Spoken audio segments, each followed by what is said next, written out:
Hello, hello. Happy Thursday. Welcome back to Pyanodons. We are so freaking late today. I wish I had a good excuse. I was working on the next Greg Tech video, and I just completely blew past my alarm. I didn't hear my alarm go off. But the new Greg Tech video is almost done, so that's good. That will be out on Sunday, just like all the other ones. So yeah, today, I have no idea what my plan is. Last week, we were working towards expanding Zeiss, and I don't know, I'm less and less convinced that's what I need to do. I may have gotten them to the point now where, like, we do have enough anthraquinone coming through to support our peroxide production. So maybe we're okay with our current level of Zeiss, and it's just going to be a matter of just waiting for hydrogen peroxide to happen. And that would mean that we could start focusing on some other part of our priority list. Do I know what the rest of the priority list looks like? Not really.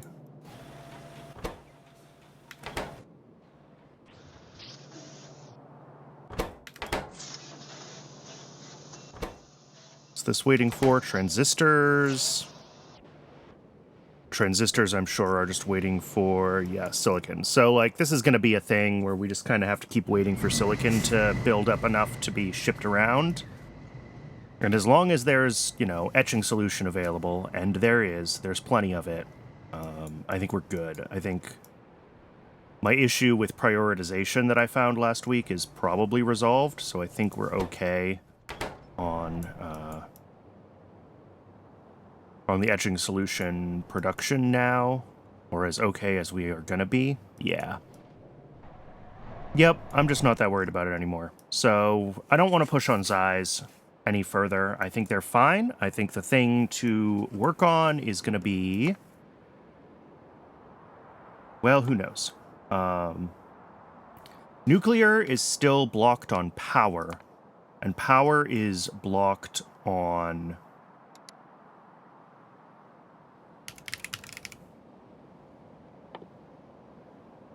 these guys.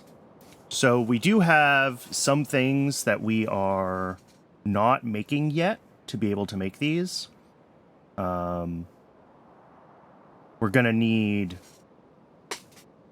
in addition to, well, what do we have so far? We have niobium, we have nexalate, we have EVA, we have mech parts 2, we have engines, we have complex circuits, we have advanced small parts, we have stainless, we have aluminium. So we're going to need the self-assembly monolayer material, and we're going to need the neuroprocessors. These are the neuroprocessors, and the nexalate matrix. This one isn't too bad. These are going to be a whole thing. We need biosamples, we need agar, which spoils, we need brains. These are going to be expensive. Oh, and we haven't even gotten into vat brains yet. Those are also going to need brains.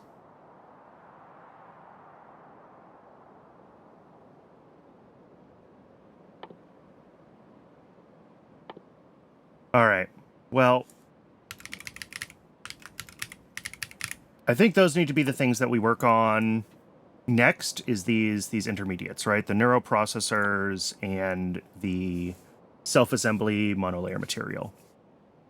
Because if we can let those, like, start accumulating, we'll be in a better place when we eventually do want to build our new power plant. If we double-check this, a bunch of Mark II parts, Duralumin stainless, this looks fine, and heat exchanger Mark II. Also, nothing crazy in that. So I think as far as being able to build our Tier 2 power plant, it's going to be the neuroprocessors and the monolayer material. The other things that we need for chem science, we're going to need Grodd for muckmocks. And then, was there another plant that was needed? Let's check YAFC here. Unified Science. The Navins. We need Navins for Paraline.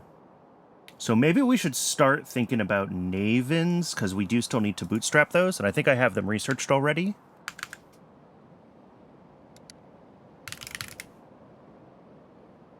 Yes, Navins Stage 1. Those also need complex circuit boards. Yay. But yeah, we can get these started.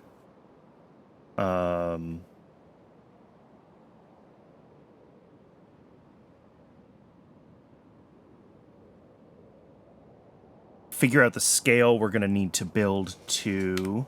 What else are Navins used in? So the Paraline, coal, Negasium. What is this? That is chem science.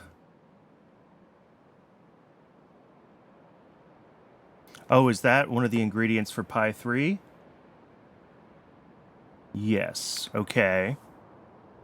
So we're going to need... Oh, yeah, because this makes the Negasium, Paragen, and Sarkris. Nice. And they all, like, decay down into each other.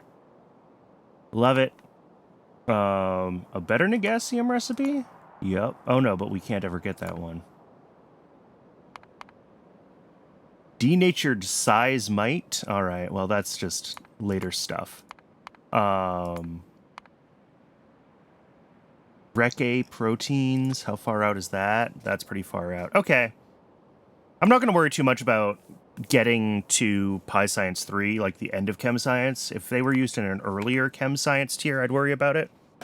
So we'll scale the Navins for what we need for Unified Science. Oh, I guess the question is Paraline used for anything else either? Phthalic anhydride, but not until Pi 3. Okay. Oh no, there's this stuff. PTCDA.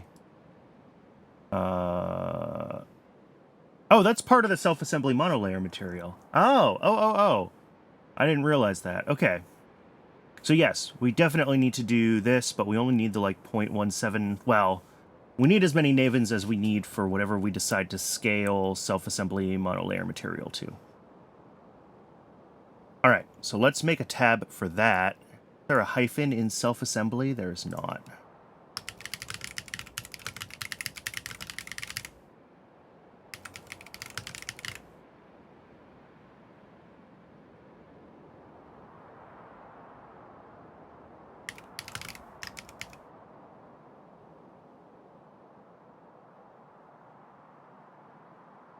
Alright. And then,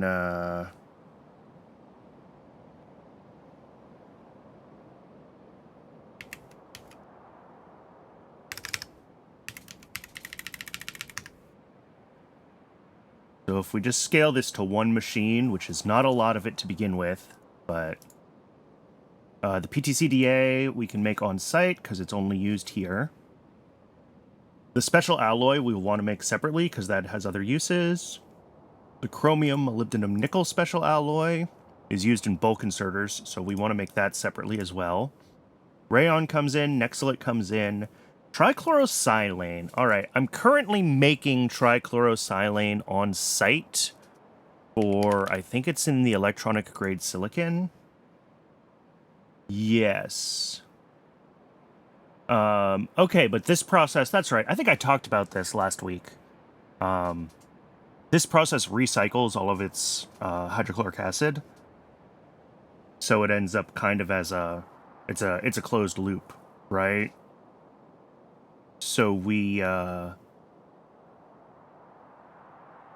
do trichlorosilane for this. I guess the question is, do we want to make it on site? Yeah, I guess we do, because it's not really used for anything else.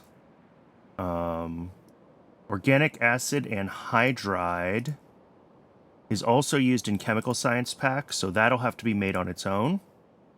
And then the Paraline should probably be its own build, just so we can scale it more easily. Like, yeah, we're not going to need phthalic anhydride for a long time,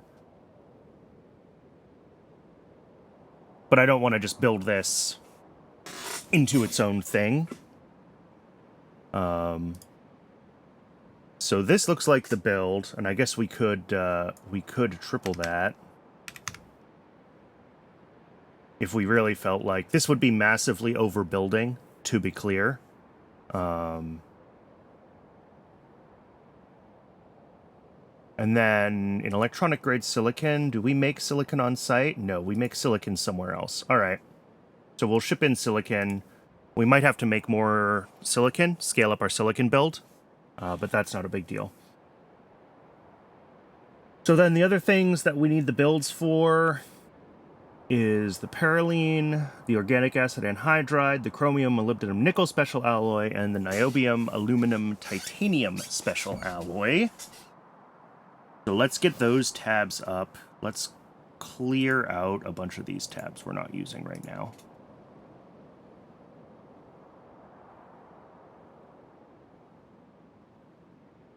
And yeah, power 2 here. This is our goal.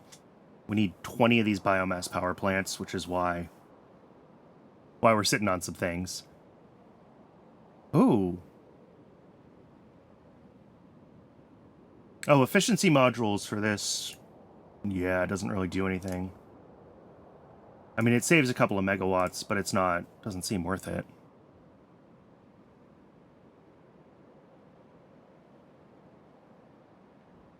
The efficiency module in the biomass power plants is huge, because that really reduces all of our incoming demand for biomass. But, all right. I felt like... Yeah, okay, organic acid anhydride is used both as an input to the PTCDA, as well as directly in the science. All right. So we're going to need to make... I mean, again, if we build to this scale, that's a bonkers amount of organic acid anhydride. We don't have to build to that scale, but...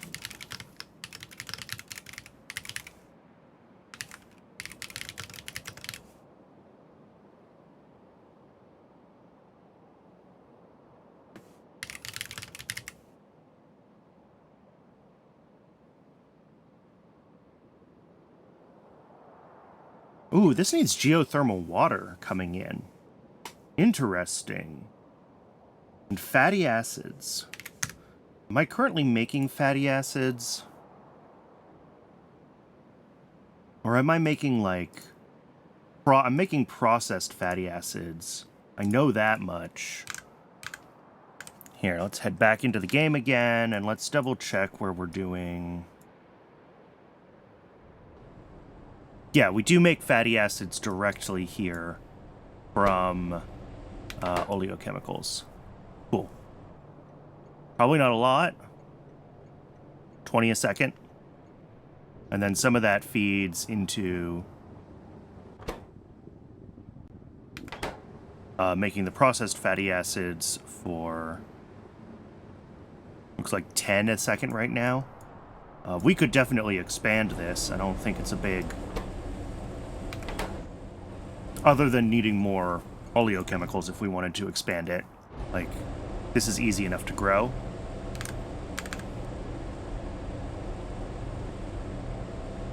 So that's fine. Phosphorus pentasulfide? Am I making that? I'm not. Okay. So phosphorus pentasulfide... Ah, right. This has some potentials for looping, because it makes pyrite, and then can also make iron ore. So we kind of want to do both recipes. Yeah. So we'll make that. Phosphoric acid is fine. And geothermal water, we're going to have to think about how best to provide that. I'm pretty sure that's not how you spell phosphorus. Oh, it is.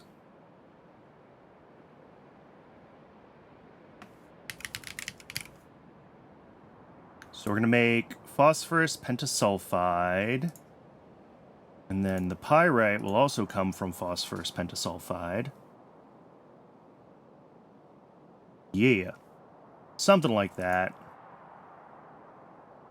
And that's 1 a second. I mean, 2 a second. 10 phosphate rock a second into phosphorus pentasulfide. Sure, why not? That's a lot of phosphate rock a second. We might have to expand our phosphate rock mining, but we'll call that good. And then geothermal water.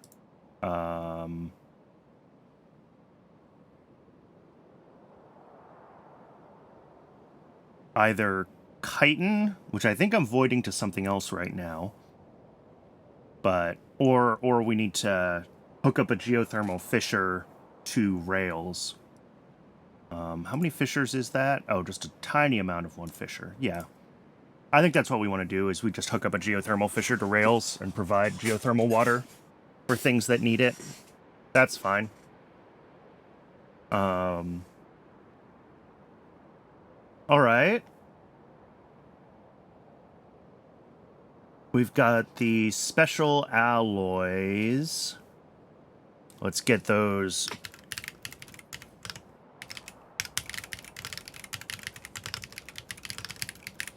Let's see, did I remember that right? I did do it right. Niobium, titanium, aluminium special alloy.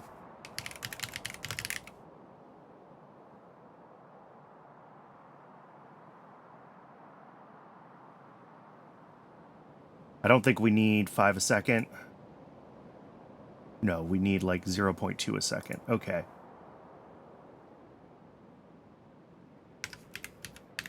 So we'll do 0.4 a second. Twice what this thinks we need, because we will end up using this for some buildings as well, I think. It's used in... Oh, vat brain cartridges. Yeah. So we'll need this. So we'll build that at a larger scale than we need for the monolayer material. Chromium molybdenum nickel special alloy.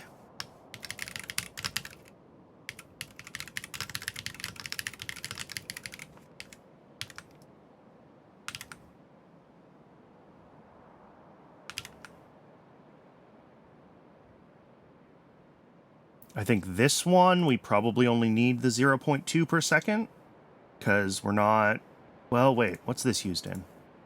Oh, bulk inserters, yeah, so same deal. We'll make it at 2 machines worth 0.4 per second, because we'll want bulk inserters eventually. And actually, that's the last thing we're missing to be able to make bulk inserters, so that's an absolutely worthwhile thing to be getting going.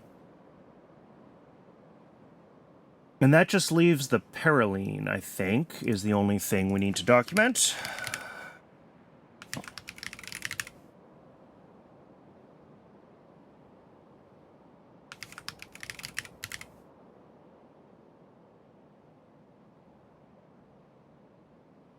And we need, for the monolayer material, this says 20 a second. Again, if we want to build it at this ridiculous scale.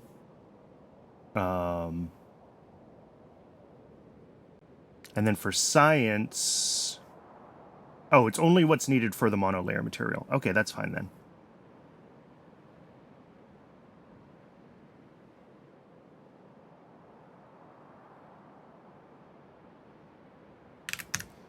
That is 2 navins per second. Oh, and also all of our phosphorus pentasulfide, huh? Yeah, so we'd have to bump this up to 3 a second, which is an entire belt of phosphate rock coming in, and the better part of a belt of sulfur. I don't know if we'll be able to keep up with this production rate, but we'll build to it. I mean, everything will just... It'll just run more slowly if it can't run at full speed, right? And, like, probably 0.2 per second of this is more than we need. But it's what's ratioed. The building ratio is correct. That makes me happy. I should do this. I should do this. I should do this. Because then we're only looking at, like, 10 Parylene a second.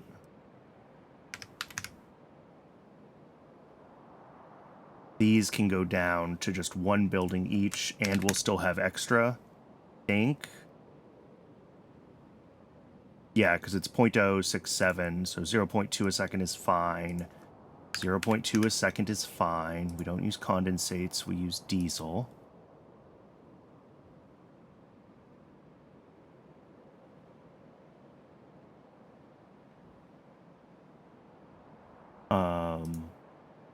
And then the pentasulfide is much more manageable. 1 a second there, plus...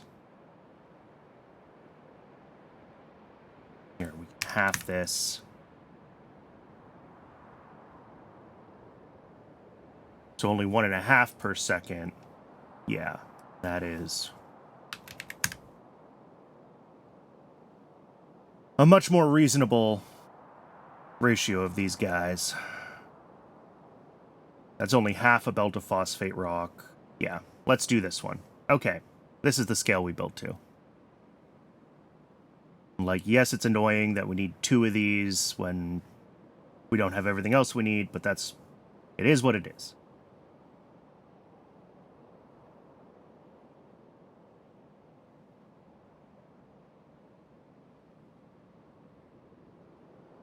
And then, yeah, like 10 a second Paraline. We're going to need, well, we need 2 machines at least.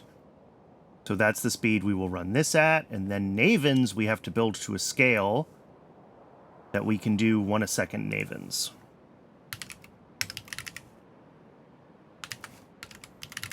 And we're about to find out how horrible that is.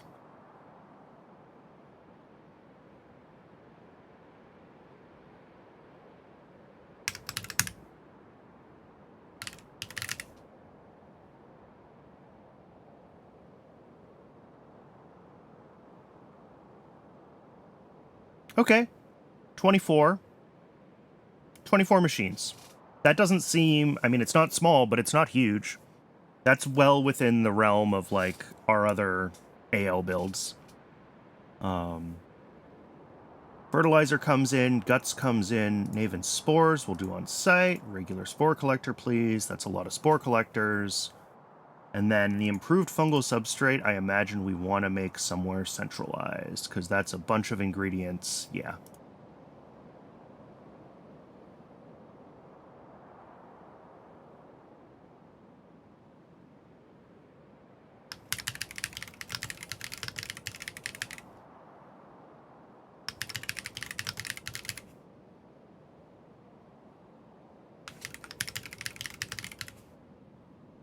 Improved fun.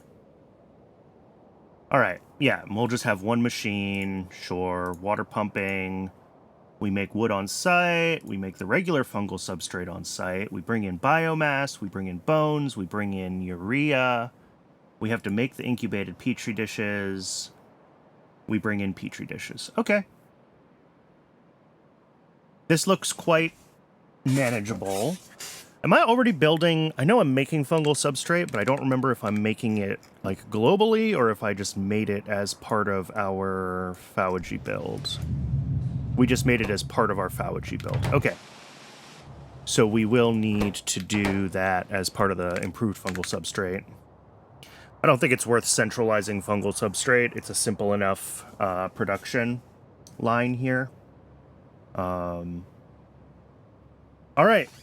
So, what we want to do is I think we want to get the Naven's bootstraps started. And we also want to get Naven's cultures being built.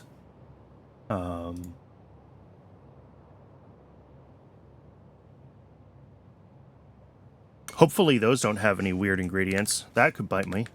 We'll find out if we're going to need anything weird for those. Let's throw them in here.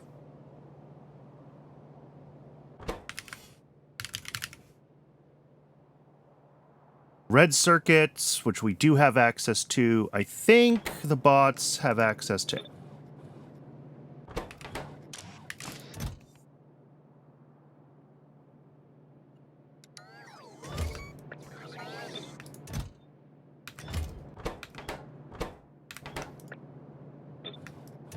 Okay.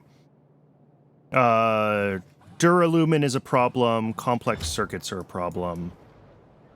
We do have a request in for complex circuits, right? Yes, we do. They just, haven't been delivered in a while. And then...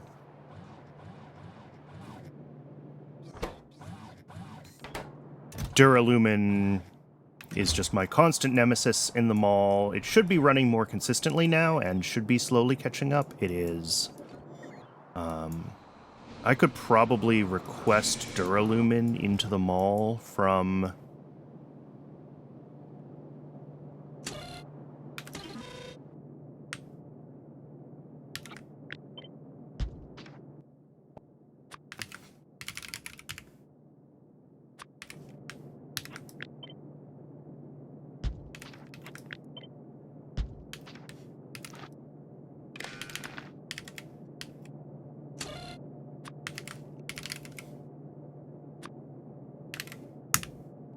There we go. Duralumin.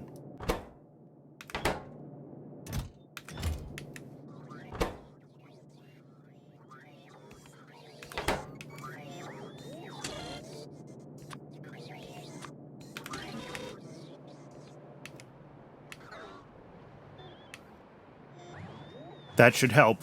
Well, a bunch of the things that have Duralumin as a blocker, finally get caught up.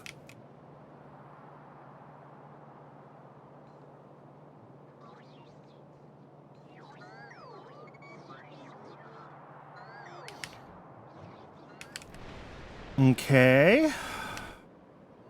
So the other thing we need to figure out is the actual initial Naven's build, which is these guys. All right. So we need mushroom DNA samples. We need the spores. We need biosamples. Let's get this thing set up, I guess, really quick. Botanical nursery. We'll need a spore collector. I think we can hand feed most of this stuff. Let's change our codex assembler. Hopefully the Naven's codex doesn't have any weird inputs.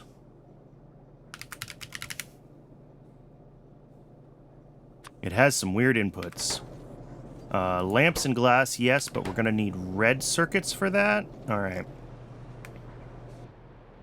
And then for mushroom DNA samples...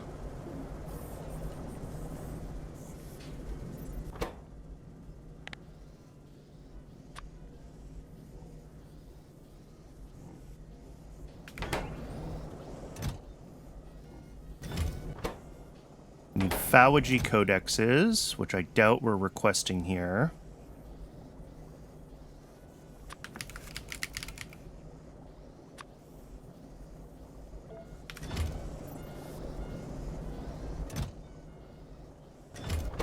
Oh, and that is clearing out those guys.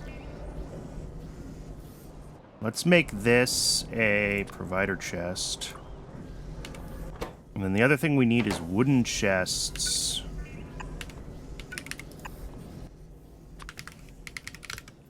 Which we can request here.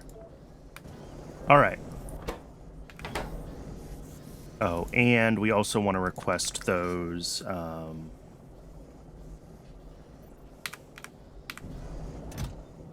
generic Earth DNA samples.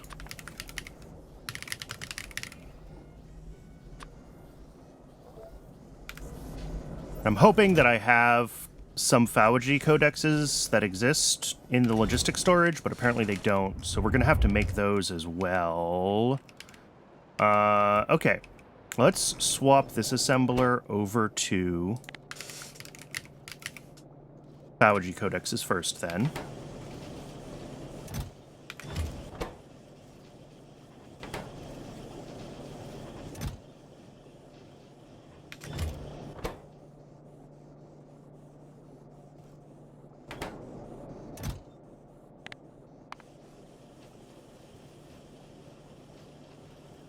And I'll let that build some Phawagy codexes. Those will get sent down here. We'll get some mushroom DNA samples going.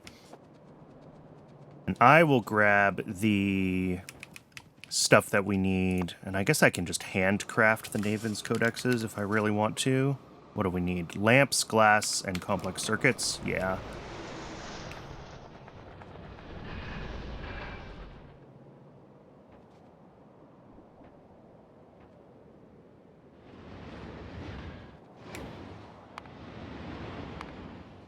And then we get 1 codex into 2 Navens. All right.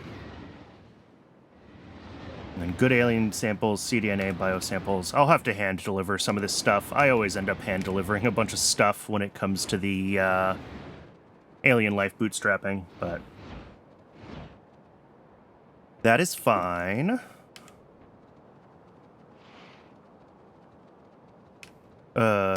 Here?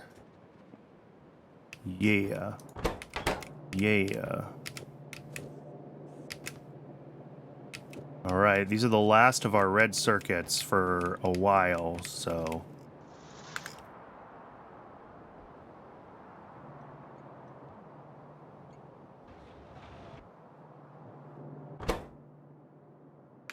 Although, we should get a load of...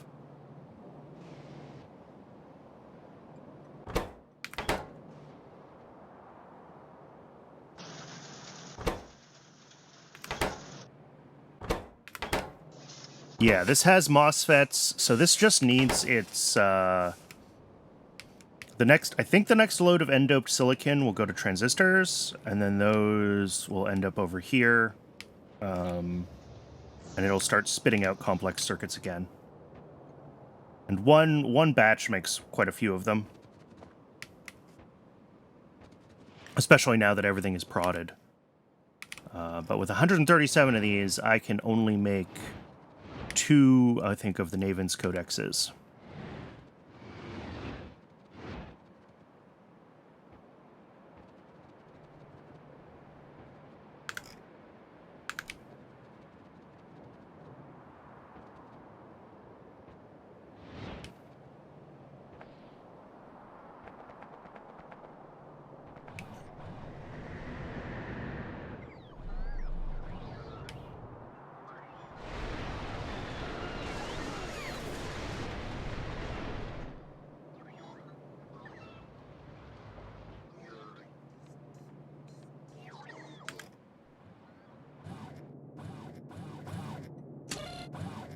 Oh, whoops, that should have been a negative.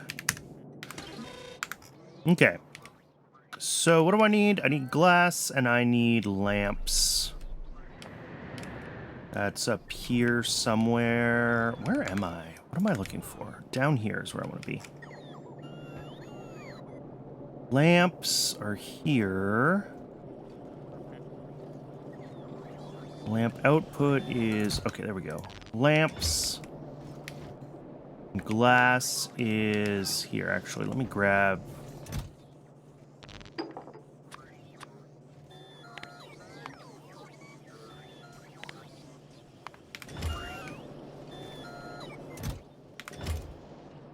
glass up here.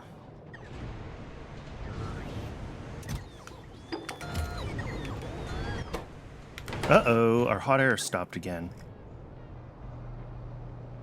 Why is hot air stopped again? Are we full on zinc again? Oh my goodness.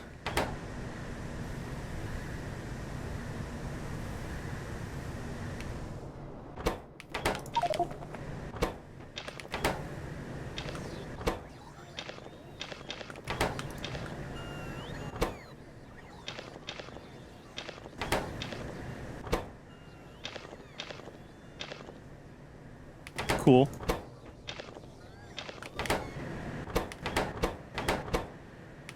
I should really do something about all this zinc.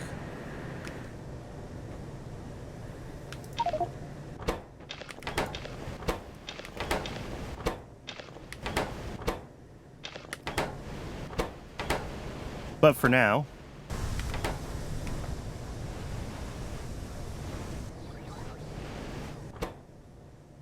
Oh, I have this set to just make zinc. Interesting. Why? Oh, because I need zinc plates for part of this process here.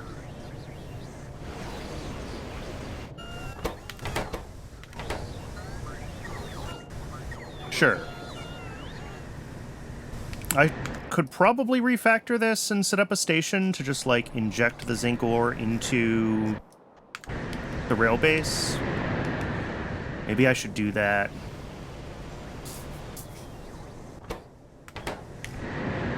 But that sounds like effort.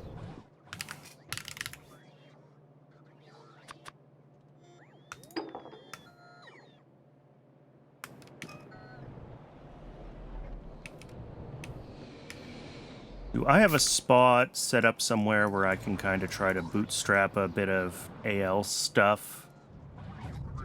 This looks like it was set up to be Yadal bootstrapping. Let's change it to be Naven's bootstrapping.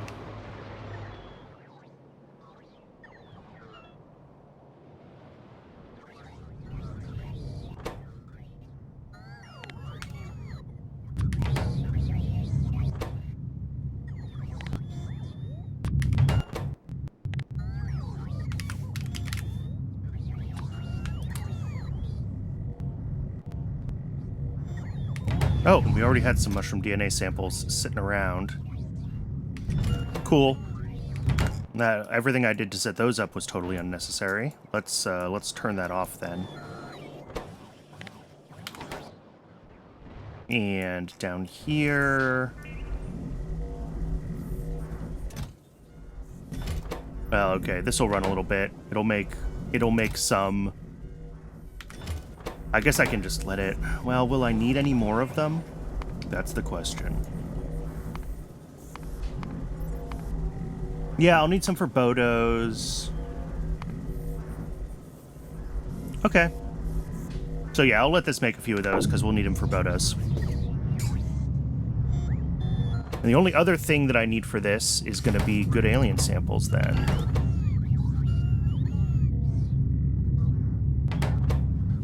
Oh, interesting. Spore collectors get prod. I guess they're considered miners?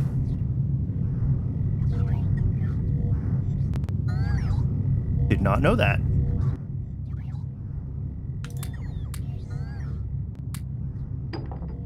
Alright, let's grab some good alien samples. Those are going to be over here. They're part of our science production, so we don't really make them separately anywhere.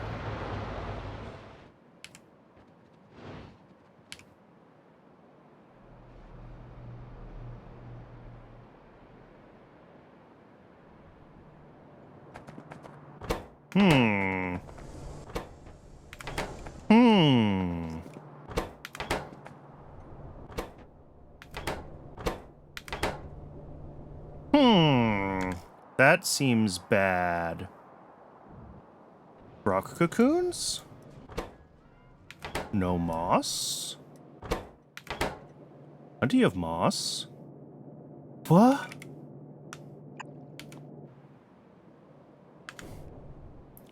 Okay. That must have been when I refactored things to move moss production to a central location. This got left broken.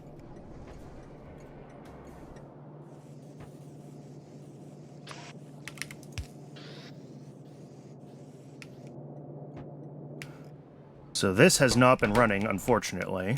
Fortunately, I think I do have enough good alien samples. And we were backed up on science anyway, PySci 2. So I'm not... Well, we were backed up on PySci 2. Whether or not we still are is a different issue.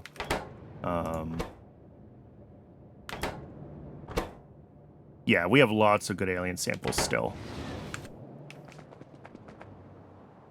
So that's going to be okay.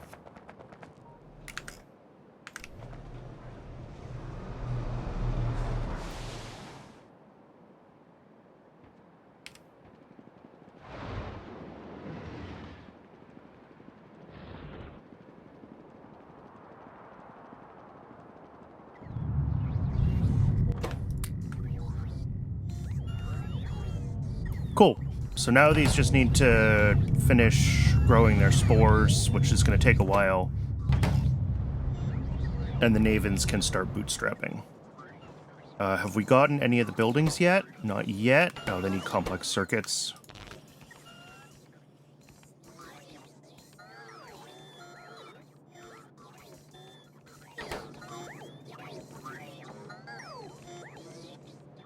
Oh, and it looks like we got a delivery of Duralumin from the rail base. So we're going to start catching up on Duralumin demand here.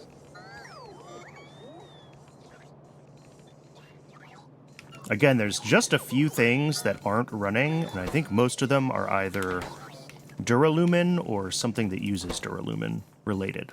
So this all should catch up pretty quickly. Yep, Duralumin there. Duralumin there. Tanks are always Duralumin.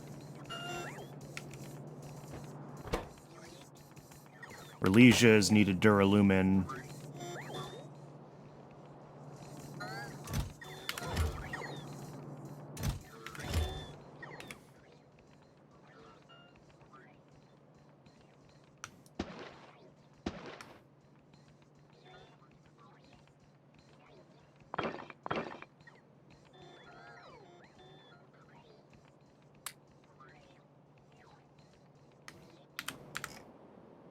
Cool. Okay, so we have to wait for the Navens to start. So I guess the other things to work on is we can do the improved fungal substrate build. This will be a pretty straightforward setup.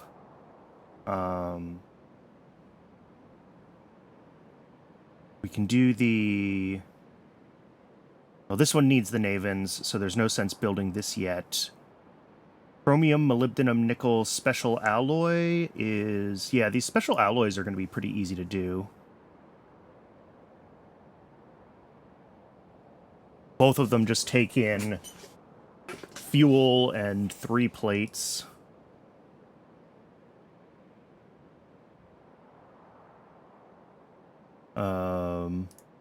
So we could get these done. I think they could even probably share a fuel delivery station if I felt like doing them next to each other. Phosphorus pentasulfide would be easy. And the organic acid anhydride. Oh, geothermal water. Let's find a geothermal spot and let's get geothermal on rails. I think that's... Because we gotta find one that's like... Oh, look at that. Oh, wait, no, I'm using that one. Never mind. Are we using this one already, too? Yes, of course. Down here? No, that one is not used, and that one's not used. That one's not used. All right, let's do this one right here. We'll just get a station right here to pick up the geothermal water.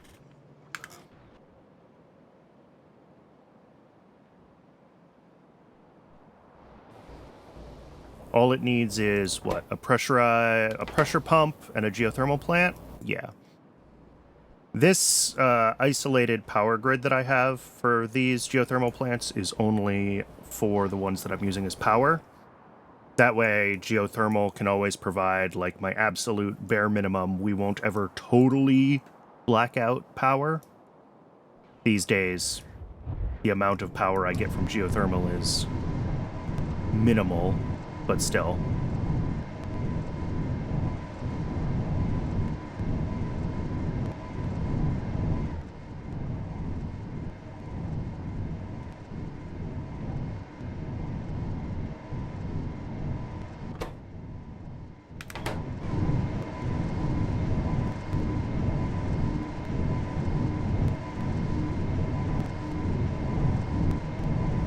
Oh.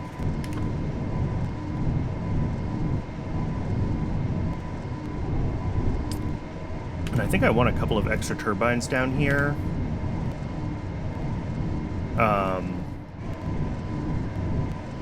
So that this steam battery can actually, like, work as a steam battery. And these guys can, you know, pull up their extra nearly a gigawatt when we need them to.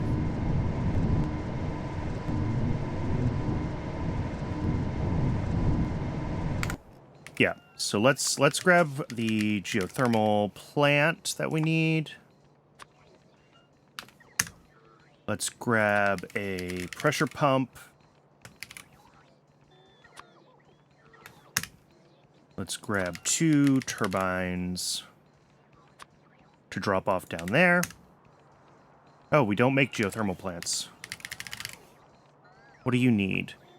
Nothing special. Okay, let's just drop you in here then.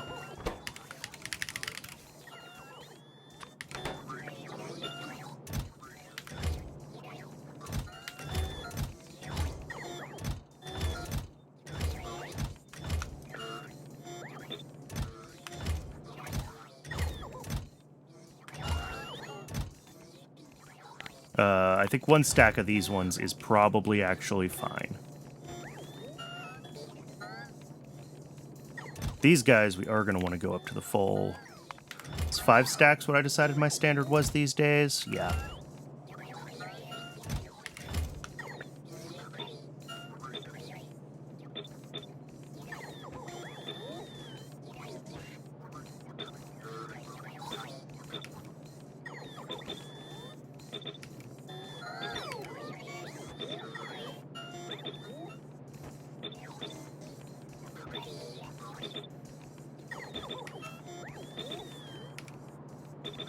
Alright, that's just stack sizes adjusted for a few more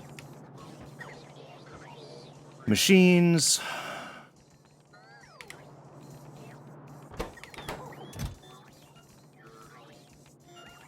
Yeah, engine units is still a problem. Pumps are backed up, though.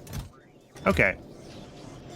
So we should end up with some engines up for that geothermal plant.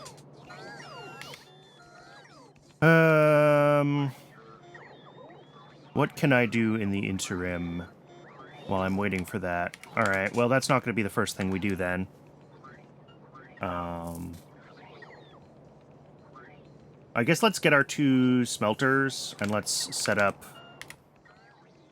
the alloys we need. The alloys we need.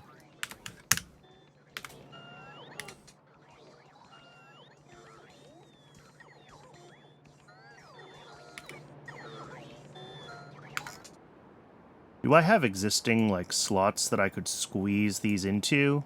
Not really. I want to be careful building here, because we're going to keep expanding animal processing down here, so, like, we don't want to overcrowd this area. Oh, and then we got this thing here. Yeah, so that's going to be tight, even to get something pointed up here.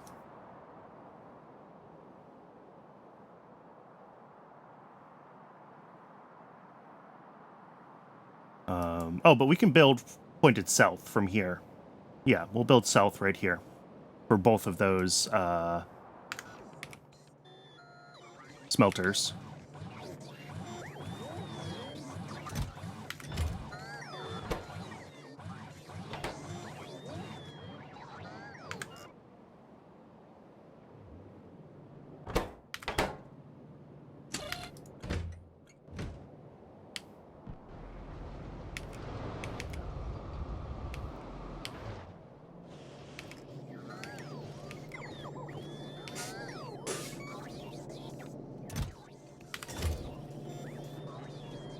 We are going through these steam engines. That's expected. They're used in, like, every building.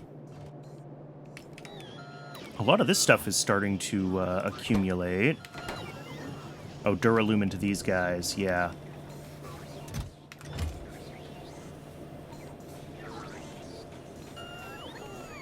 Hopefully with the Duralumin up here, taking some of the demand for that away from this one down below, we'll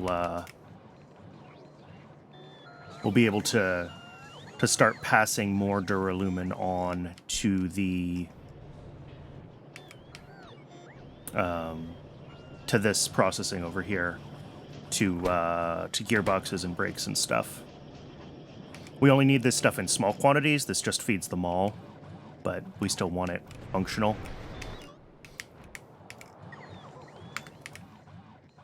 All right, we got our smelters. Let's go.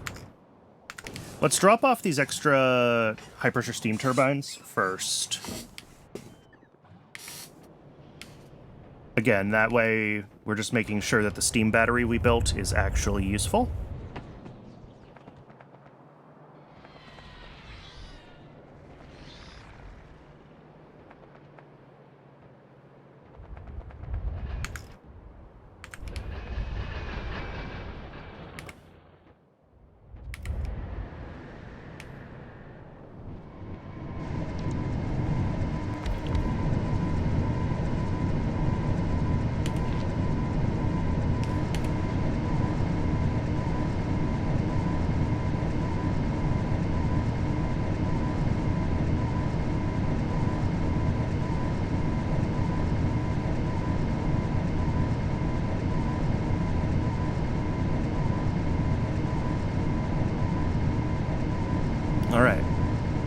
think we're keeping up with production.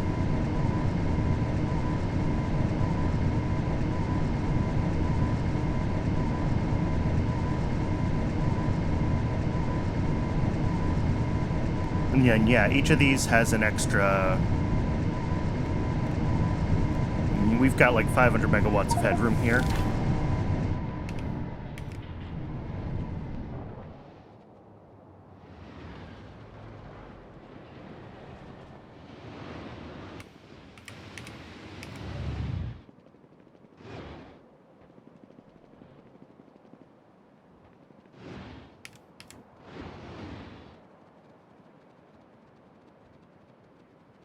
My concern is that, I mean, and maybe I should go in and fix things so that all of my pressurized steam goes to like one place and then into the turbines. Because right now, how do I want to explain this? The way the game balances different power sources, like, it knows I have so many steam turbines, and it's going to try to spread the load evenly. But I really want those spare steam turbines to only be on, like, when there's extra demand. So I'm not sure... The right way to do that is to get all the power, like, connected together so that they're all running off of one steam source.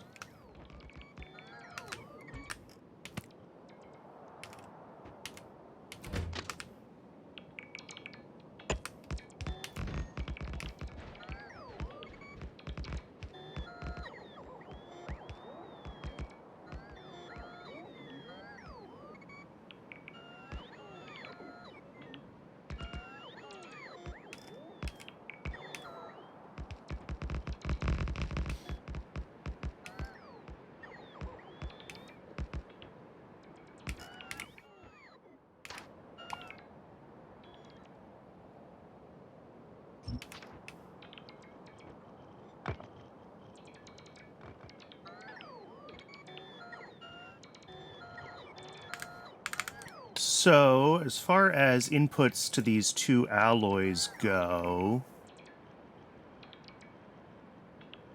none of them have anything that is particularly high quantity demand, so I think we're going to be fine.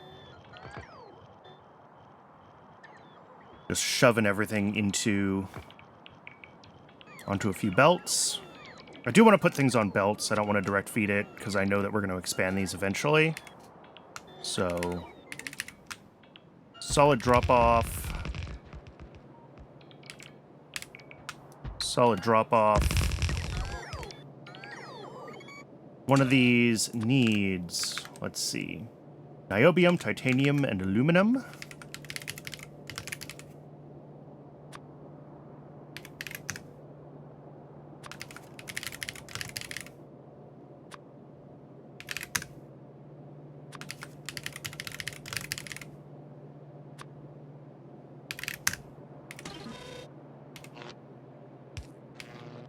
Other one needs chromium, molybdenum, and nickel.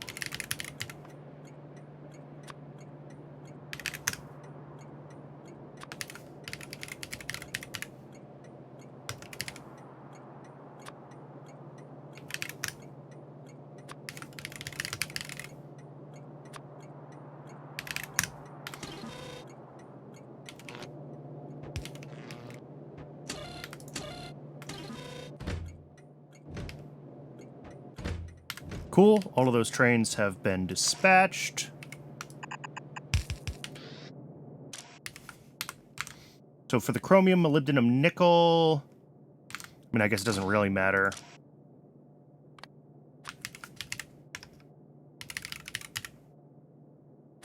But we'll split the chromium and molybdenum on one.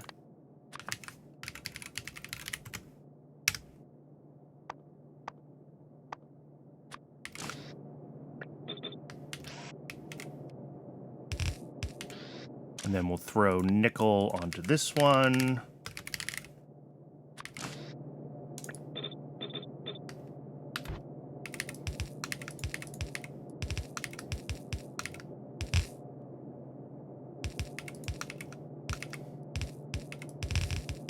There we go. And that will feed into a smelter, which obviously we will need to fuel.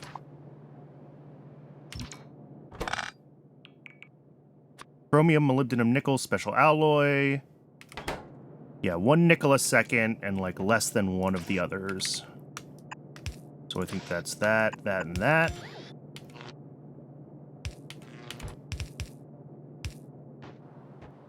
And it'll be basically the same thing for this, but with different materials selected. Then the output of that... Oh, it is ad break o'clock. I'll let the ad break run. I'm going to finish just getting all of this plumbed together, because I don't think it's all that exciting content, so I'll do it during the ad break. When we're back from the ad break, we'll figure out what our next step is. I'll see everyone in just a few minutes.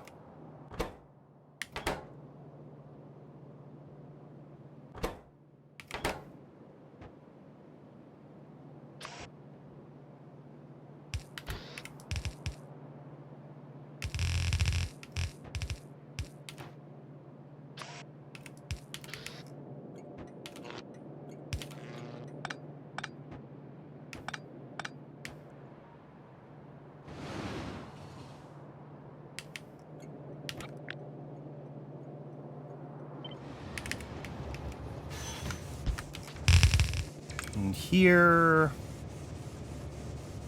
Titanium's the big one? Alright.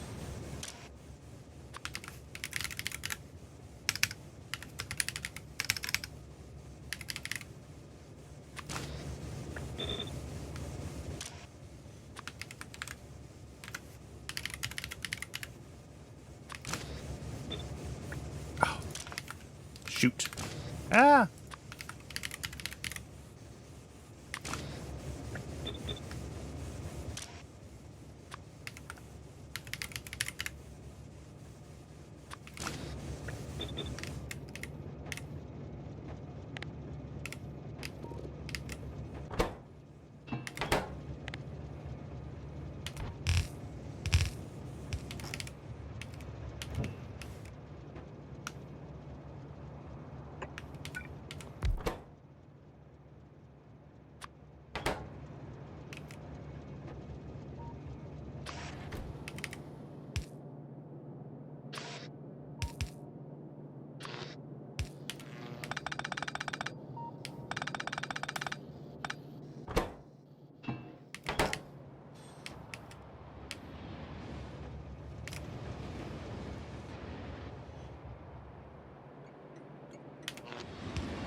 And fuel, I think I will just use a shared fuel station. I don't think it's worth messing around with.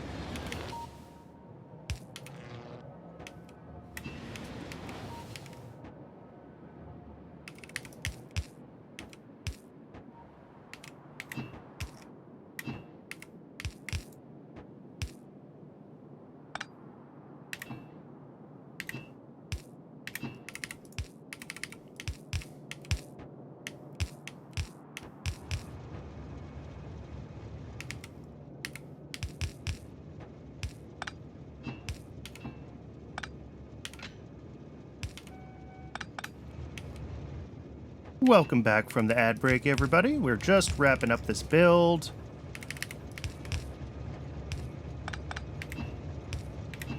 Getting the fuel pipes hooked in.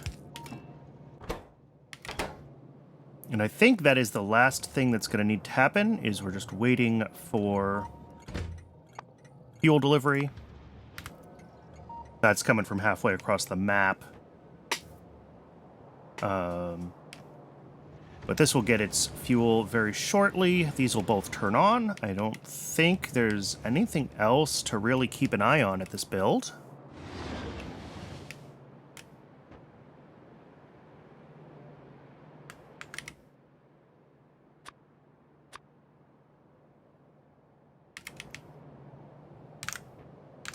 Oh, let's get our labels on before I forget about them.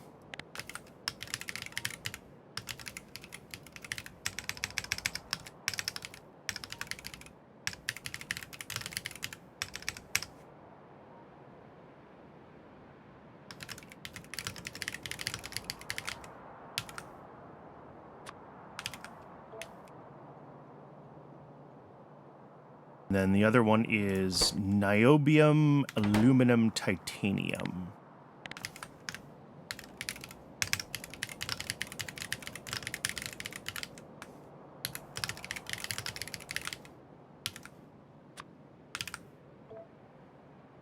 There we go. So once we get our fuel delivery, these should both turn on, and they're not going to run super fast, but they will run fast enough to accumulate while we do other stuff. All right, next, we did get our initial Navens, so we probably want to grab the stuff to do fungal substrate, and then get the Navens build started.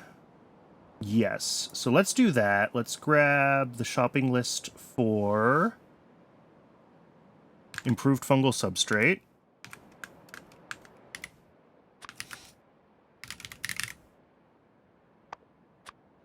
So 2 factories, 2 microorganism mines, and a wood processing unit.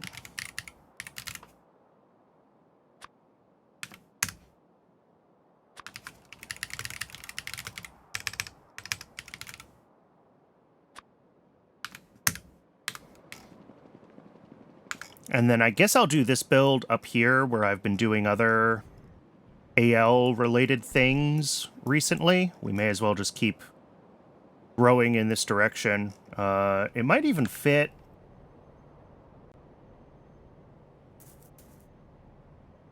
Yeah, it's just 1 input and 1 output. There's no decay that we have to worry about with any of this stuff. So I could do it right here. It would fit fine just across from the blood meal.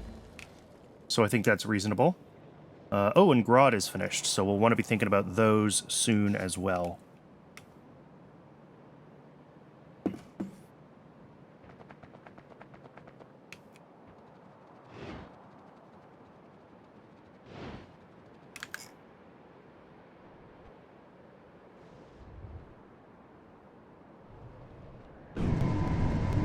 Oh, yeah. So see, with 4 of these, we're slowly draining our steam battery. Because we're not quite bringing in enough geothermal water. Okay. So we'll do 3 of them.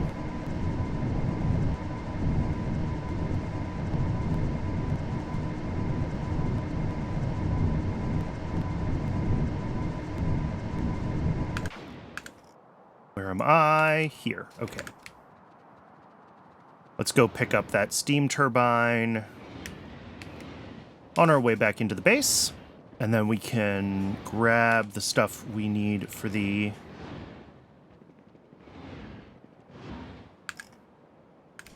fungal substrate build.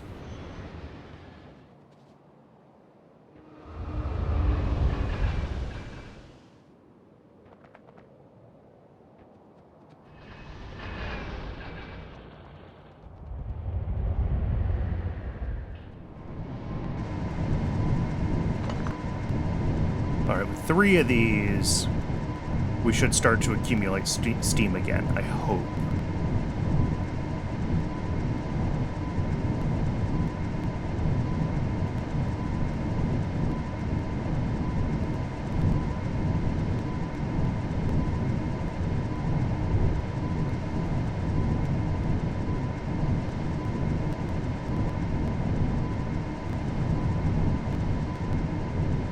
seems like that should be a yes. Yeah, we're up to 94.9. It is going up slowly. Okay.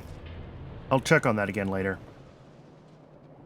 Again, the right thing to do is to, like, fix my power so that that's not, like, a separate steam bus from the rest of power, and then it's easier to set up a steam battery. But the way my power is set up, I don't really have shared steam anywhere.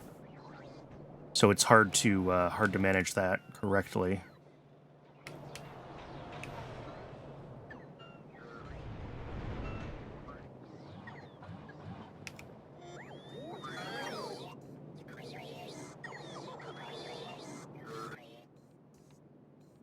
All right, we got a wood processing unit. We got the geothermal plant too. We got automated factories.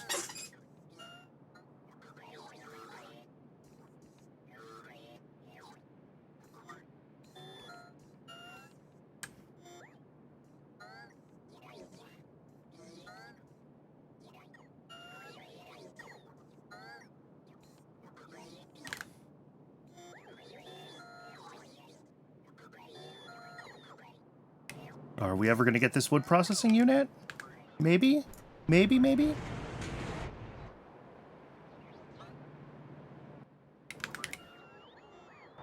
The bot is probably charging somewhere weird.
Yep, cool.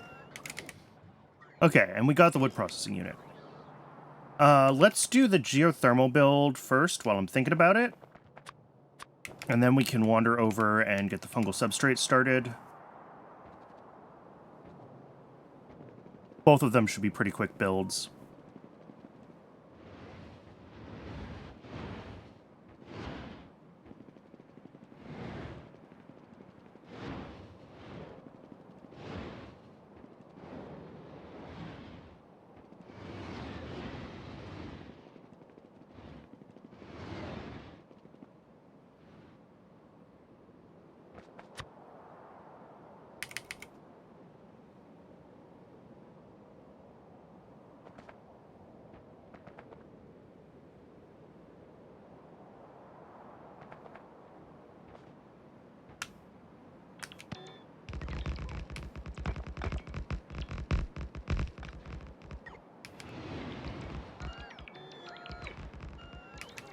This one will be super quick.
And yeah, pressurized water is the mining fluid. We need a pump.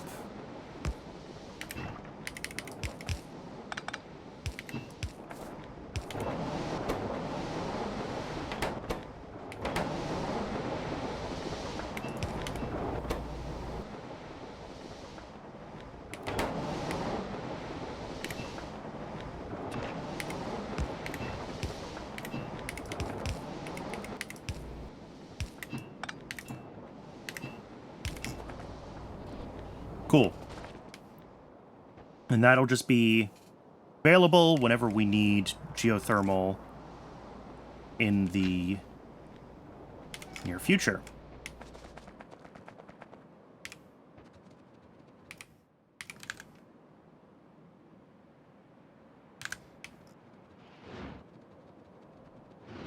Next on the list is the improved fungal substrate. And I went the wrong way. A little further north first. Once we have the improved substrate, I think... Well, I mean, so we should have 4 Navens up here. Yes. We could try to make more Navens codexes, but that really has to wait for more red circuits. 4 is enough to get them started. Oh, we do have more circuits, though. So yeah, maybe I build a few more Navens codexes, just so we can start with more than one Navens building running. But the other thing we're waiting for the Navens is these guys, because we still only have 1. Small parts, huh? Huh. I guess I don't ship small parts in, so we're still kind of waiting on, like, demand for small parts down here to drop enough that we can push in small parts into these chests.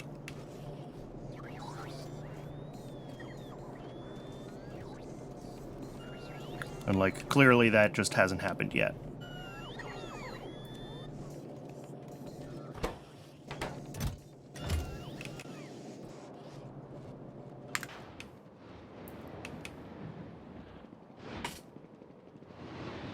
We can certainly start it with just 1 Navens culture and the rest being just like blueprinted. That is an option.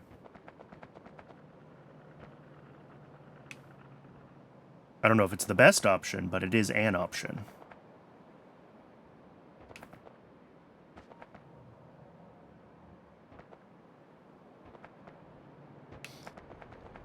All right, so this one's really easy. This is just a solid drop-off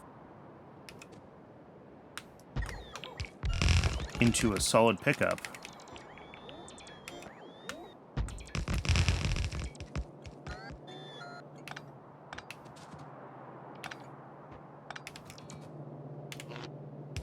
Our inputs are logs, petri dishes, bones, urea, and biomass. All right, that's 5 things, so we'll want to upgrade to a bigger warehouse.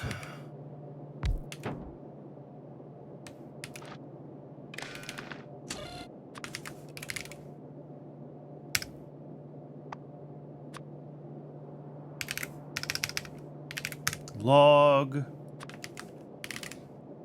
urea, petri dish,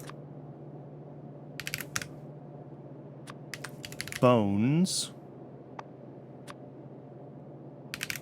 and what's the last one? Biomass.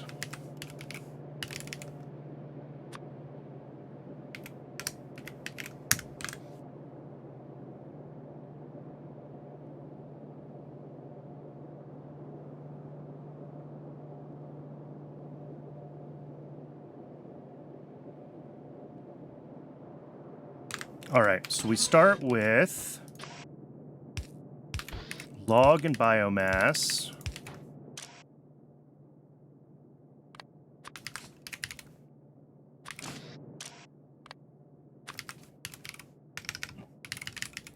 Pardon me.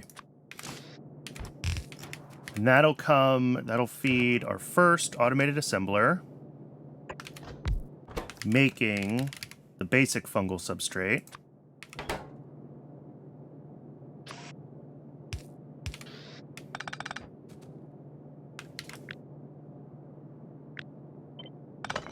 Let's do it that way. That'll also need water. We'll figure out the water. That fungal substrate needs to feed into...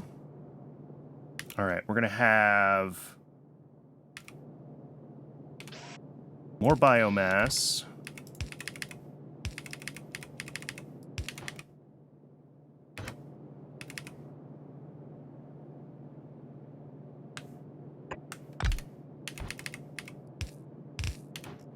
And this will be making wood out of logs.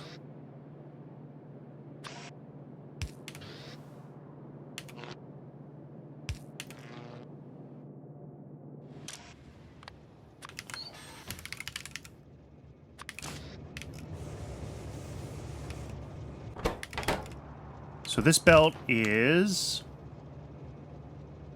wood and biomass. We're going to have another belt that's bones and urea.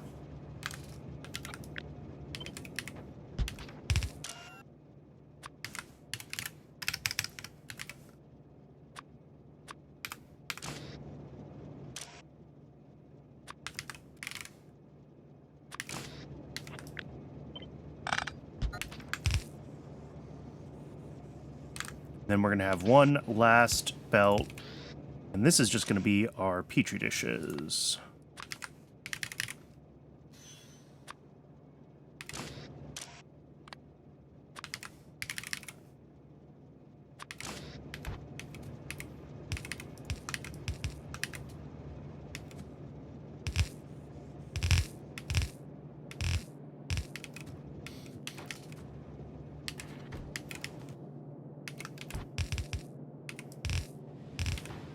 So those are going to come down. Our output from this will have to come over.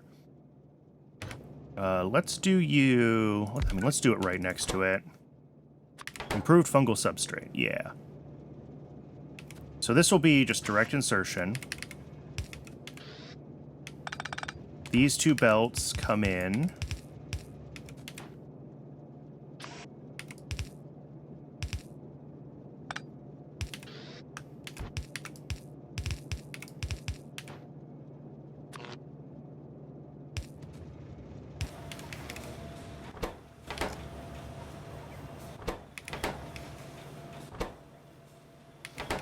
And then we're going to also have our two microorganism mines. We'll pop those here and here. 0.05 a second. Yeah, that's a small amount.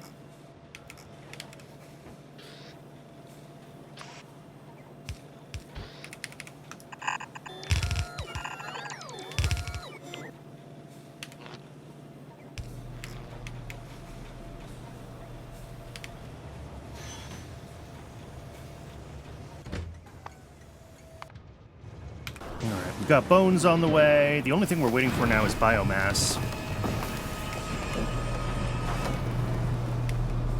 All right, and we also need to deal with the spoilage of these guys. So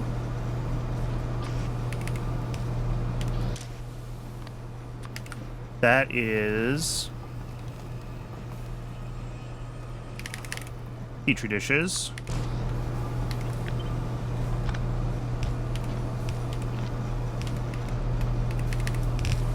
Back around here.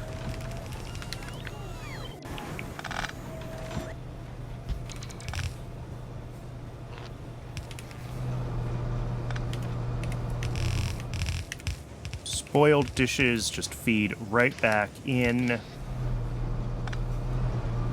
And then same here. We'll do one of these.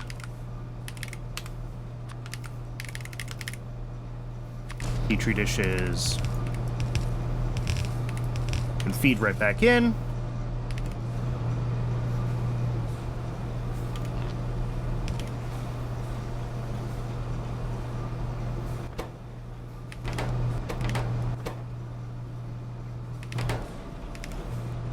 The water supply, I guess, is going to come right in the middle here.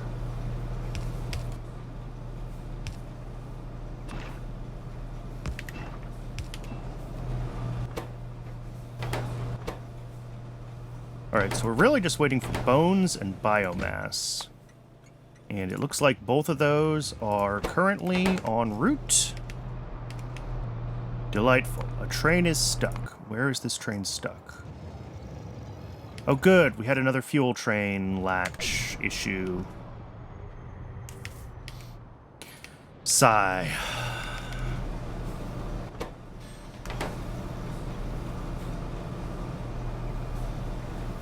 Alright, and then our output from here needs to go over to that. I probably should have built this in the opposite direction. That's okay, though.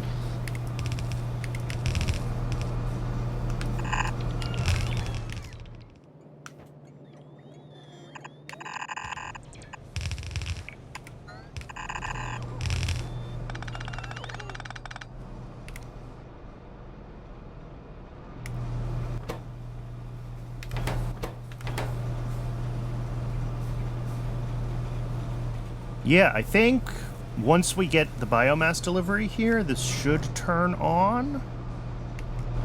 Oh, that's not right. That needs to have the right filter on it.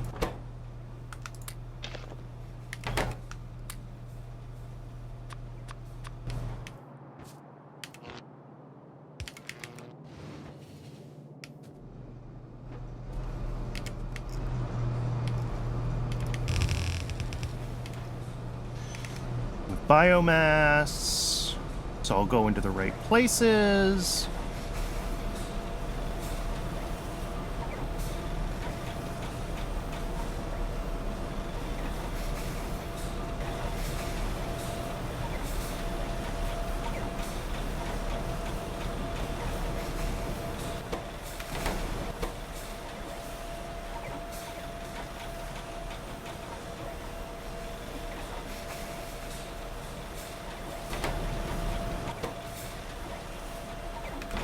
Cool. And I think the last thing I need to do is I just need to turn these guys off when... Well, it doesn't really matter. I guess I can just let them run. It doesn't hurt. They just use a little bit of power.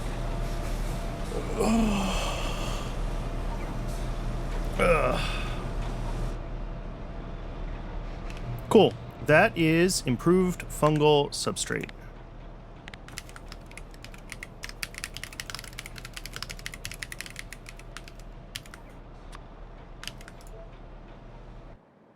How are the alloys that we set up? Have they started yet?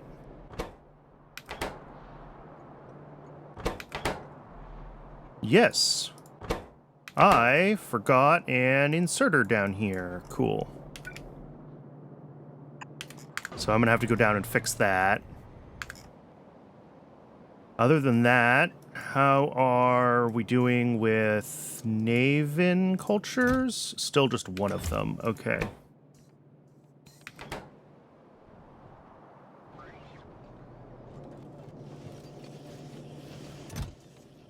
All right, we are starting to accumulate small parts, though. So that is a good sign.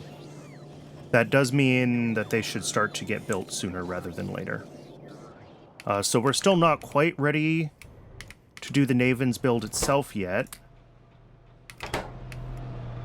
Oh, and I also almost forgot an inserter here.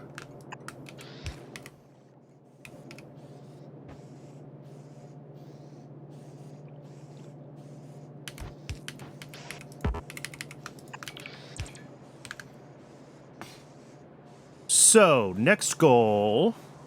Fungal substrate is done. Navens are blocked. Paraline needs Navens as an input. We can work on the phosphorus pentasulfide build, which I think is probably what we should do. And then the organic acid anhydride build. Yeah, let's get both of these done.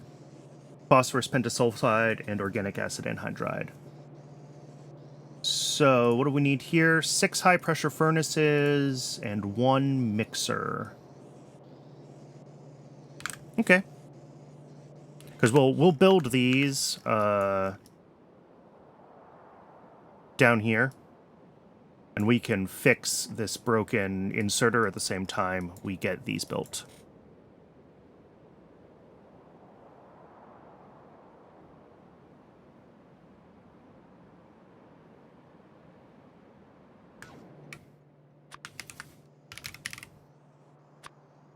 One mixer, 6 what? High pressure furnaces.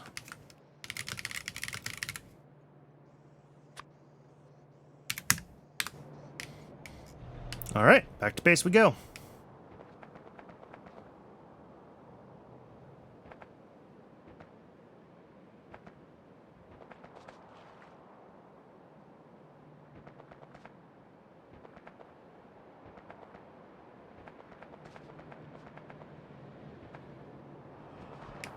And that's the same stuck train, I assume.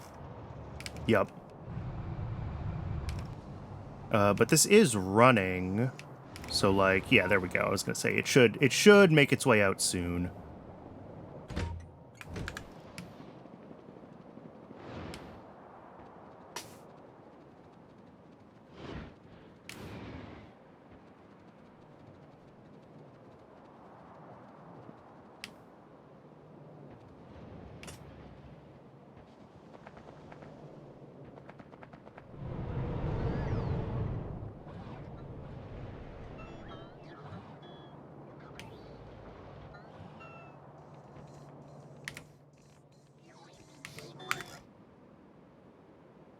How is this doing? This is full. Excellent. How is thinking about geothermal? How's this doing? Are these buffering correctly again? Yes, the number is going up at least.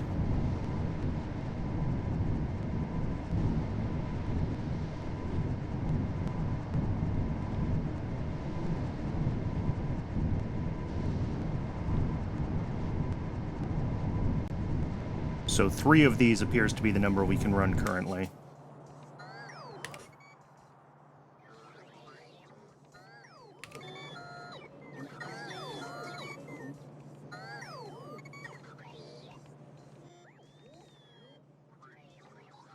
All right, we got the last high-pressure furnace. How are we doing on all of our other requests? I think fine for the things that we have to build right now.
Yeah, I don't know how long that's been backed up for. 165 products finished versus 73 products finished? Okay. So it's only back by like 100 and some odd. Because there's more than one in each build.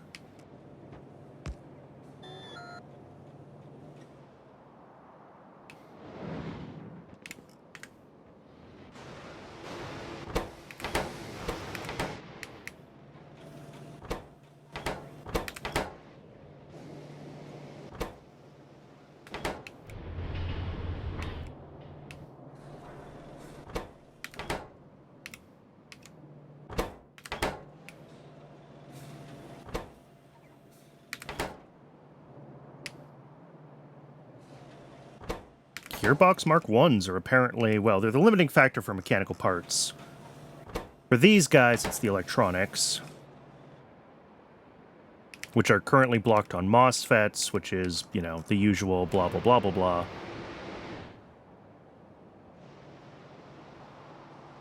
Of waiting for silicon.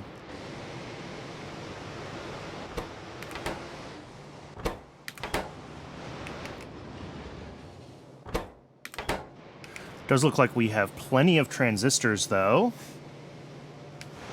So that is good. This is probably still running, actually. Also good. I was going to say, this should be almost out of MOSFETs, and it is almost out of MOSFETs.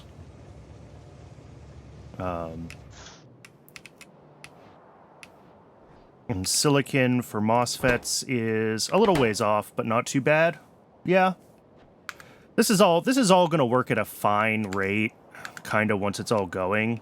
It's just been, you know, waiting for everything to get bootstrapped and into a place where we can actually see it all going has been the hard part, right? What are you? What have I been making here?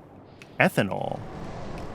I forgot I made an ethanol plant, to be honest. I completely forgot that I made an ethanol plant. Let's label that. This was something on the way to Blue Science, I'm sure.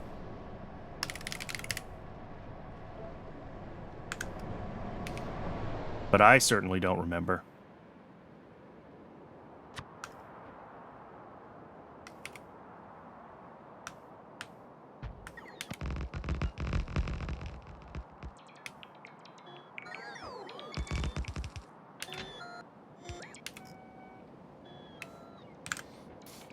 So, for phosphorus pentasulfide, that's like one input machine and two outputs. And then for the organic acid anhydride, it's two inputs and an output. Okay, so these will go on like either side of a standard-sized gadget here.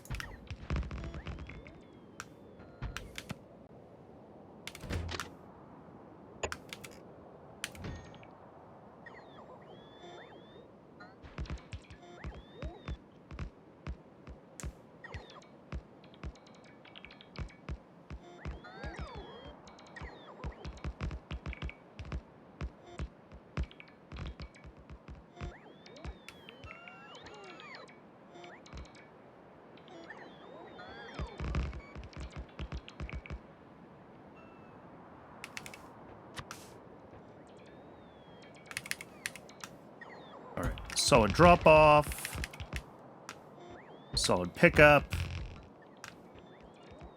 solid pickup, and that's going to be for the phosphorus pentasulfide. So we need to bring in sulfur and phosphate rock.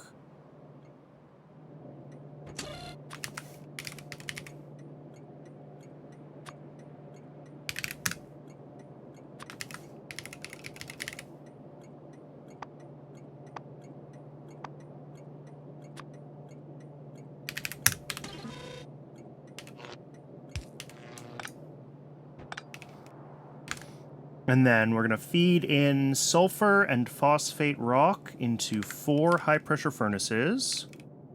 Ooh, I'm running out of fast inserters. Shoot.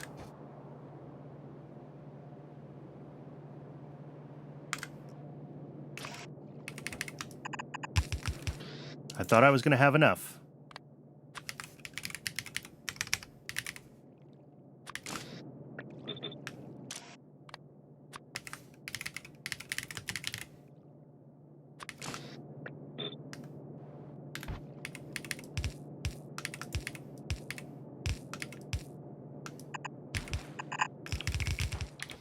And that feeds 4 of these guys. 4 of these guys.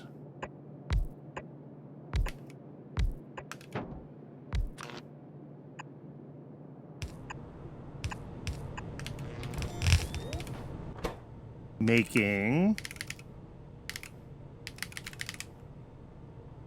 the pentasulfide from sulfur.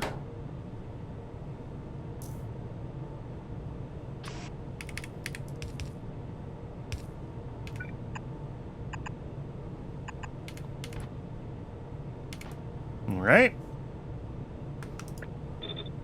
And then each of these outputs...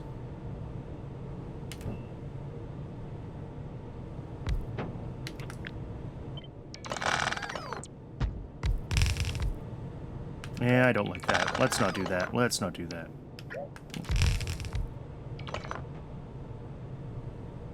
0.33 of the pentasulfide, so we'll put that on one belt. And we'll whitelist that.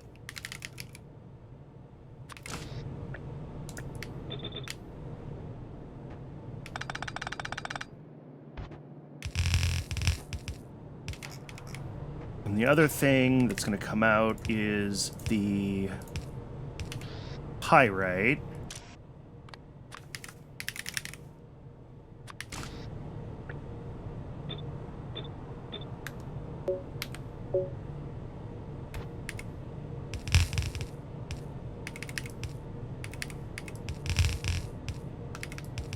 Which we'll do something like that with.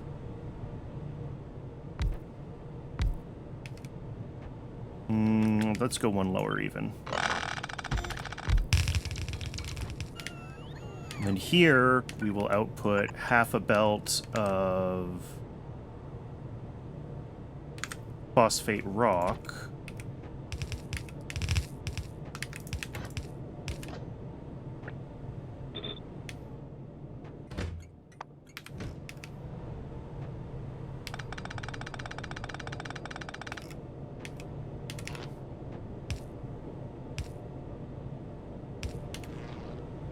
That'll feed these guys, also making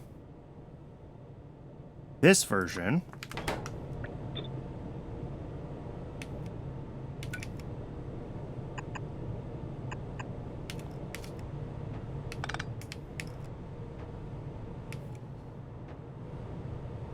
Then output is basically the same.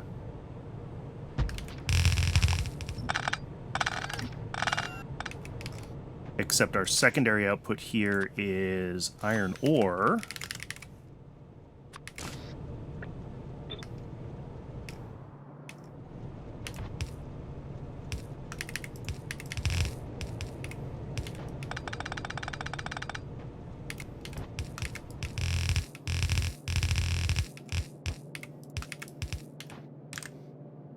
Which we output only a little bit of. So one of those outserters is fine for the iron ore.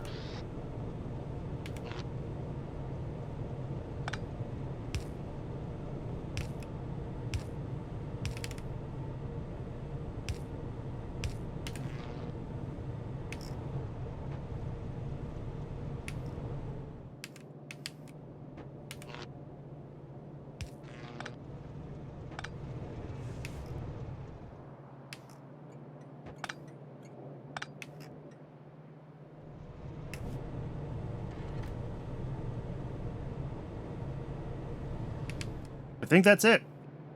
Oh, plus however much pentasulfide we're making, 1.5 per second. Sure, we'll do 2 of these guys here.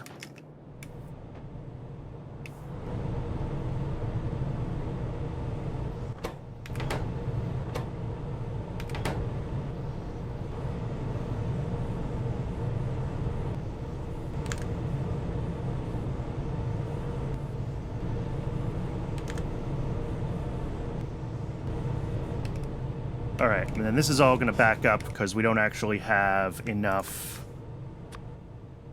blue inserters right now. Do I want to roll? I guess I have to, because to do the organic acid anhydride, I'm also going to need a bunch of inserters. So, yep. We gotta run up to base and grab inserters. That was my bad for not being patient enough, and now we're paying the price for it.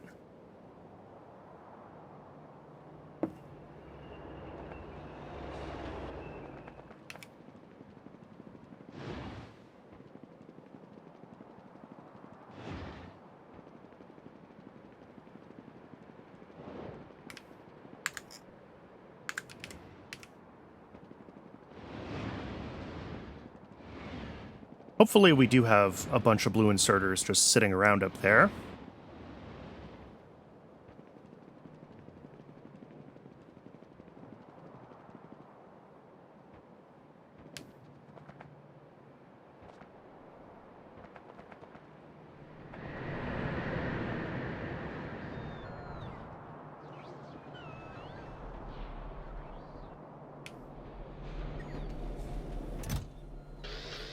The answer was yes, we do.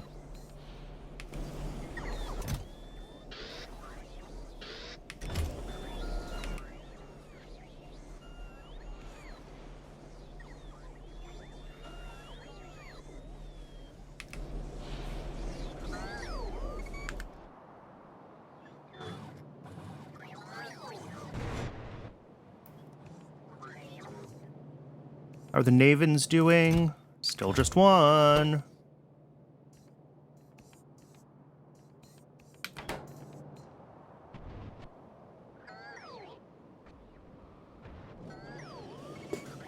Which I guess means that small parts are still a problem. Or I messed up my requests. No, there's a request for small parts.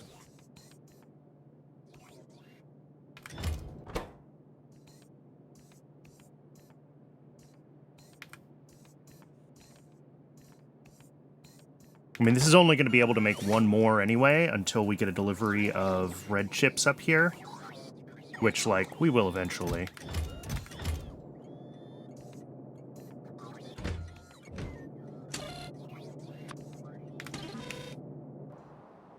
Surprised we're not getting a delivery of green chips, though. We should have heaps of those around. No! Holy crap, how are we out of green chips down here? That is wild. Where are they all going?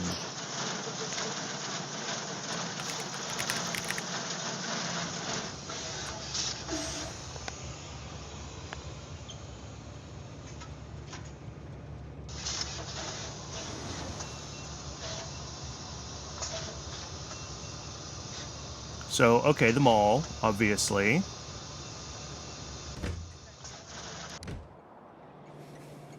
Electric engines. Use heaps of them. Good to know.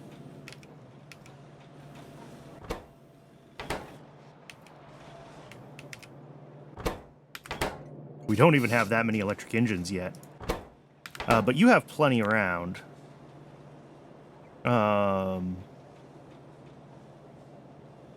What are you? Control panels? Yeah. I mean, control panels, utility boxes, all of this stuff is getting used a lot right now.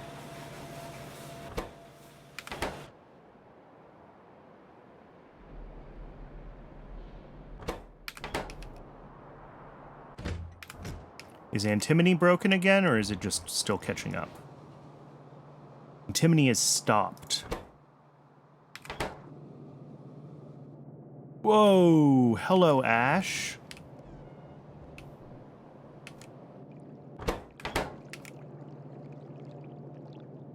Oh.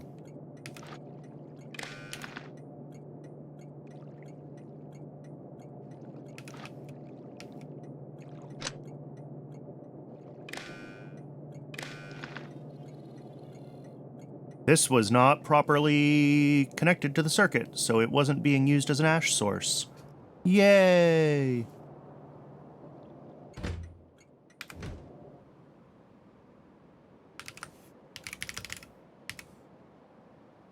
But the ash to soot void should figure itself out shortly.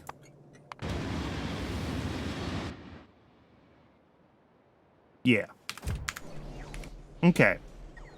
Let's head back south and let's get the organic. Did I label the phosphorus pentasulfide, by the way? No, I did not.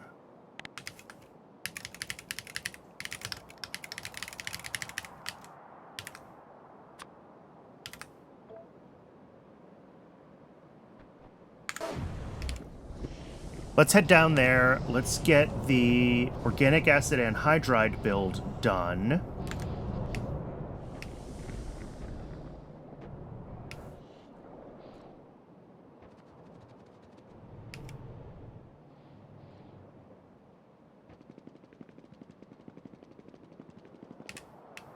And then I think the only thing we have left to build is going to be the Navens. And I was really hoping we would get a few more Naven sculptures up and running before we started doing that build, but it is what it is.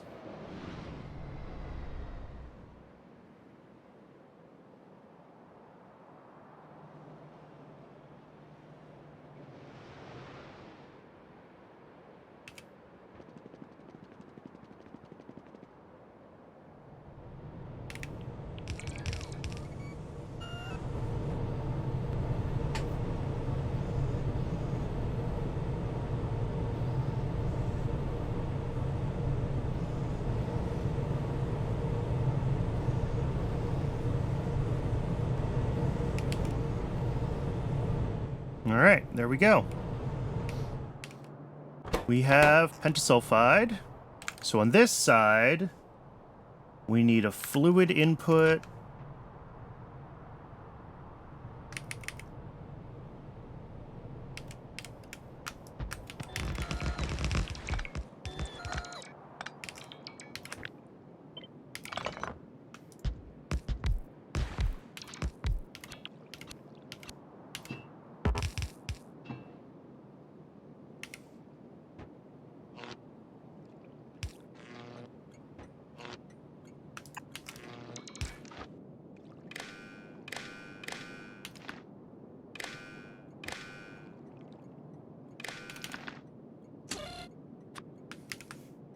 What are we bringing in? Phosphoric acid.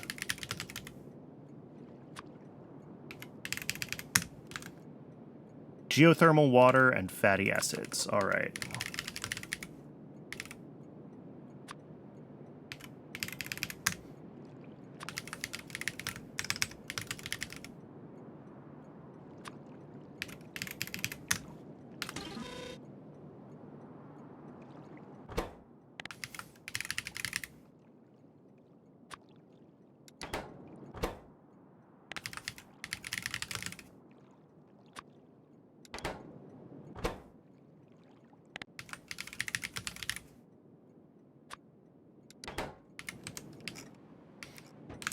And then our solid input is going to be right down here.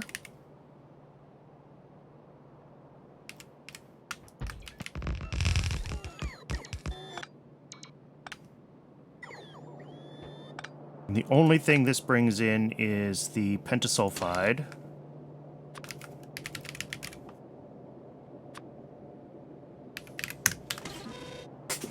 Which will take a hot minute to accrue here, but should be... Oh, we're already out of phosphorus. Awesome.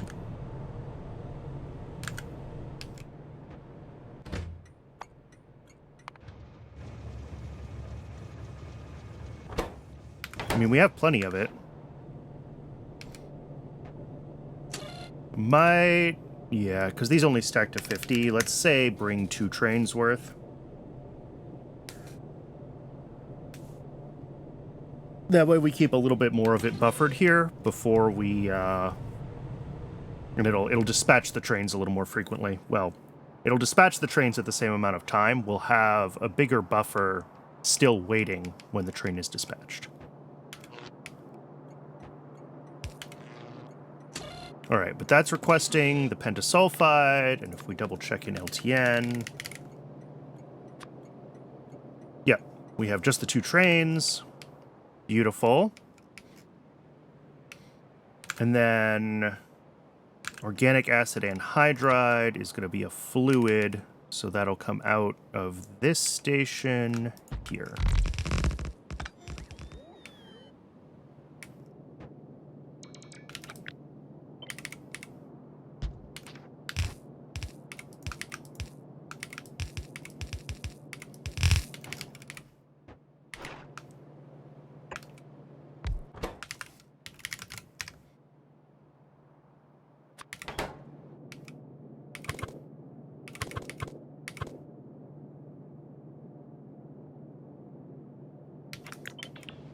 Do it like this.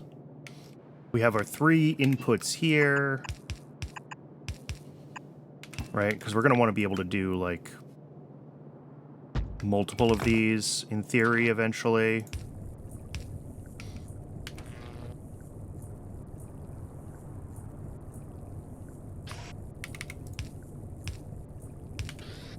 So it would be like that.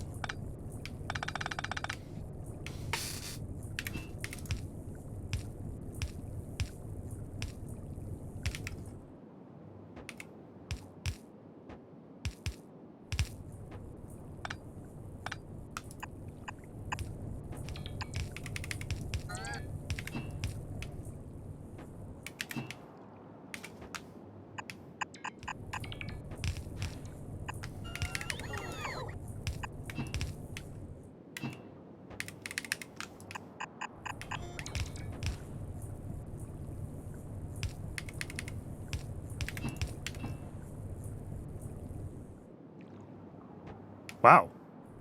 I even got, like, the order of these correct by accident, entirely by accident. But that works. And then our outputs will be here.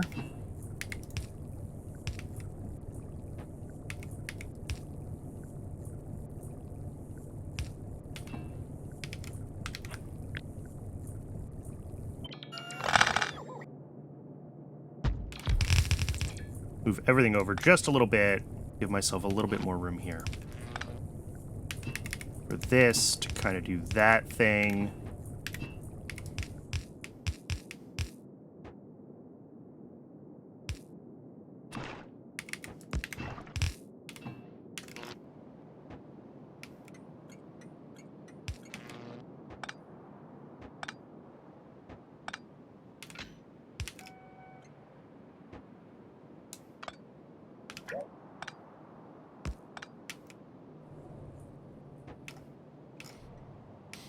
All right, I believe that's correct. This is going to take a minute to fill up.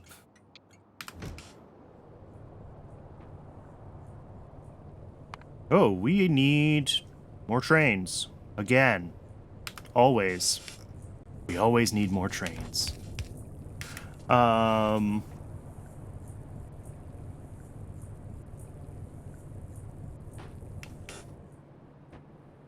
Yeah, it's doing that kind of every scheduling cycle, so that is a sign that we do really need more trains.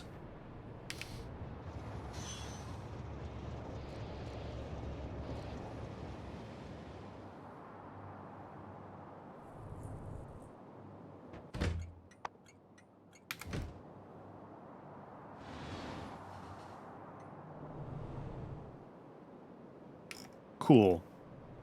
But that is, let's get our thing labeled here.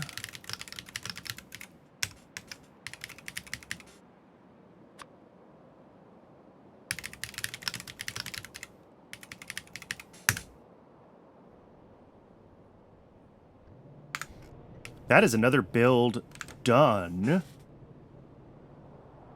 All right, so for the monolayer material, if we come back here, the only thing we're now missing is the Paraline. And that needs Navens. And the Navens are still not really ready. Like, we really need more Naven sculptures to get built. And that's going to take a few deliveries of complex circuits to happen. Yeah, we're out of MOSFETs now. As I suspected we would be.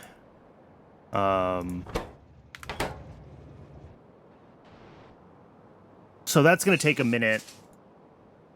I mean, I could hand deliver some red circuits up to the mall, but, like, it'll happen eventually on its own.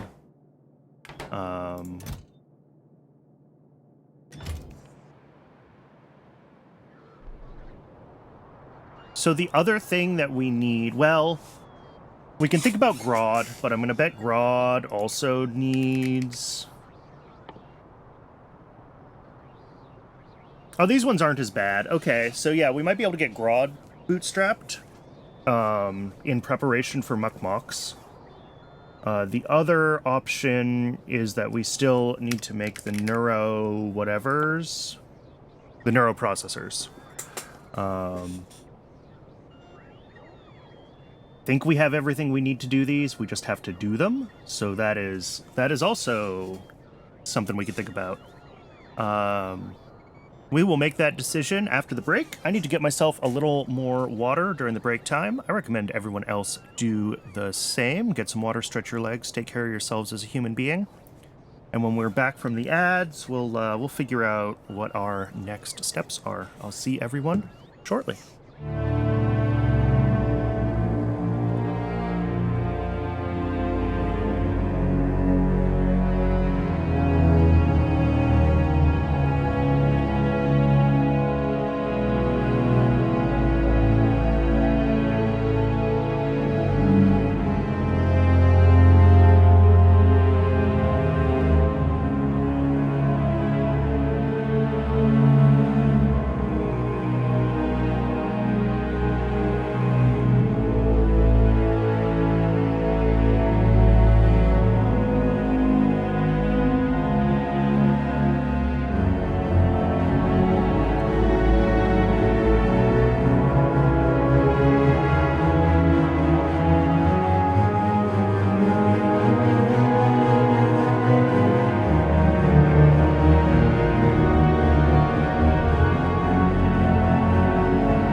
Welcome back, everybody. I was just trying to figure out what's going on with fatty acids because they're not running right now. It seems like it's a lard shortage again, which is not really surprising. Lard continues to be my nemesis. There should be a lard delivery being issued somewhere, and there isn't. So the question is this blocked on something else? This is not requesting lard. Okay, and it's not requesting lard because we're full on glycerol. Okay. So we have another plant that makes oleochemicals, right? Yes. Okay, and this is running. This version is running. And we'll eventually dispatch trains. Okay. Sure. That's fine then. It'll run. Everything is kind of still catching up down here that's related to this because we've been short on lard basically forever. Like, EVA is fully backed up, but that means that, like, the vinyl acetate itself has to back up. And then that'll back up the fatty acids from this process, and then there will be more of them available down here. We should get a delivery of fatty acids down here eventually when they are available, but that's fine. I hand-delivered some of the phosphorus pentasulfide, but this won't start without fatty acids. I had expected them to have been delivered. I didn't realize we had used up... Because when I looked, we had fatty acids before, and now we don't. So that's that. So, in the short term, we still need to do more Navins and more Paraline, but I don't see that happening right away. I think it's going to take a while for us to get the red chips that we need for the Navins buildings. But I think the Grodd Swamp, we should have everything... Intermetallics might be a problem, but...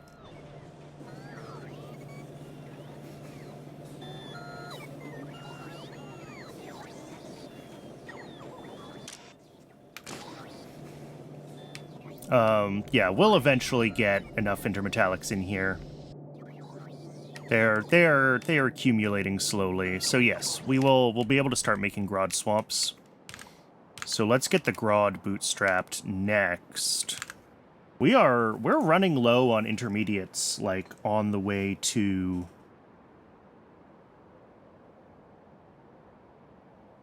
on the way to Blue Science.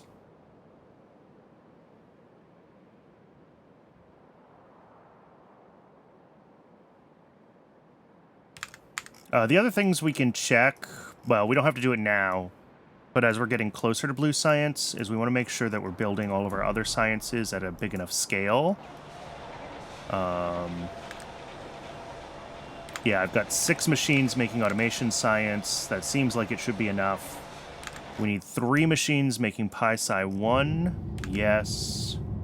2.25 machines making Logi-Sci. We've got 3 of those. All right.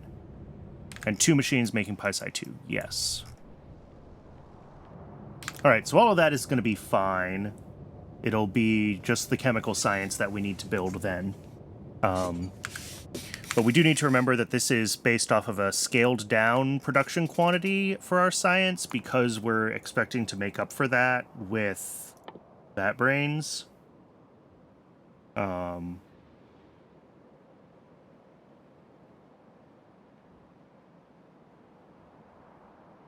So figuring out...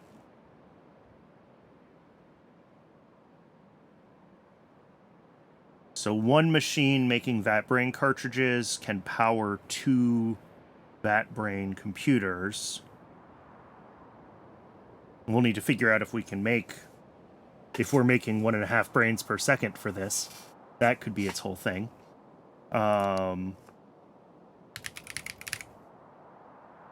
Plus whatever we need for these guys. Is the Nexlet matrix really used in anything else other than the...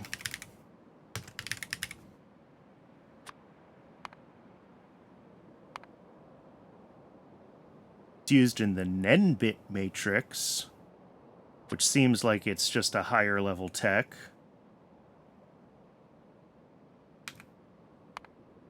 Used in a microcavity core. Battery stage 4. Alright, that's pretty far out. Empty neuromorphic chip. Okay, that's stage 2 neuroelectronics. That's also pretty far out. Alien enzymes, pretty far out. Pretty far out. Pretty far out. Okay.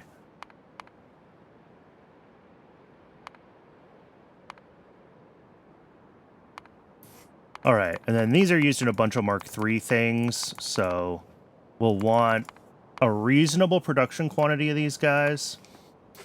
So I think the answer, the question that I'm trying to come up with an answer, or the question I'm thinking about is whether we make the Nexlet matrix separately, or if we do it as part of the neuroprocessors. And I think we do want to do them separately. Let's get those into YAFC. Kind of figure out a reasonable rate for them.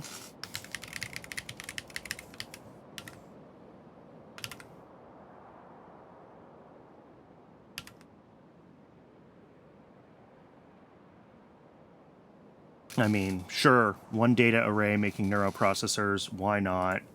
We'll do the agar on site. That's a lot of agar. Maybe we won't quite do this many. Maybe we'll run this at, like...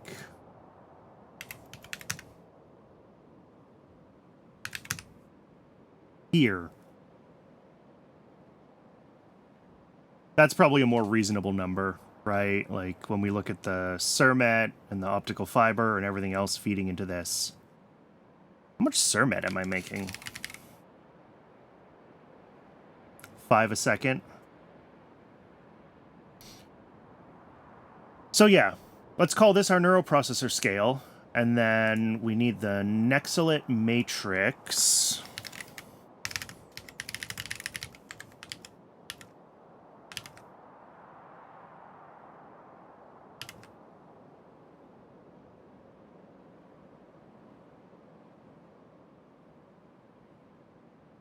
And of course, that's a weird ratio.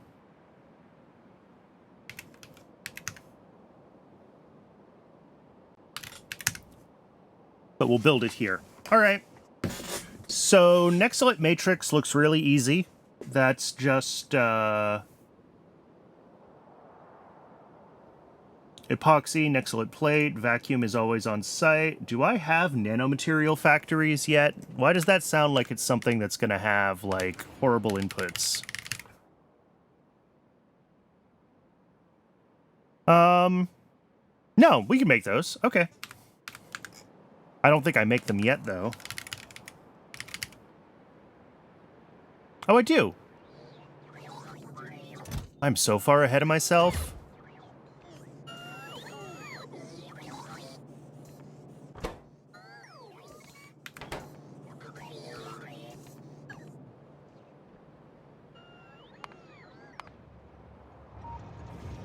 This has been happening more often.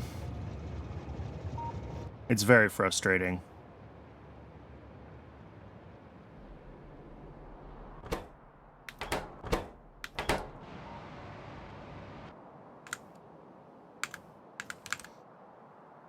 Okay, so 2 nanomaterial factories, 1 pressure pump, 1 data array, and 3 high-pressure furnaces.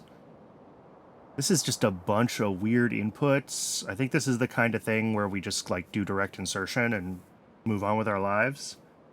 Oh, and steam on site from... This is going to have to be electric. There's nothing nearby that we'd run this off of.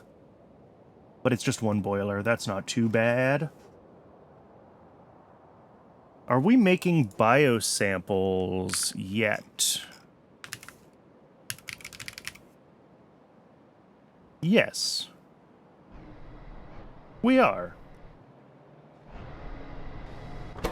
And we have lots of them. Cool.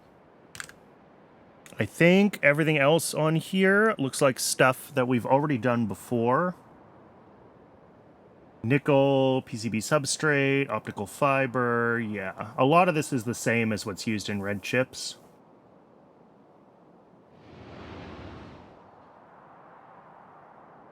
So let's get our requests in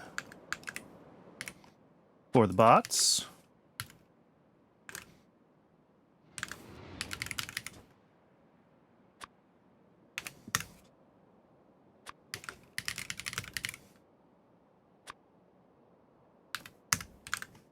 And then for the neuroprocessors, we need a data array. I don't know if I'm making these in the mall yet, because I use them so rarely. 3 high-pressure furnaces, and an electric boiler.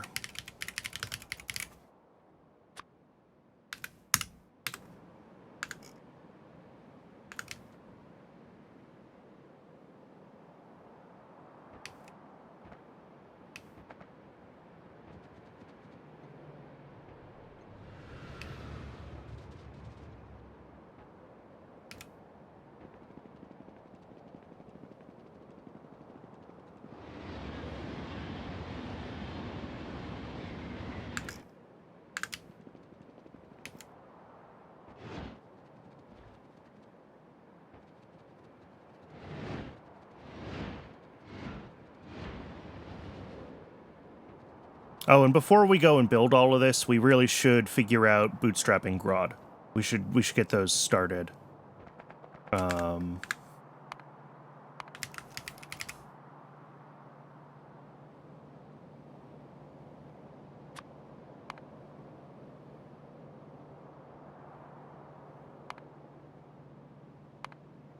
Ooh, yeah, and we're gonna need some extra ones to make our initial seeds as well. So we're going to need 4 extras.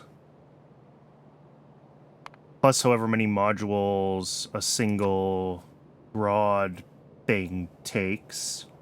7. Plus like 4. So yeah, we need to make like a dozen of these guys. Or more. Grodd Codex is fine. Jute DNA samples, Logi science packs, gross, but fine. All right, let's get it set up.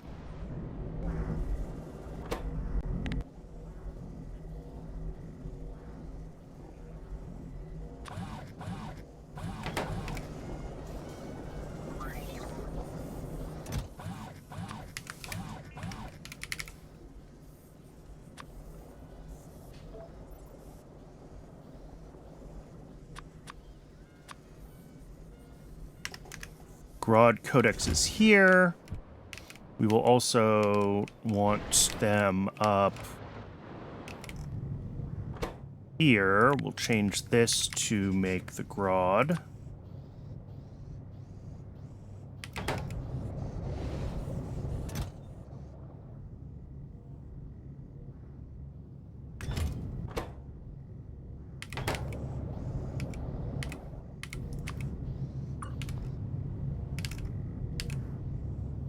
That'll just let this, anything that gets pulled out of this can get pushed back into Logi and used again.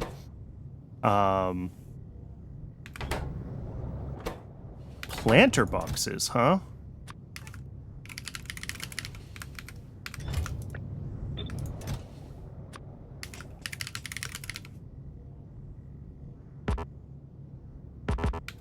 Oh, we already have them. Duh. Cool, cool, cool. Trash unrequested.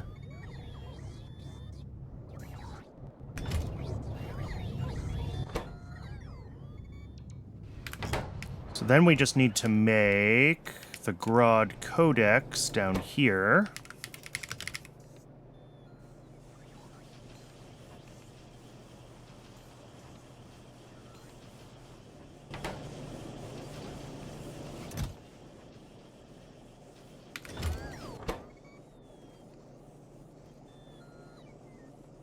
Let this empty its trash slots from the recipe swap.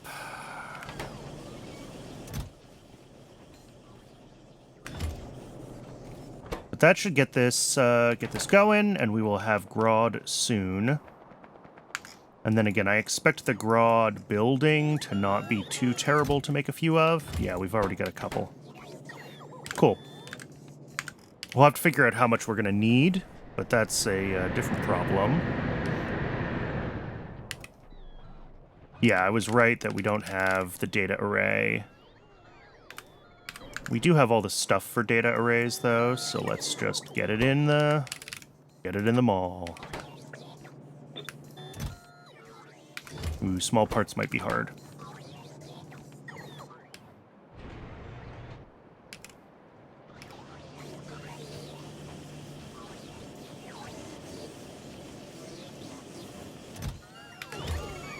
Alright, it does seem like this is backed up enough that we have, like, consistent small parts availability to the bot part of the mall.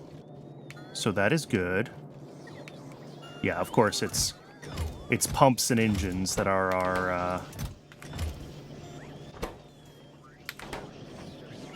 our main consumers here. And shafts, of course. Speaking of shafts, is antimony running again? It is.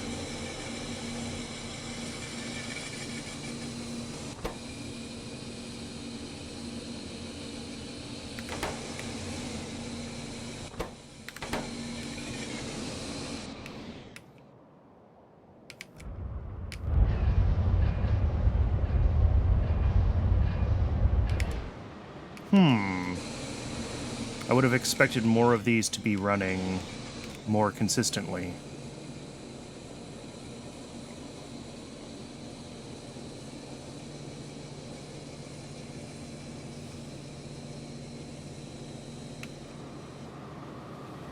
But this does appear to be running full speed, so...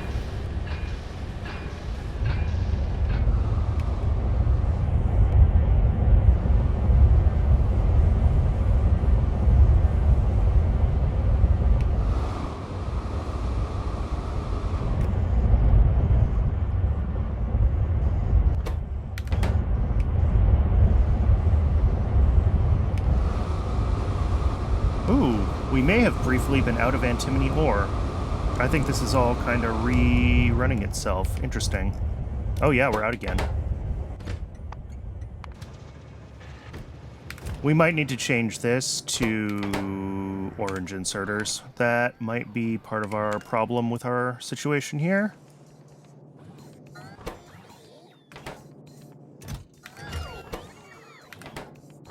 What is this going to take? 50 small parts and 30 circuit boards. Let's just hand feed that.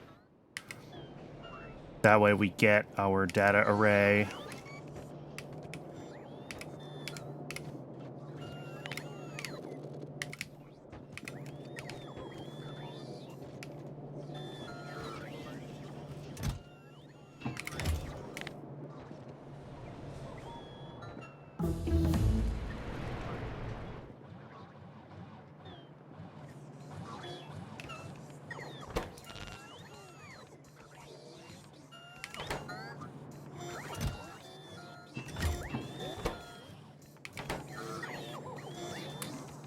One data array. Okay.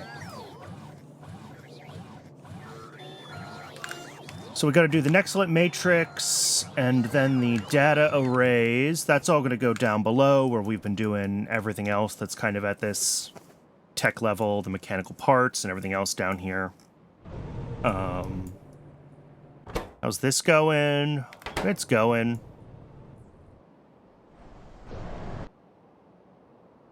Are we getting more...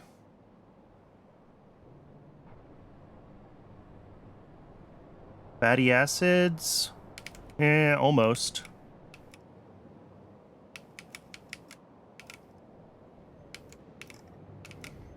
What can this do? These can do 60 oleochemicals a second. What does this one run at? Probably not that much. Yeah, only 25. So it's worth considering maybe increasing the number of these that we have in this build.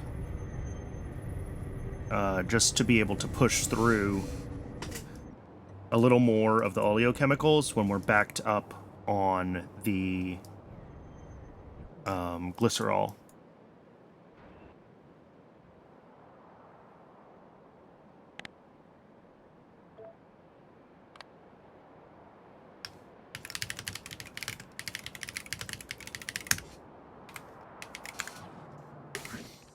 But for now, I'm not going to worry too much about that. It'll run. Things will run slowly, but they'll run. So stuff that's not totally hosed, I don't necessarily want to mess with.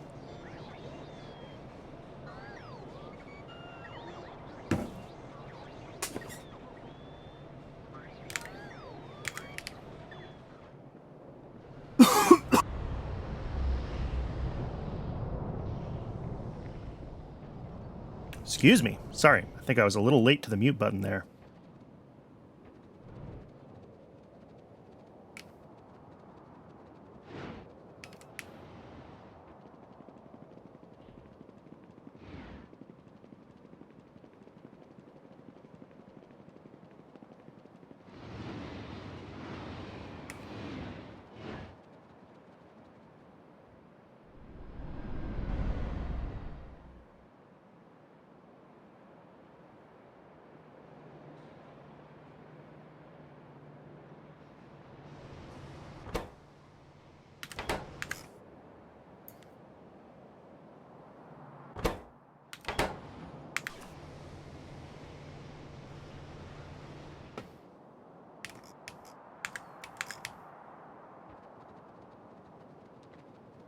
So I guess, yeah, we do this right here, right next to these other builds.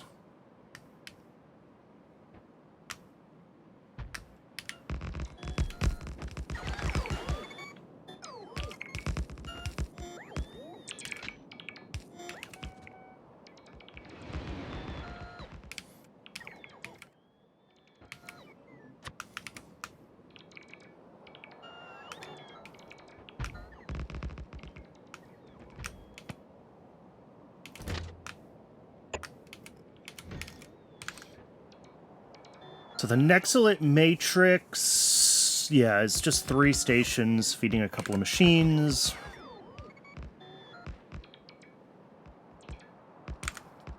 The neural processor is going to be a little more complicated because we have to deal with potential spoilage.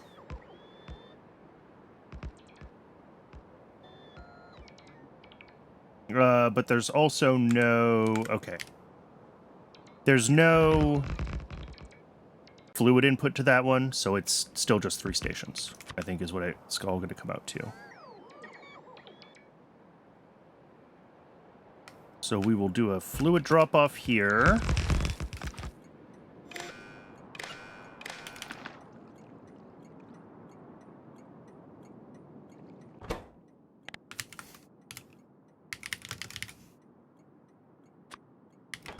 Boric acid.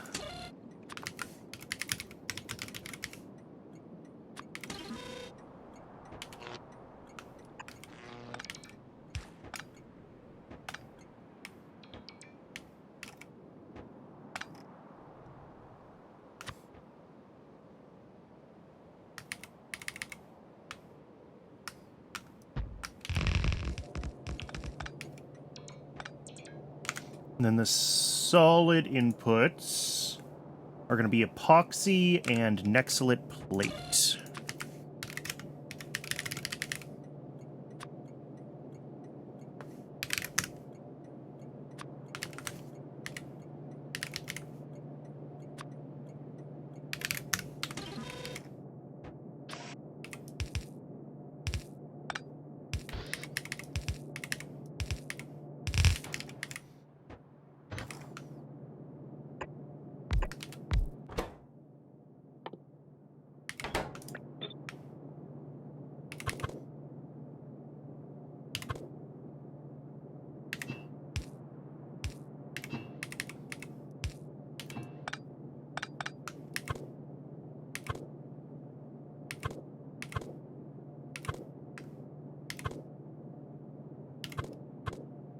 Yeah, let's do it that way.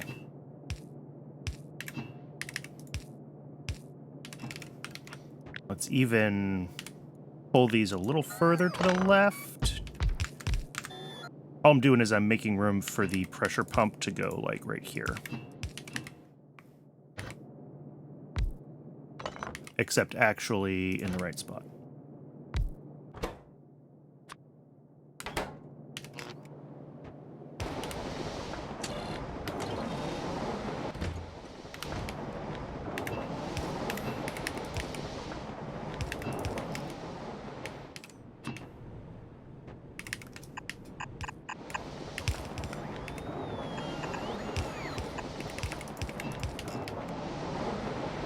Okay.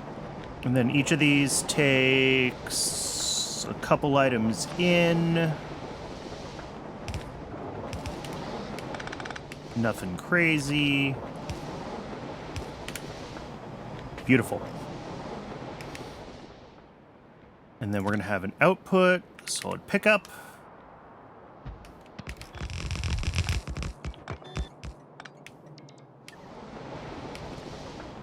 Uh, 0.8, I think that's a little bit too much for a gray, so we'll use yellows.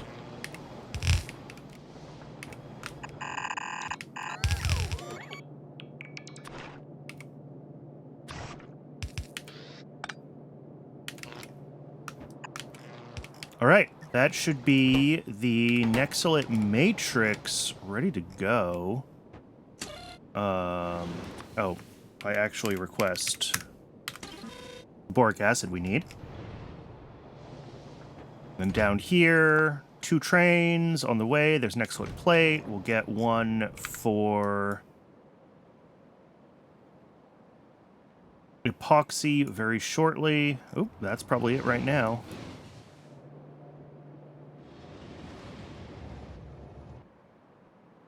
Cool, cool, cool.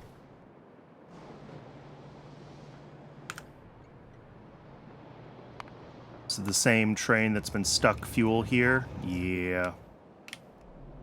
I need something that uses tin chromium alloy to turn on, so this'll run.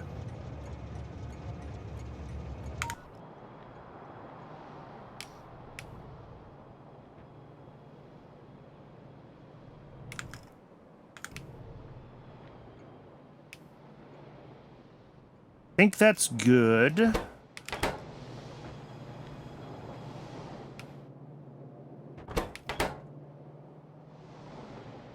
The other half of this, then, is going to be the neuroprocessors,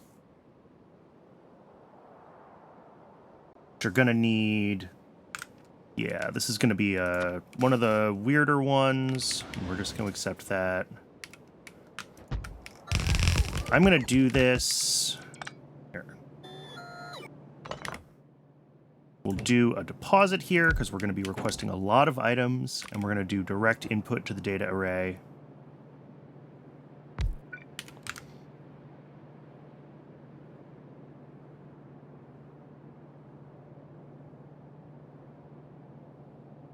So our total input is 12 items a second, basically, for this. So, like, it's this.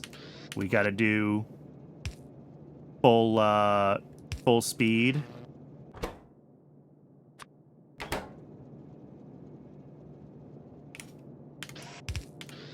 Although 0.6 of those are other things, so. But yeah, this is gonna be hard to run completely full speed for sure. Now, the other thing, let's get all of our requests in and we'll figure out how many we have.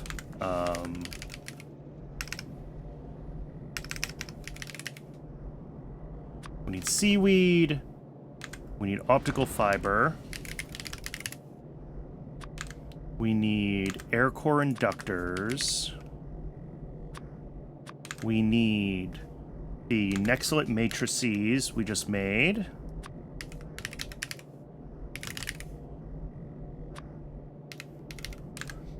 We need brains.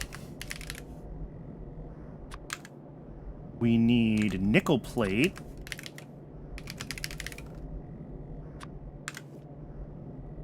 We need All right, this is going to be too many items, is what it's going to be. Surmet, high power resistors, ceramic capacitors, biosamples,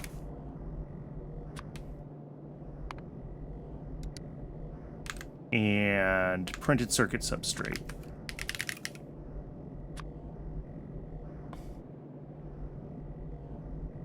All right, that's 11 items.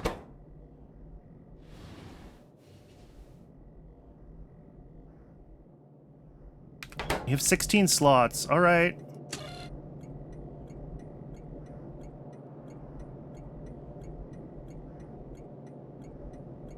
What is 165? I'd really like if we had a few extra slots here, because then I would set each of these, set the request threshold to 10, and set each of these to like 15 stacks. But I don't want to do that. I think I'm going to end up splitting this. I'm going to end up splitting this between two. That'll be easier.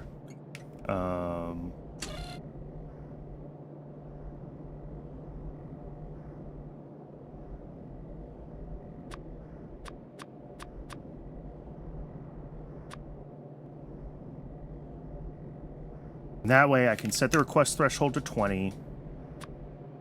And we could say we want total stacks of 25 each.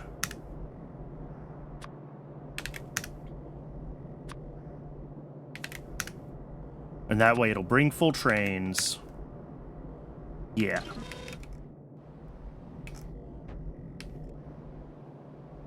And that means we need a second input.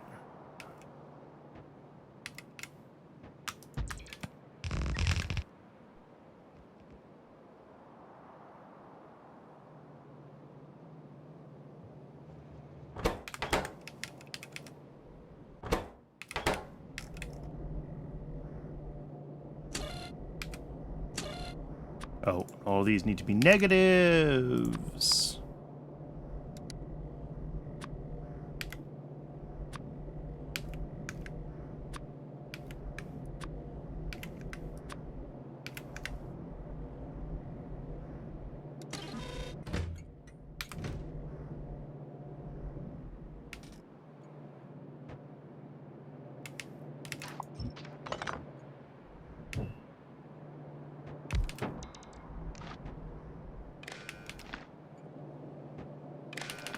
Okay, and then this is going to have to request the other stuff. So this one's going to have nickel plate, Cermet,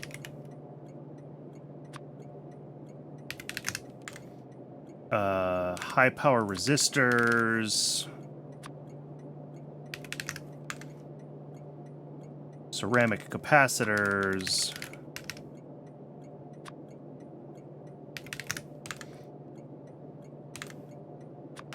biosamples, and the printed circuits.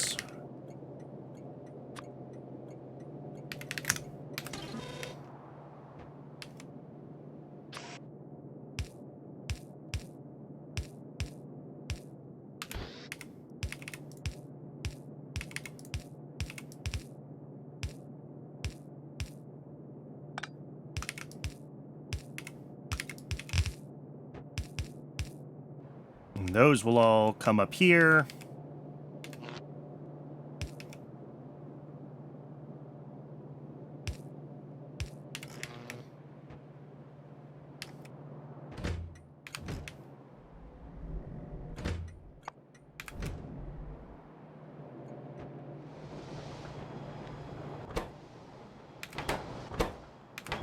Did I? Oh, whoops, I did mess up. These need to be filtered.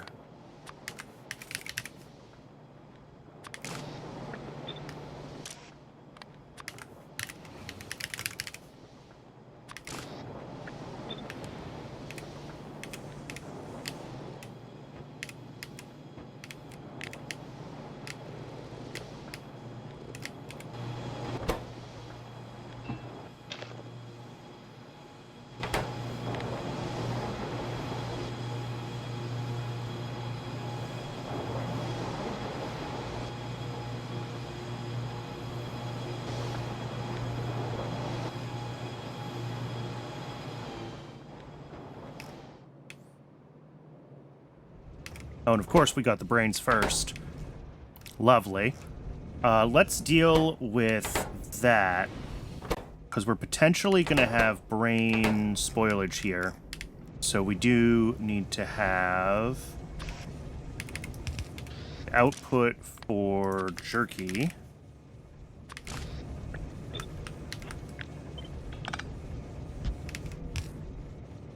And one more here, basically.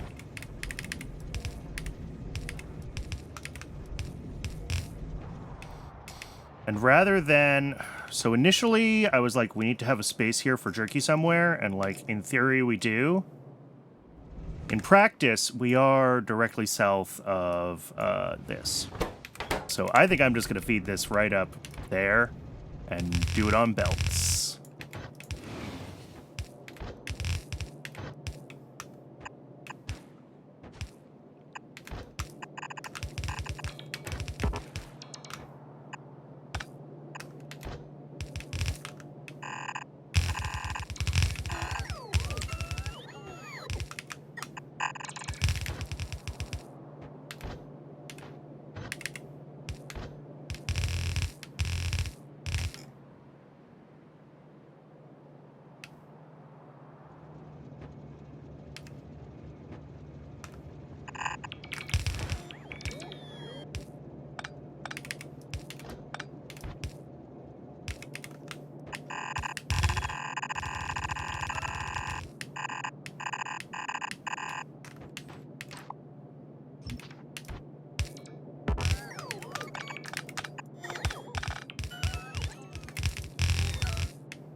And that is our spoilage output for the brains down here. Is this the best way to do it? No, it's kind of messy, but I've run out of train stations here, so it's what we're going to have to do. And of course, none of these guys are filtered because I was off doing other things, so that's going to be exciting when I get down there. I got to fix all my filters.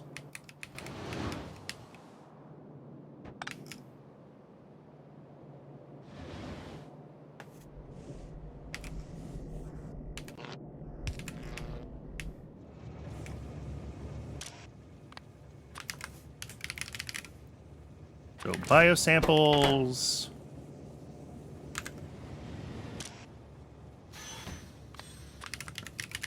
Cermet. Ceramic capacitors. Printed circuit substrate. High power resistors and nickel. All right.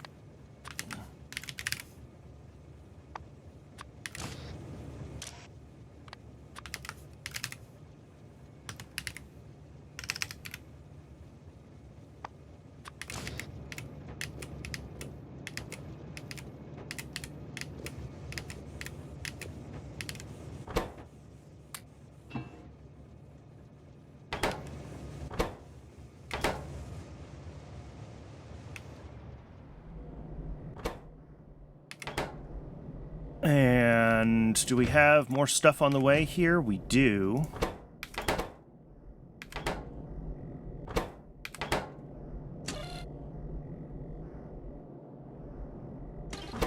Yeah, so this is getting, I assume, the optical fiber is what's en route. And then obviously we're still waiting for the Nexilate matrices to be ready for delivery. Here, that's our third thing.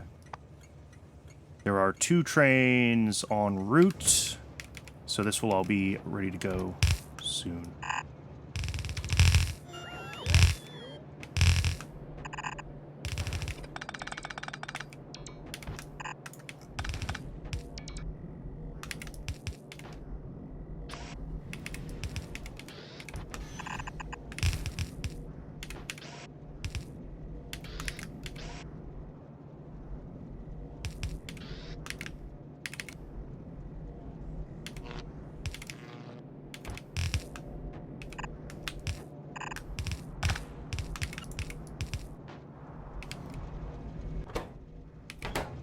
And I don't think we need quite this many inserters for these things anymore.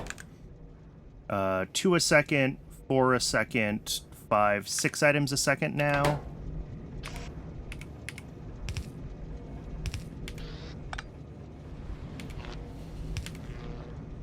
So I think just 4 inserters here is going to be fine. The last thing we need is high pressure furnaces over here. These are going to make the agar that we need.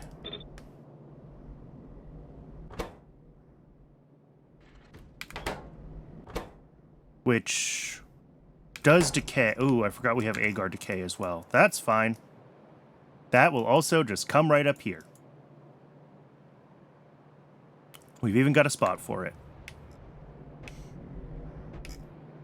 So we're feeding these guys 3 seaweed a second.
Right, these spoiled biocred? Yeah, these spoiled biocred.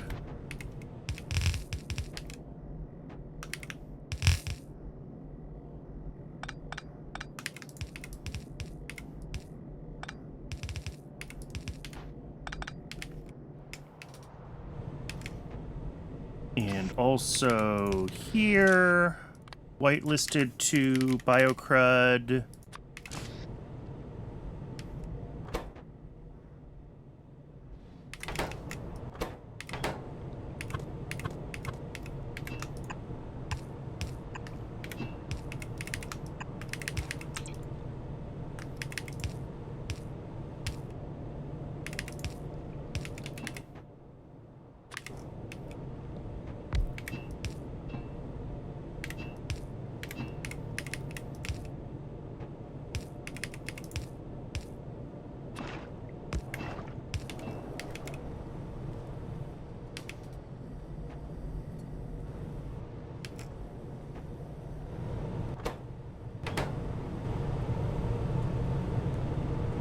Go, agar.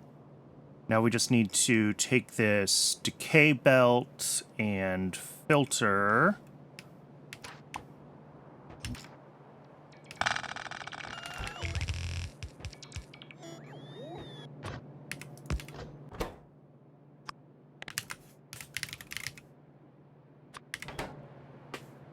That should do the trick. That is disgusting. I really should fix that at some point, but I probably won't. It's probably going to be like that forever. So this is just waiting for nickel plate, and lo and behold, we have nickel plate on the way. And then the Nexilate Matrix is going to be the last thing that it needs to fully turn on. Should have more algae on the way. Oh no, not yet.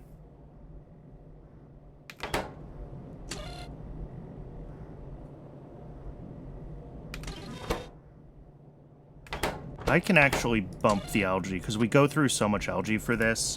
I will bump it to 30 stacks, so it'll request that a little bit more frequently. Everything else is reasonably slow, so hopefully we won't. Yeah, plus it only stacks to 50, so like we want those extra stacks of algae. Or seaweed. I don't know why I keep saying algae. Where did I get algae from?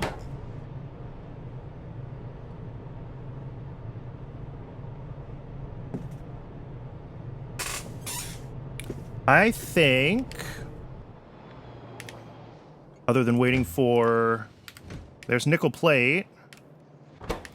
Cool, so if I grab these nexolite matrices and I throw them in here, we should see this turn on. And I think this is a milestone. It is a milestone.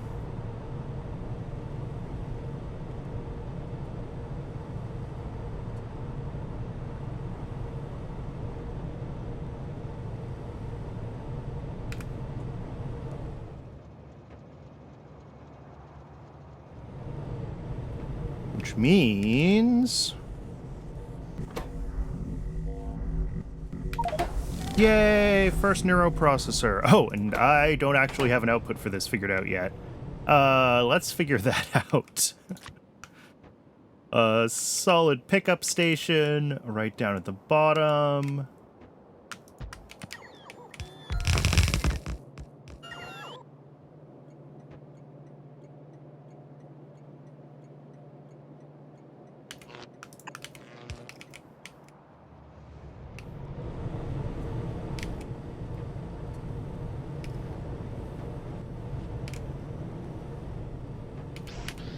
How many of these are we making per second? 0.4, yeah.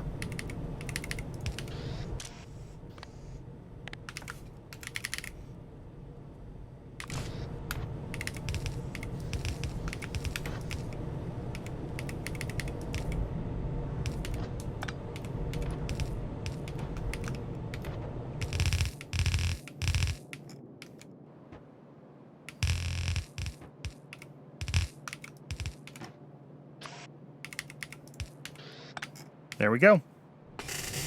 That's neuroprocessors.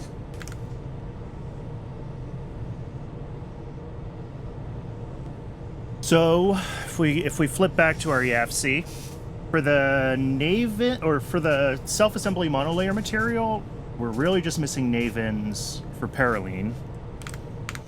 And then for science itself, we still need to get Grodd and Mukmoks going. I'm curious what's up with Grodd. We still have not gotten any jute DNA samples here. Did I mess something up down here? Are we not making them? Oh, you need Logi Science packs. Ooh.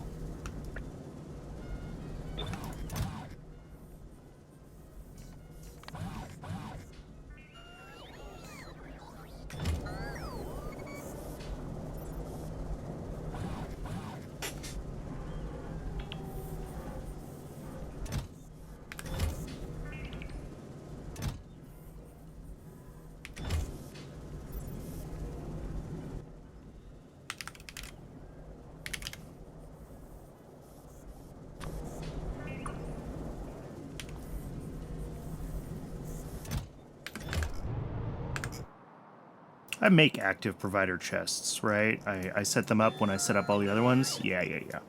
All right. So the bots will shuffle some stuff down around here. We will get the... There's only 14 of... Oh, there's only 14 of these in Logi storage. Okay, so we don't have logistics science packs in our logistics system, ironically enough. Which makes sense. Those are something that comes from the rail network. And we haven't pushed logistics science packs into the belt base yet.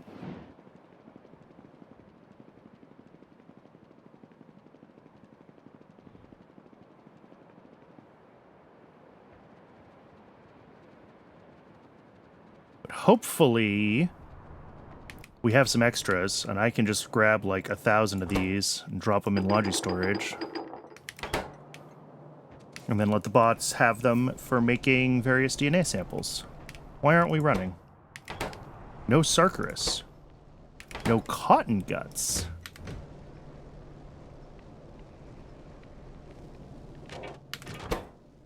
No, we have cotton guts. You're disabled. Oh, because I only buffer this up to like 15,000. That's a very small number.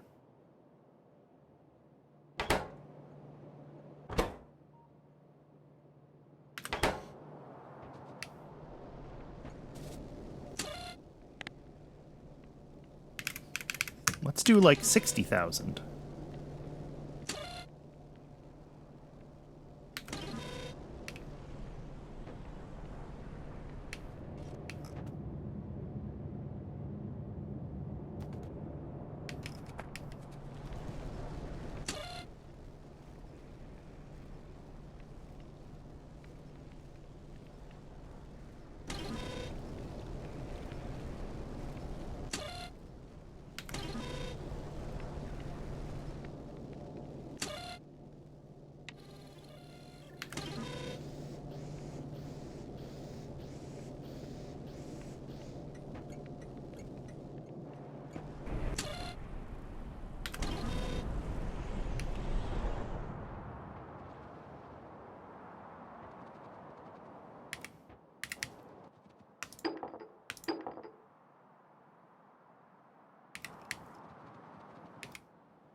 We're going to need, in the mall area, we're going to want our logistics to be able to request the neuroprocessors. And also the self-assembly monolayer material, even though we don't have that available yet. We're going to need it here at our sort of main request station.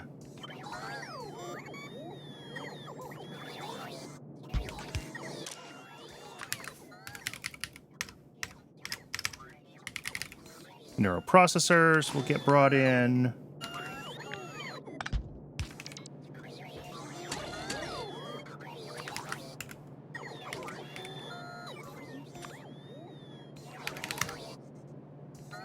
And the self-assembly monolayer material we will also need in here. And mechanical parts too we're going to need in here.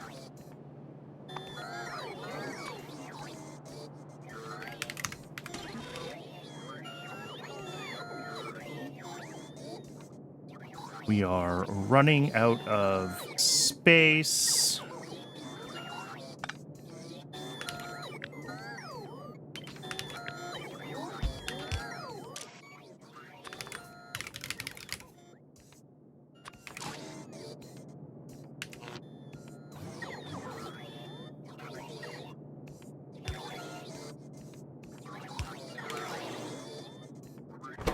Oh, we still have all this stupid melamine, too. How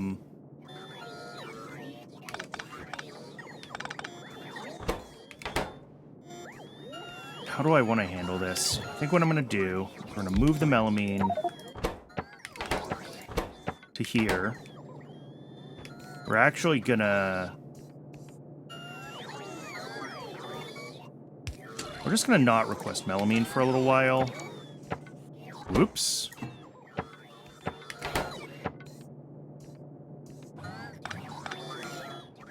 We'll throw all the melamine in... Jeez. Into one down here.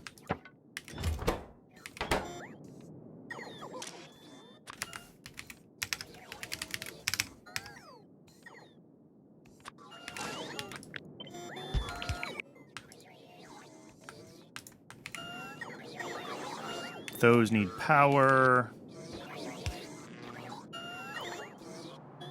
And then up here...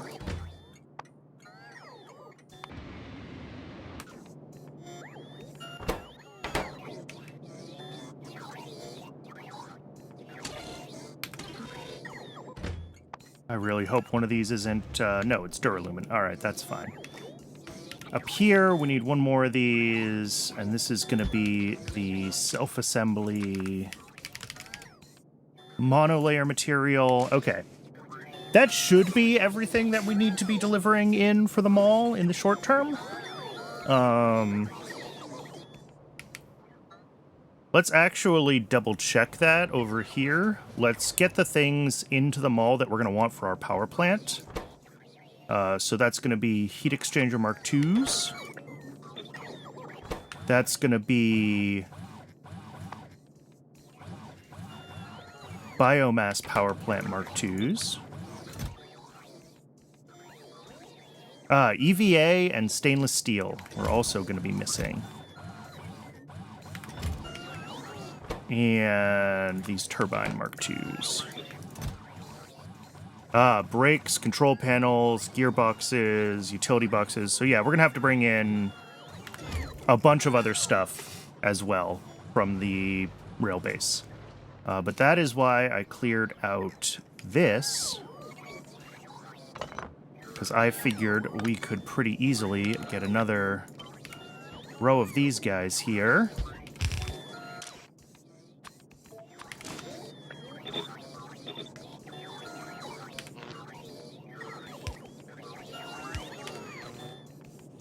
And then whatever we need to add requests for, we can do that.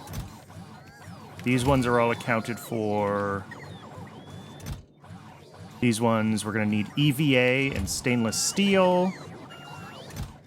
We're going to need shafts, gearboxes, control panels, brakes, and... oh, we need, like, everything. Okay.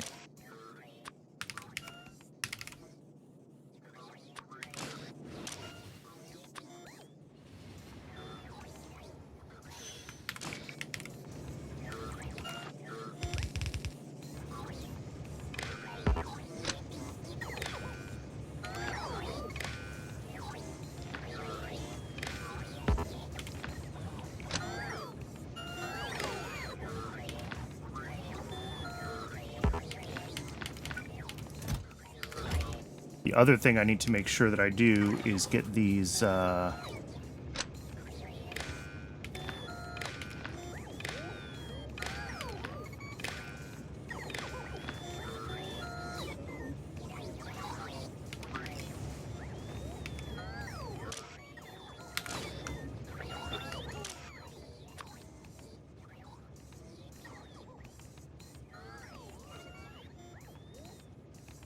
Ooh, boy, it is not easy to just find all the Mark II parts, is it? Brakes. Control panels. Electronics. Do we need electronics? I didn't even check. No. Shafts, gearboxes, control panels, utility boxes, and brakes.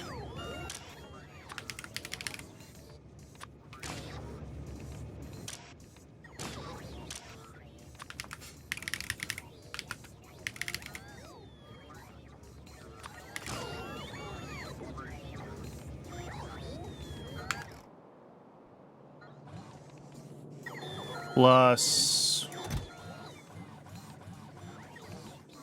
oh, stainless steel. Yep.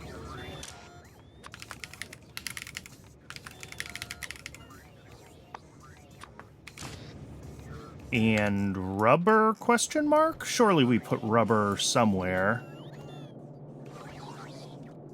Rubber comes in here.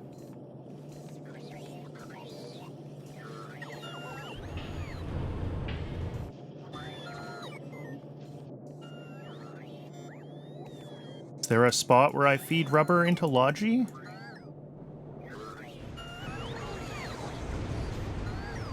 Maybe not.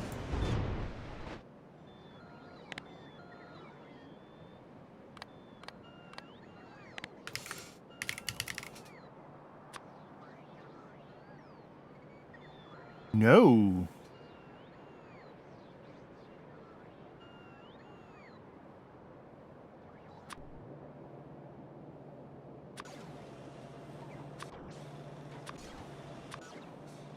All right, so we also need to get rubber.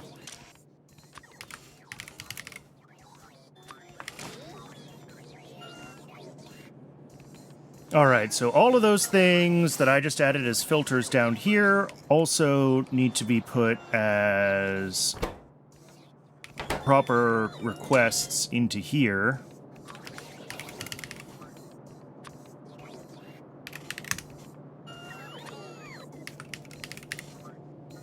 shafts.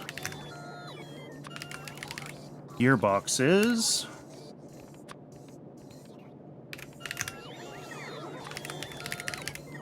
Control panels.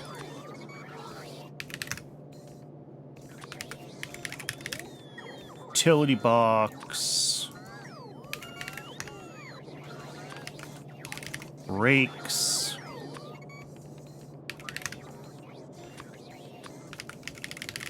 Stainless steel.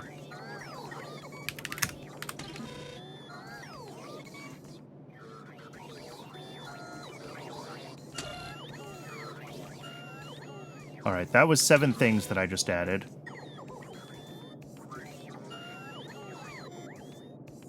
There should be 16 in total on here. Yes, there are 16 in total on here.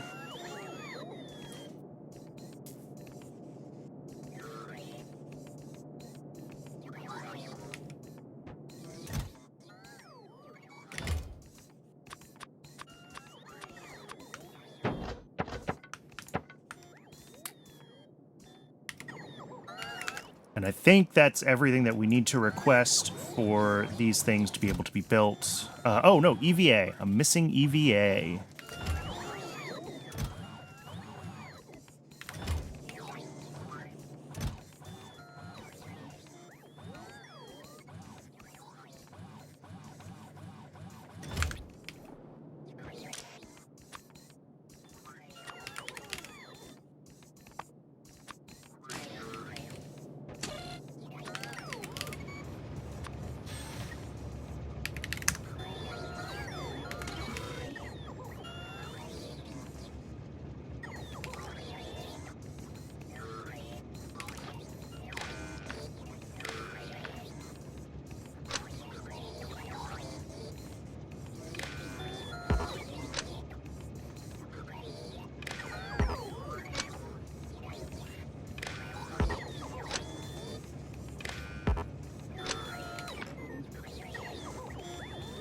It's hard to see if I've correctly gotten all of the, I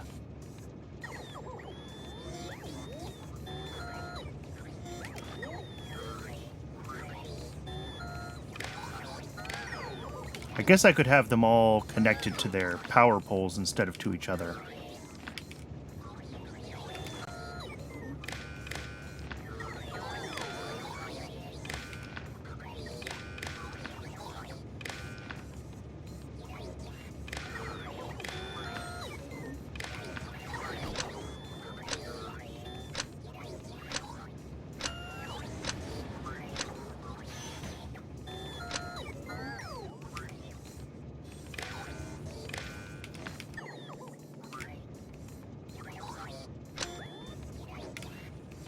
Oh, these bots are killing me.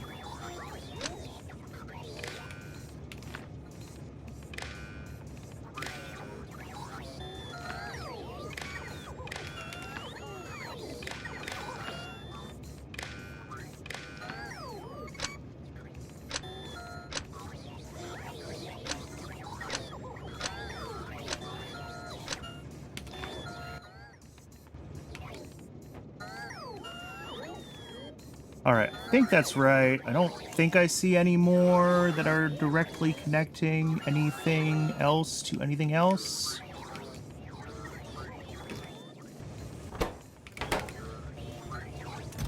I think at one point I messed up and we requested too much Nexalit. Like, the Nexalit wasn't properly linked. Same with Duralumin. But, like, I think that's okay. I think we have enough slots in here that we will survive having a little bit of extra.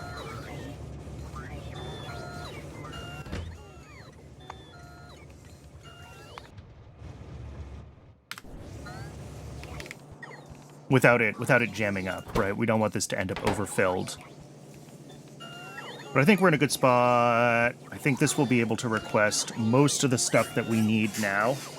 Now it's just a matter of waiting until we actually, like, build enough of it to have a train full. And for some of this stuff, that could take quite a while. Apparently brakes are not correct. All right. Cool, cool, cool. Electronics aren't being made. That's fine. Yeah, I mean, a lot of these we've only made dozens of them, right? If we check...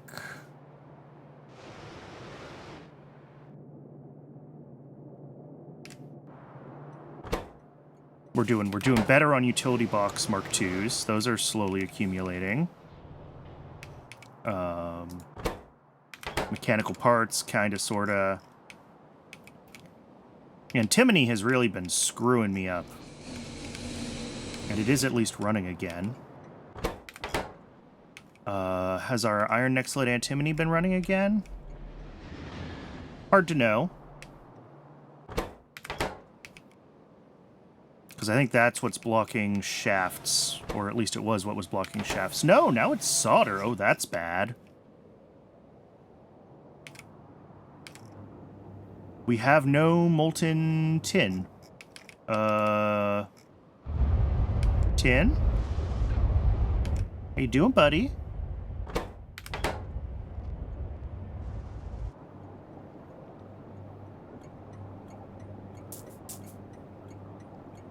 Oh, we don't have a pump here.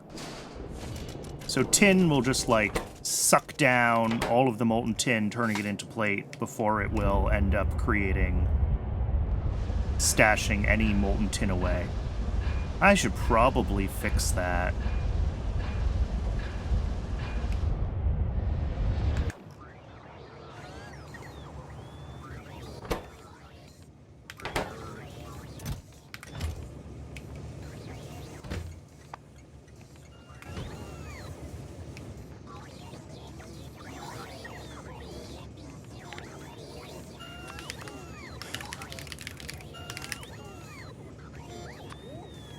We should be able to see, yeah, we should be able to see this station. We've got stainless at EVA here. Everything else is waiting for there to be enough to make deliveries. And a lot of that's going to be waiting on silicon still.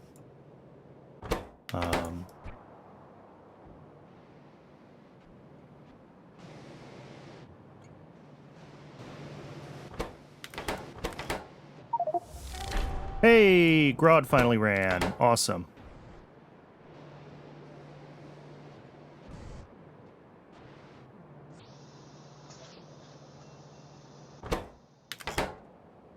I think we made MOSFETs, and they must have gotten delivered to electronics down here instead of to red chips.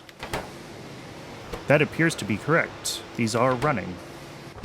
There's not a lot left to run. I think we're already out of the MOSFET. Oh, no, they're up here. So that'll run a few of these. Eventually, we will get enough for a delivery of all of these parts to the rail base. In the meantime, well,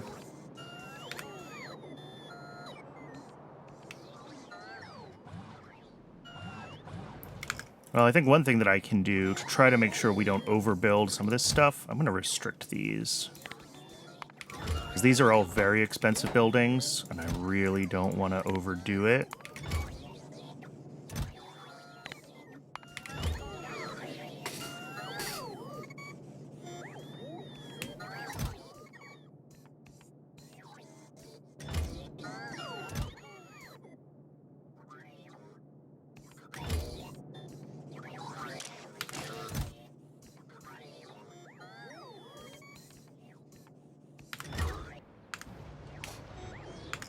Alright, with Grodd theoretically available to us now, well, one of them. Okay, we're going to need a lot more than that.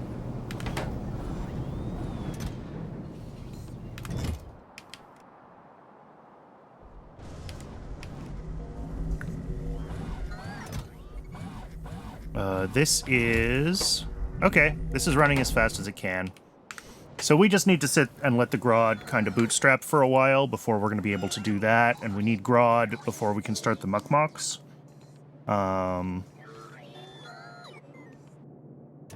Ooh, we have 2 Naven sculptures. So, almost enough to start the build. Not really. What do these guys need? What are we waiting on? Complex circuits. Okay. So yeah, pretty much everything is waiting on silicon.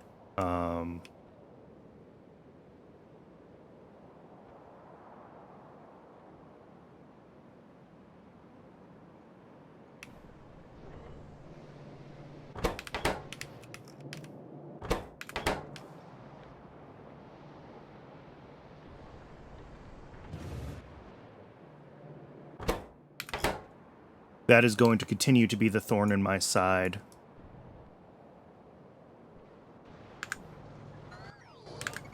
So, other than Navens, what else can we be working on in preparation for science? Really, not a lot. Nuclear really needs our new power. So we've got a particle accelerator, although it's only one particle accelerator.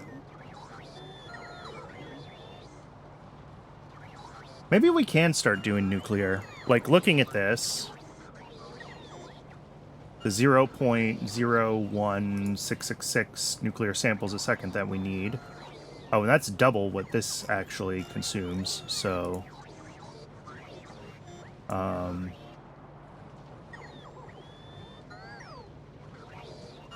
maybe we can get this going, just because... I thought for some reason we had more particle accelerators involved. There's only one involved. Turning the plutonium oxide into all of the plutonium isotopes, and then those all get balanced through neutron capture here.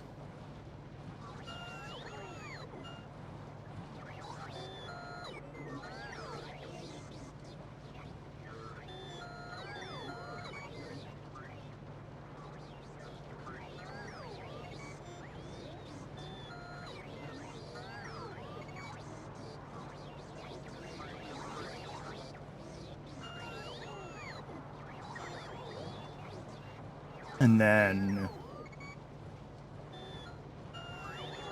the only one that we care about, which is the 238, comes out. And that feeds right into the nuclear samples, which also need automation science packs, some other stuff. What's the decay time on this? Hour and a half. Decay time on this, 104 hours, 109 hours, 402 hours.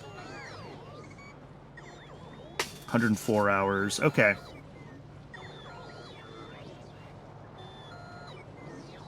So most of these things decay in fairly large chunks of time. It's just the It's just the 238 that potentially spoils quickly, down to the uranium-234. And I don't know if I have a decent use for that.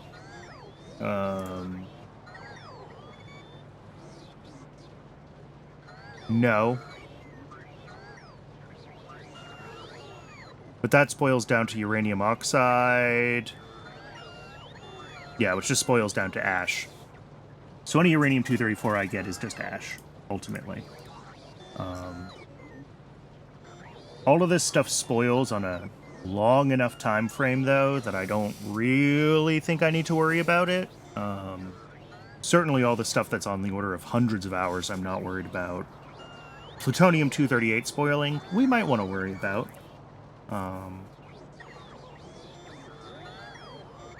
Alright, yeah, if this is just one particle accelerator, I think we can do it.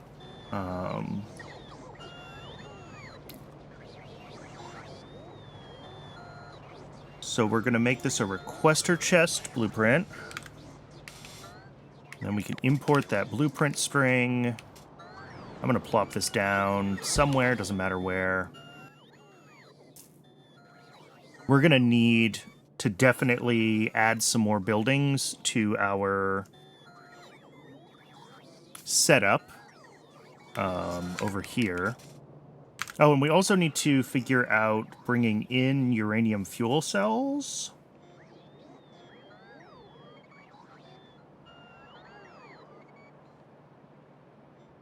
Oh, and that includes, I just realized that that includes some stuff that we don't need either. It had like ethanol still being produced here.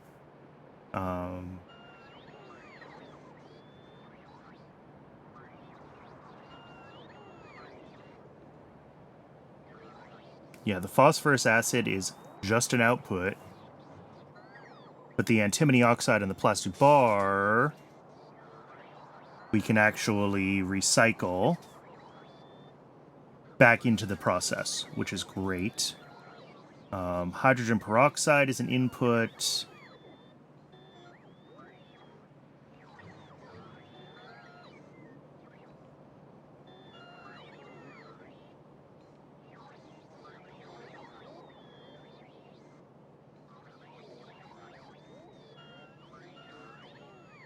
Yeah, and then the plutonium peroxide, I guess we'd want to feed the neutron capture recipes first. I like that boric acid ends up in as the quote-unquote fuel for these machines. That's very funny. So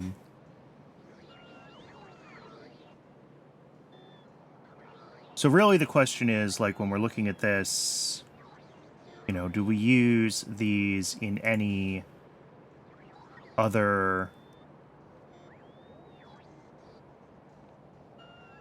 processes? And it seems like the answer is no, we don't.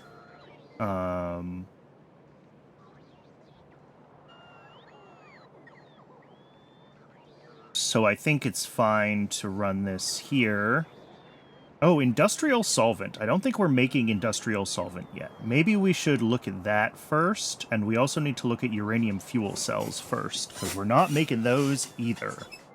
The depleted uranium cells are what get processed into the plutonium. That's fine, but we need to make uranium fuel cells.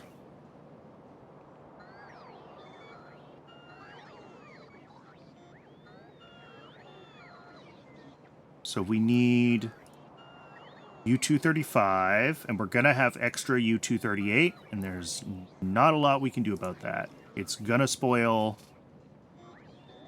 Uranium oxide will spoil. We're going to have an ash product.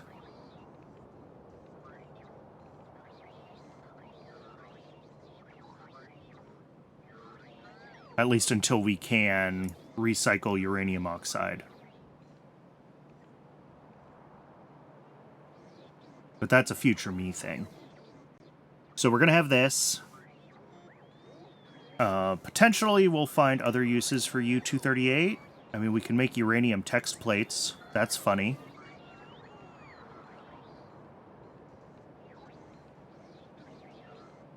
Uranium magazines. Yeah, nothing interesting. Okay. So yeah, we are going to have another particle accelerator, technically. Hopefully they don't ever both fire on the same tick. That's really what matters. Because that would be our power spikes that, like, are brownouts for us, is if these particle accelerators run simultaneously.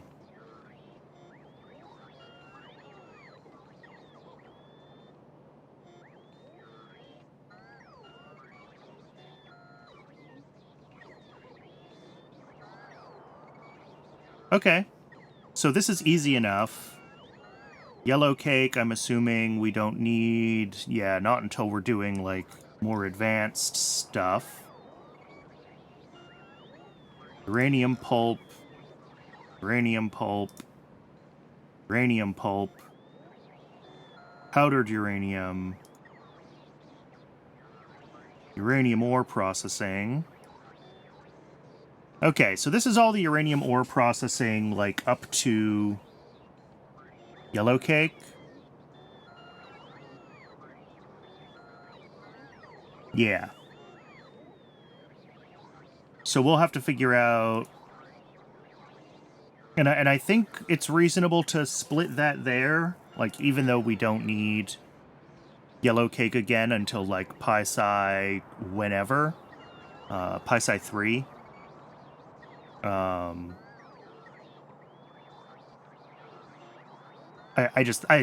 feel like that's a reasonable, like, breaking point, like, between the uranium ore processing into a real product, and then supplying that product to other processes. And then this guy will have a separate build that's uranium fuel cells. And then those will get supplied to the plutonium processing, which is making nuclear samples. And this is going to be a big build. There's not a lot we can do about this being a big build.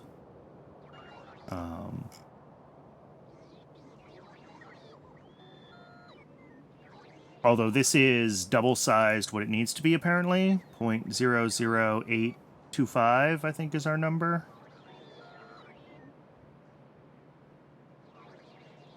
What's the recipe? 1 nuclear sample per 12 per 0.1 a second. Okay.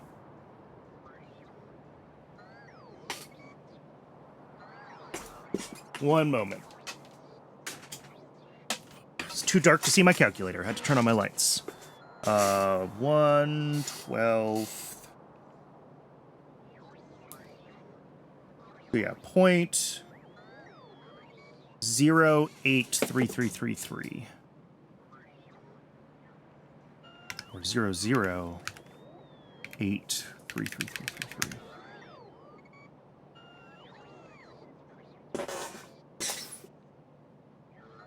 Yeah, and we're running these things just super slowly.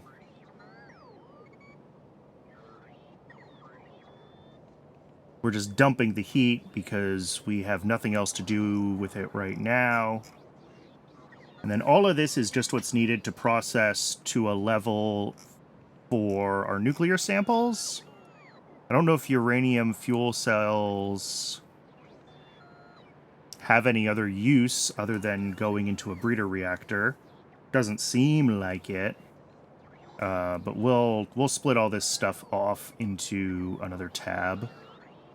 I mean, the build will be built probably 1 particle accelerator and 1 automated factory. Here, let's just split over here.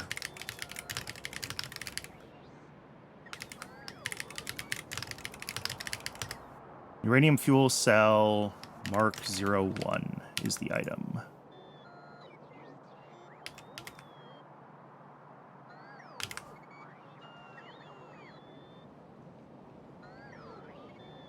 Obviously, we are not making 15 of these.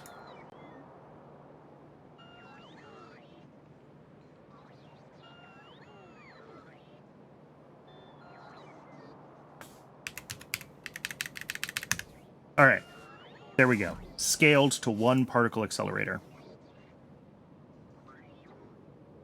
This will not run at this full rate, but it is what we can make here. And then we'll export the U-238. I expect most of it to hang out and spoil, but it's easy enough to export it.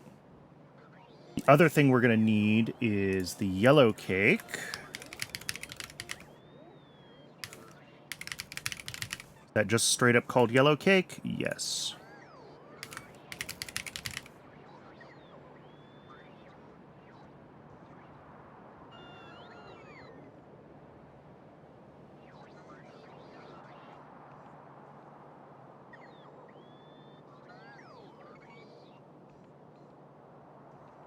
Yeah, and we will scale this to...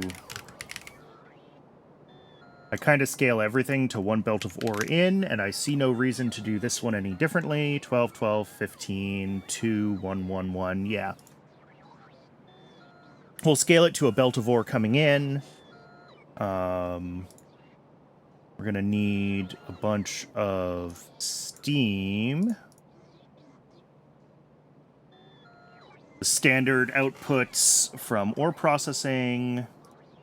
Bring in water, and we need iron ore dust, which is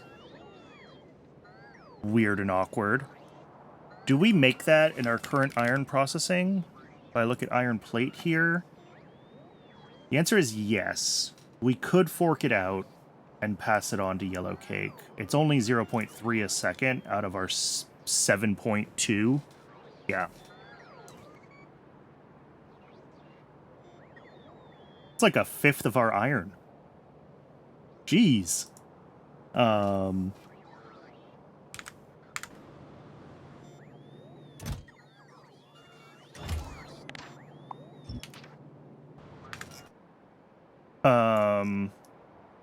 So yeah, if we find where we're making iron... Is that these machines? That's these machines.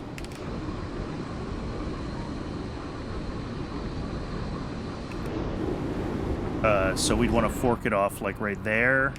And then I'd have to find a spot for a station, though, which is easier said than done. Around these parts. Everything around here is pretty dense already.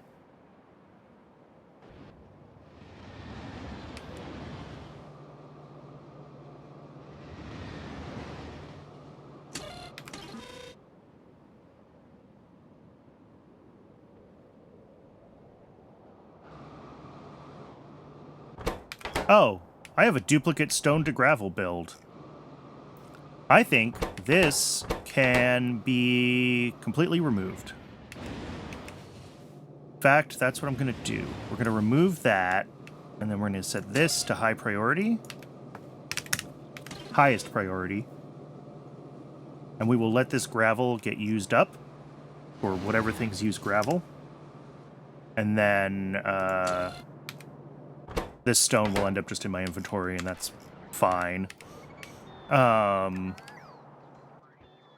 then we can hopefully route in the iron dust, like down here was what I was thinking, to one of these stations.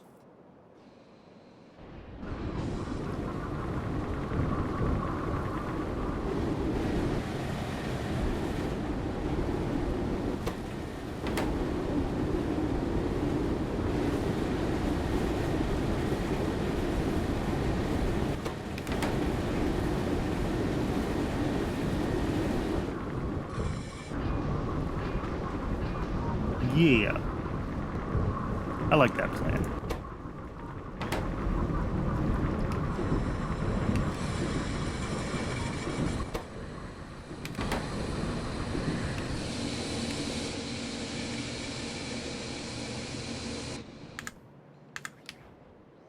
What's going on with this side of the world? It looks like we've got all the easy deliveries. Everything else that could be requested here is all stuff that we know we're not really making in high quantity, and that's going to take quite a while to get delivered.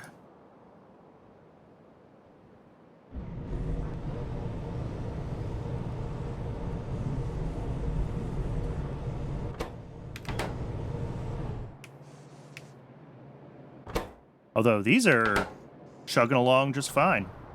I'm impressed.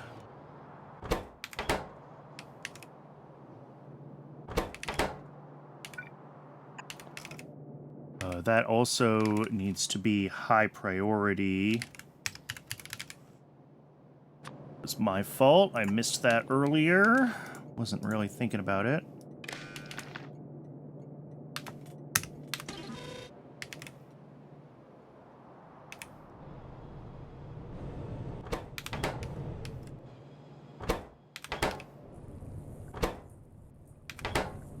Cool.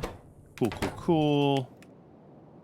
That still hasn't run, huh? We still haven't gotten any more fatty acids out of that? I am... Well, I guess I'm not really surprised, but...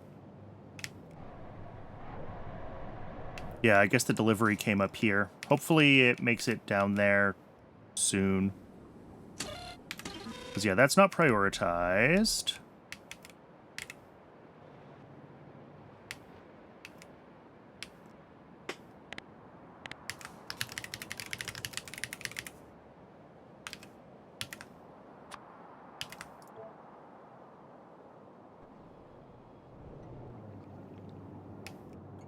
I did request it, right? Yeah, fatty acids.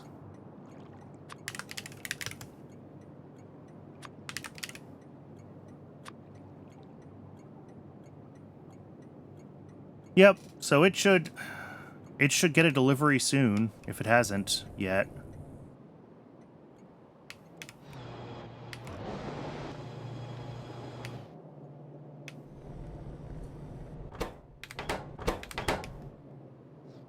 The other thing I should do is I should hook up a rail signal to turn off brain requests when we don't need them. Like, if this gets full, not that it's going to get very full very quickly, but if it gets full, I want us to be able to, turn off brains so we're not just constantly delivering brains here and having them spoil. It's not a big deal right now. I have lots of brains and I'm not doing anything with them. But soon we will have vat brains going, and those are going to need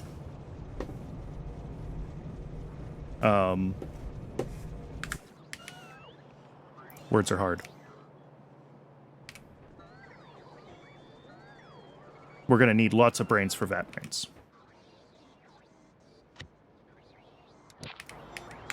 All right, so what am I actually doing right now? I guess I want to go get iron ore dust out of iron, because we're going to need that as an input for yellow cake.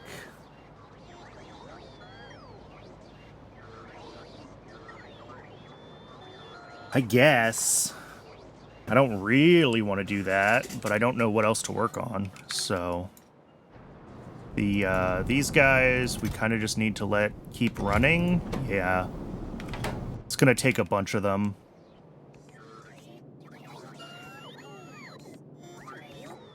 And then Navens are blocked on red chips. Red chips are gonna be...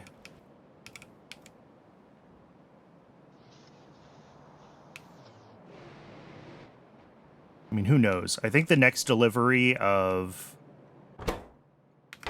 N-doped silicon is going to come to transistors, almost certainly. And those will run. And then we won't get a delivery of them out to complex circuits, because complex circuits already has plenty of transistors. And then the next one will go to MOSFETs. That'll go there. Those will run. It'll empty the transistors. Transistors will run. Yeah. Unfortunately, because MOSFETs have 2 destinations and transistors only have 1, the round robin won't always line up right.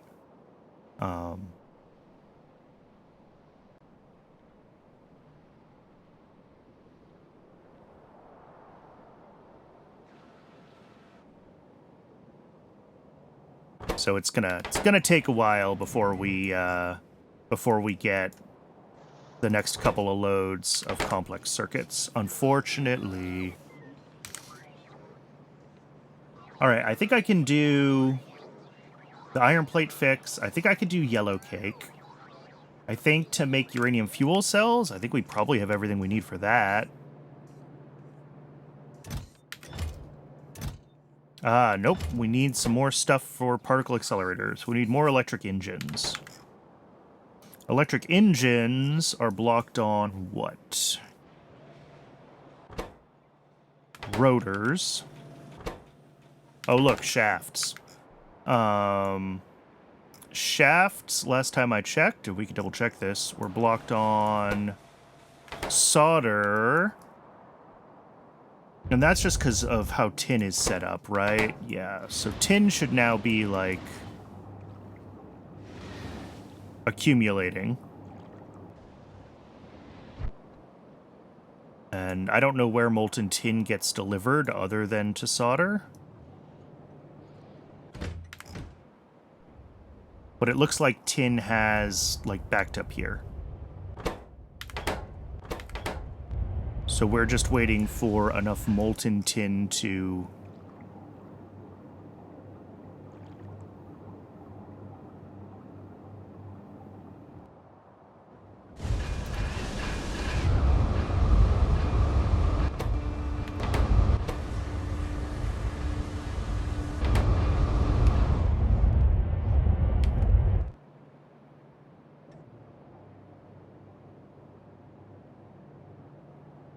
All right, that's going to take a minute.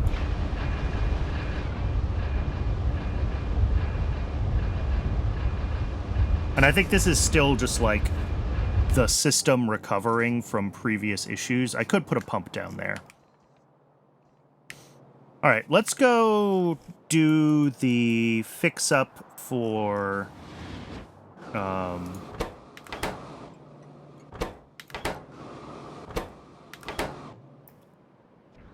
let's fix tin.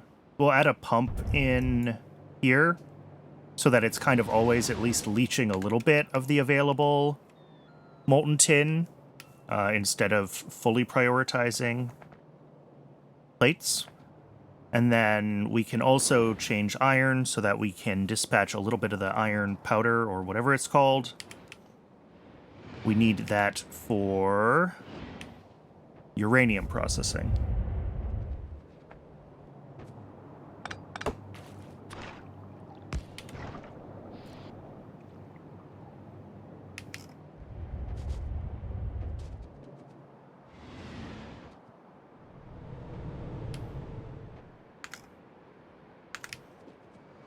Then iron plates are down here.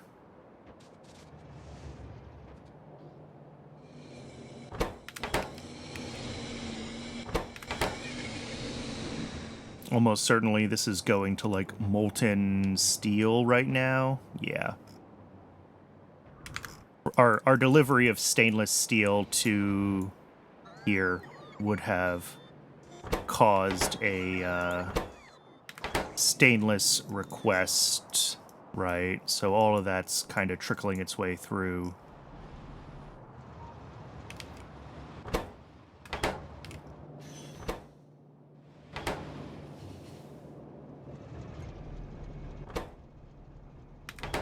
No phosphate rock. Ooh.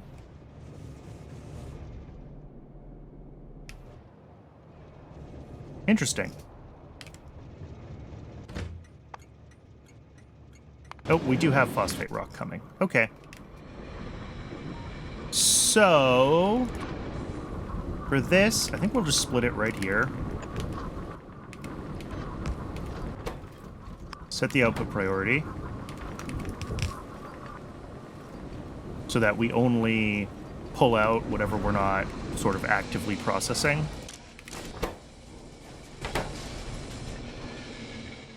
And then that'll have to come down here, all the way down to here, where I thought I had removed this.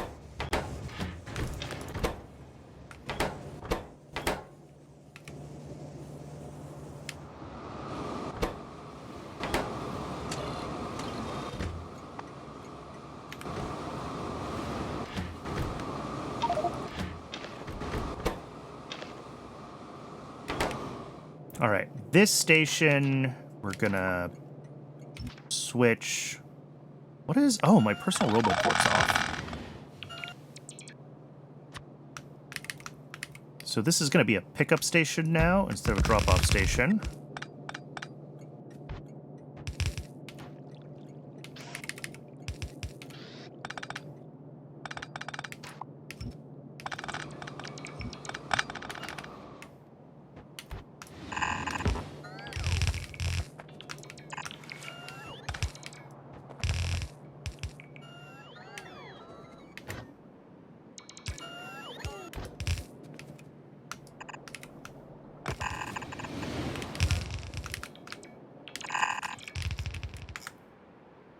And it'll come out of here somewhere. Let's see if we can figure out how we want to route that.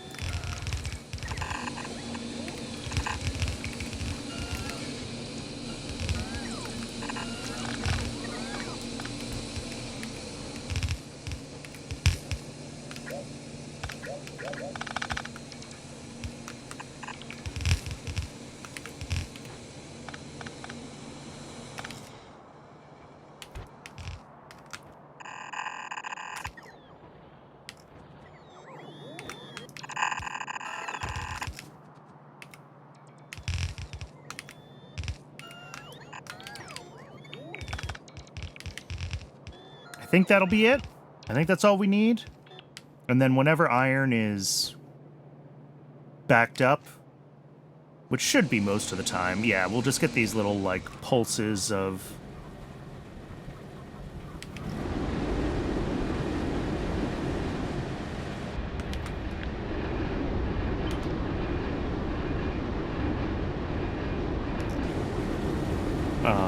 these little pulses of the iron powder, or whatever it's called, iron ore dust.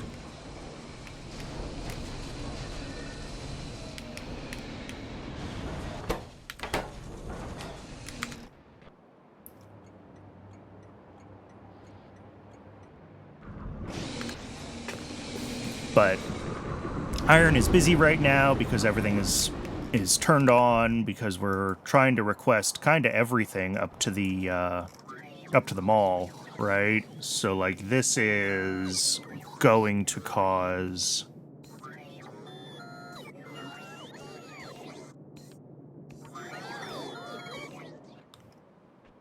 iron to be in use, which is gonna slow down our production of the iron dust, gonna make it a little bit harder for the uranium processing to like actually turn on. What is wrong with you?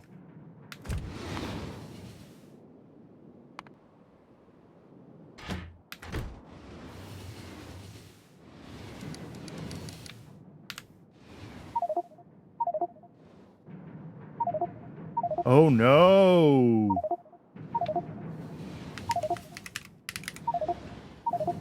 I know.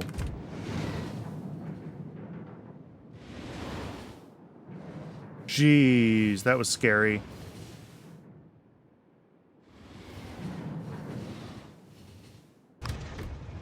I got overzealous deleting all the temporary stations there. Ooh, boy. Hopefully CyberSyn can work itself out.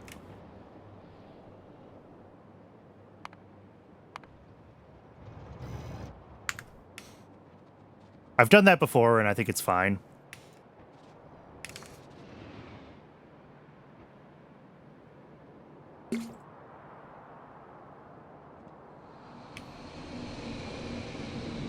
It's just always a little bit scary.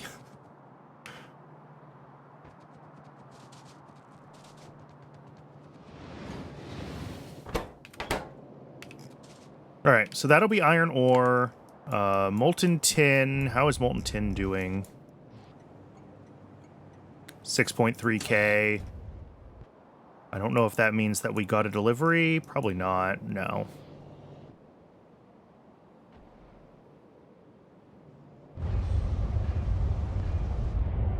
So, yep, we're just waiting for tin to catch up, and that'll get solder. That will hopefully unblock shafts a little bit more. Shafts have never really been running consistently. We've had so many issues with so many things with shafts.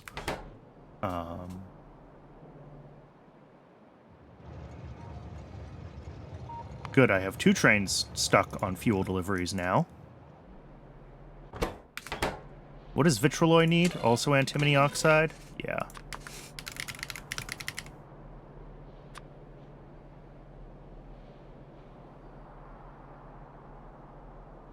So that's going to be the Nexilid antimony special alloy. This is vitroloi. This is iron Nexilid antimony.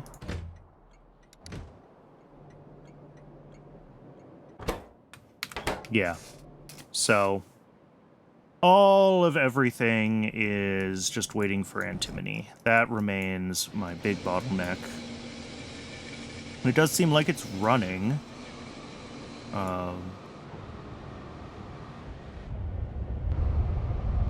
Not well.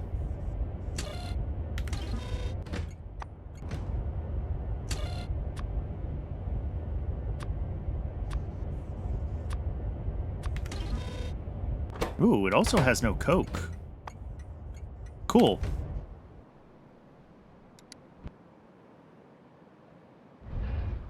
That is not as big of a deal, because, like, there's also no ore feeding in, so whatever.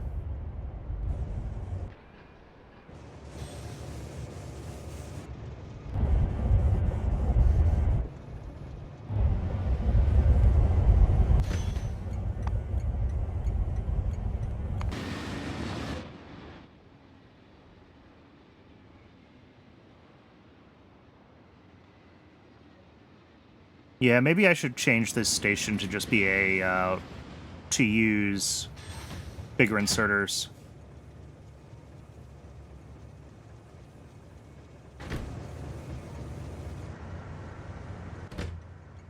Oh, that might also be the problem, is it's not willing to dispatch 2 trains and have a queue here. That should definitely allow queuing. And then, what's the train limit for this station?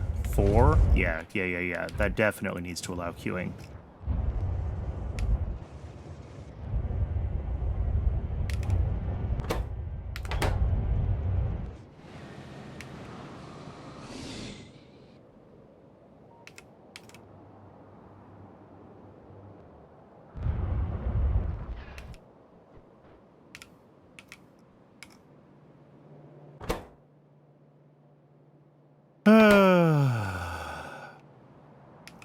So slow.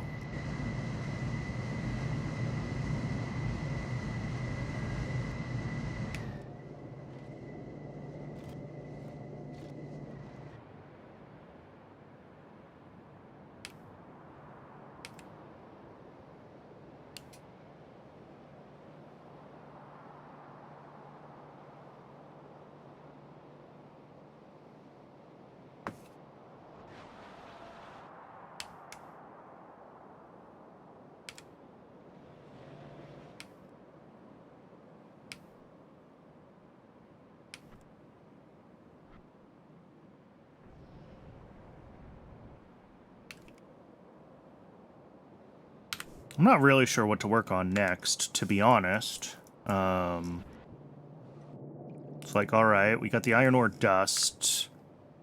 Obviously, that is in service of uranium processing.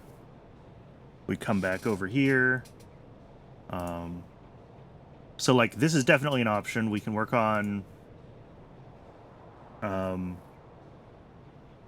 work on yellow cake and work on getting fuel cells started.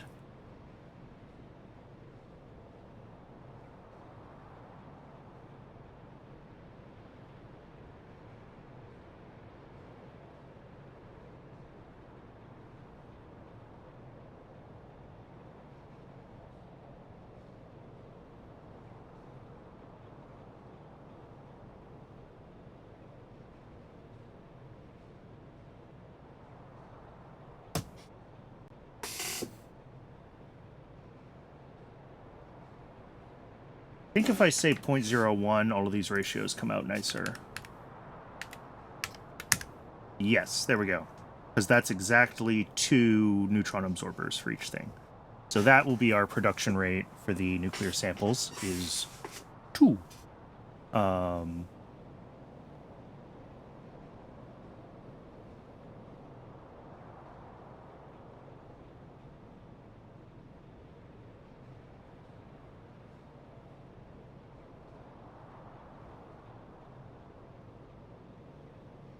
And then I'll need to figure out how I want to do the neutron absorbers.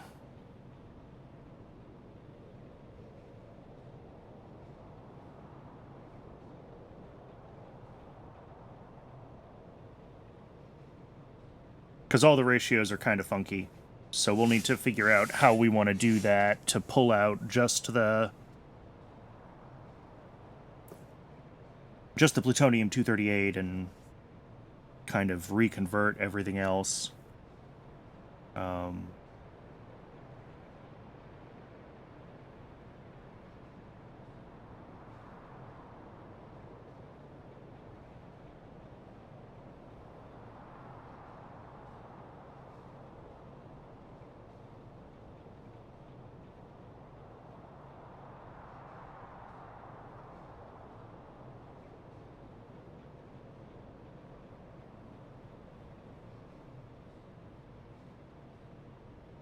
Interesting. All of those take weird amounts of time. It's impressive that the ratios work out in the end. I guess it must be designed so that the ratios work out in the end.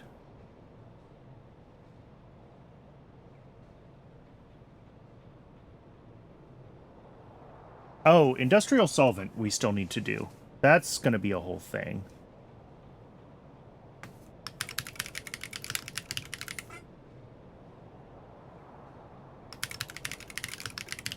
And I fully expect to find things that I don't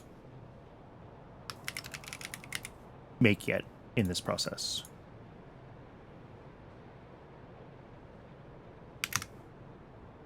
Organic solvent, syngas, and soda ash regeneration solution. Which looks like it is something that I want to put on rails separately. Also, how much organic solvent are we making? Probably not that much. Yeah, 30 a second. All right.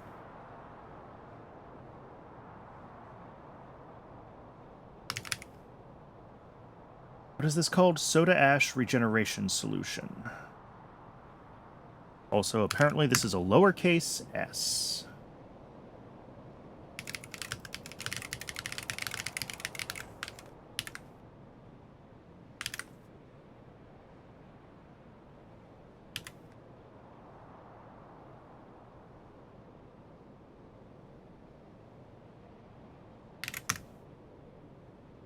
What does this need? Saline water, ash, and water. Oh, that's just not a problem. 10 ash a second is a lot of ash, though. That's going to be fun when we need to scale this up further. Okay, we can do these. These are not terrible. 1, 2, so this is 3 stations, this is 2 stations, 1 washer, 1 agitator.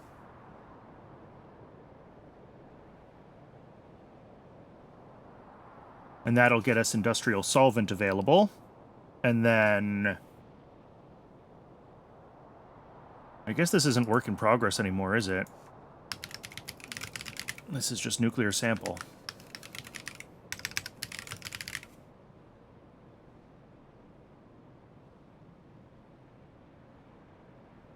Which spits out a little bit of phosphorus acid. Okay, this might be something we need to refactor as well.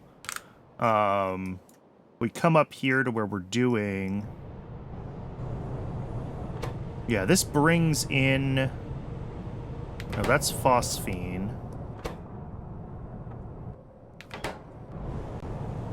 Yeah, this gets phosphorus acid from here.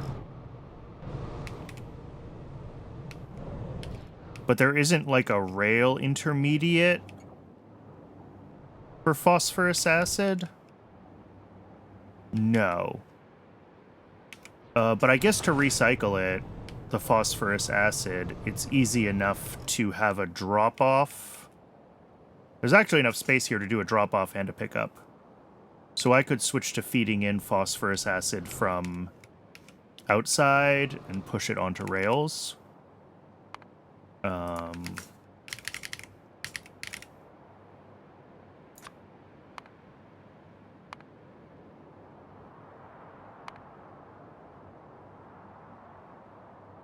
Indium gallium phosphide, ethyl mercaptan, and Z3 reagent.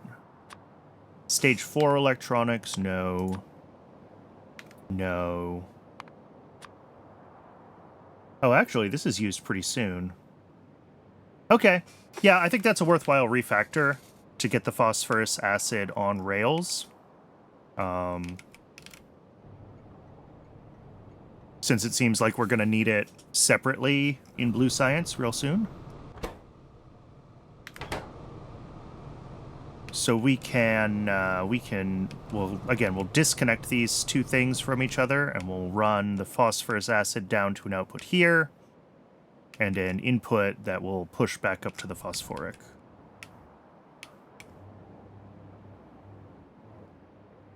And we will do that after the ad break. It is ad break o'clock again. I do run just one ad break an hour, just long enough to keep pre-roll ads turned off, because I hate pre-roll ads. So I recommend everyone stretch your legs, get some water, take care of yourselves as a human being during the ad break.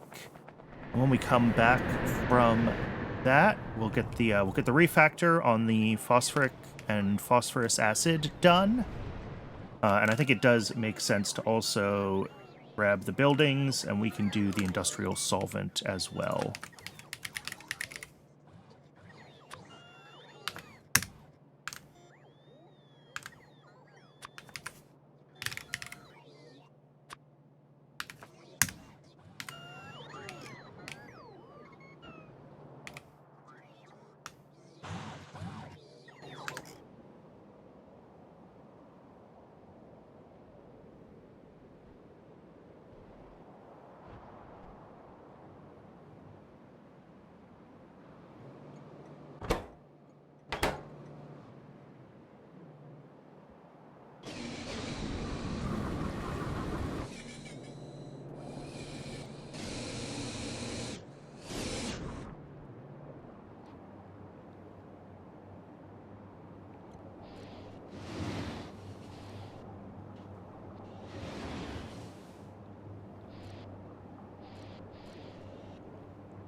Yeah, once these guys back up fully,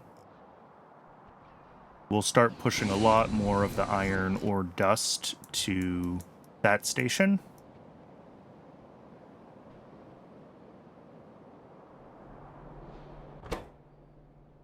Yeah, stainless is fully backed up right now.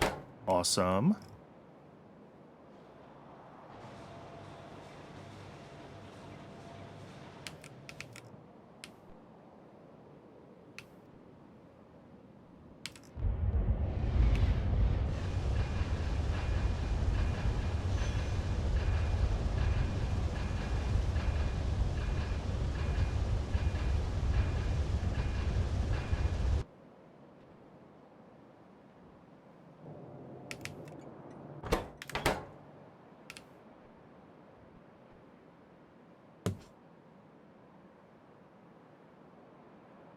All right.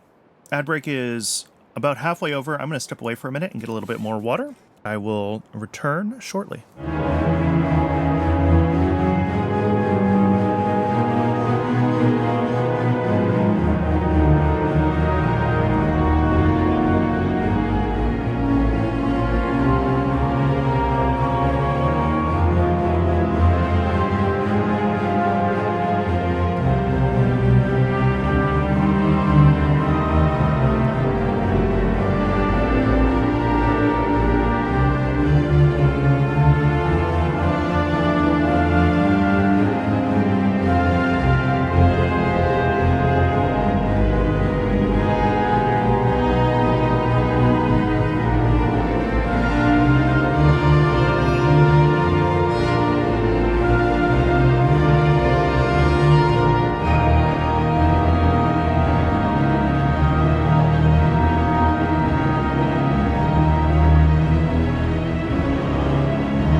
All right, welcome back, everybody.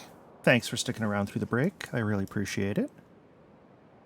Yeah, so as I was saying before the break, the plan is to go refactor phosphoric acid so that we can handle the phosphorus acid that's going to come out of nuclear processing. And then we have an industrial solvent build to do as well. All right, so the phosphorus acid coming through here.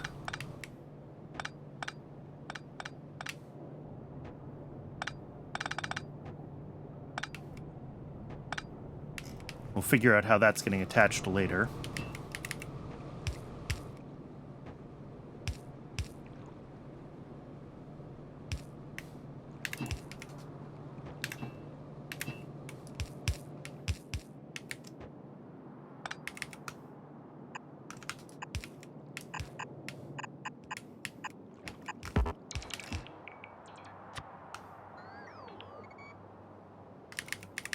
And that'll come down to a fluid pickup here.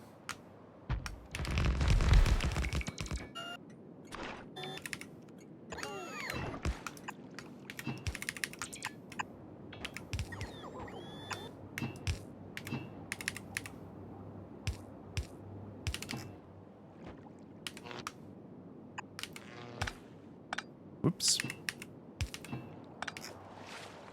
Okay. So that'll be phosphorus acid, which I think is currently not running because, like, phosphate rock or something like that. Yeah. We're going to need to set up another phosphate rock mine. We only have one of them. It makes 5.6 a second. We need a lot more than that now. We're suddenly doing a lot with phosphorus.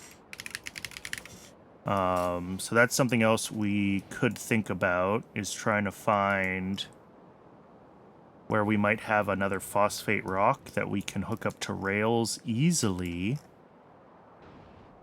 All of these areas are pretty full on their rail stations. There's one here. We have a spot for a rail station here, or actually, we might be able to squeeze in here. Maybe not pointed down, but definitely pointed up. One here. Yeah, that's no good there. That area is pretty full. Oh, here. Yeah, we got space right here. So we could hook this one up. Oh, no, but it needs two. It needs space for 2 stations, doesn't it? Because it's also syngas input. Ooh, okay. That makes it harder. Oh, this one. I can do this one. Probably both of these, actually, on one station that's, like, right here. Syngas in, phosphate rock out. Cool.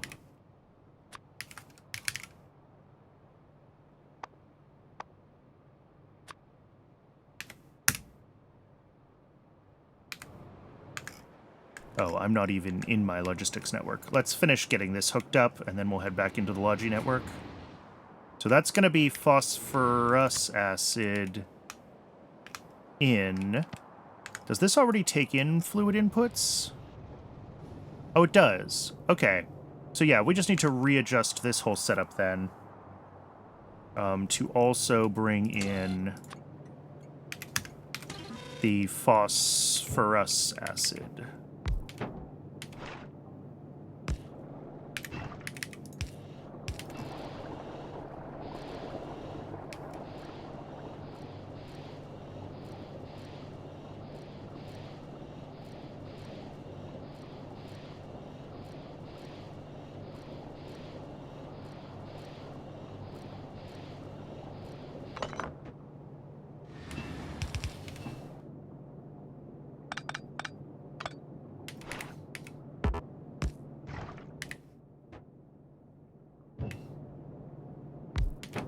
What is this in here? Just syngas? Just syngas, okay.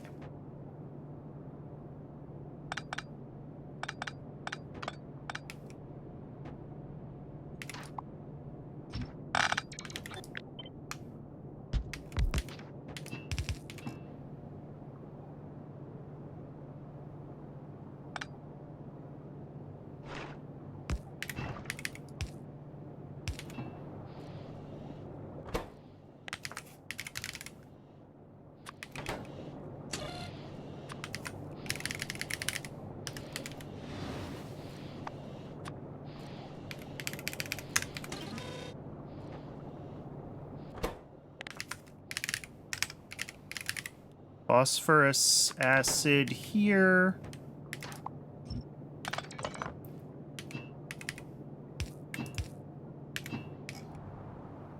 This is going to be a pain in the butt to get everything routed around. This is easy. Syngas is going to be harder. Oh, the syngas is supposed to come over here even. Ew, what did I do? I guess I had really intended for these to be, like, one build, right? These are not two separate builds. They are a build, and it was phosphoric acid.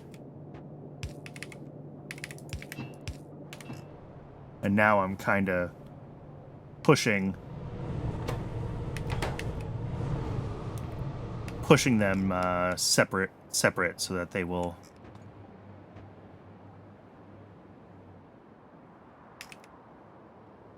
function. Okay. So that should work. We should now, like, this will get the phosphorus acid when it is time. We have 3 trains stuck now. Ooh. Oh. This needs to be filtered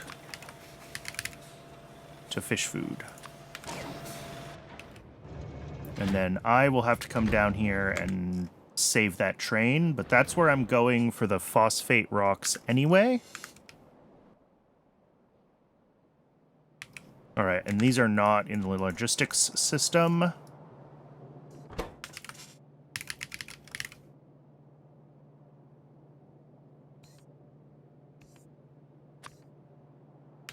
Wait, are they not? No, they're not. Okay. But also, I think I'm requesting the wrong thing.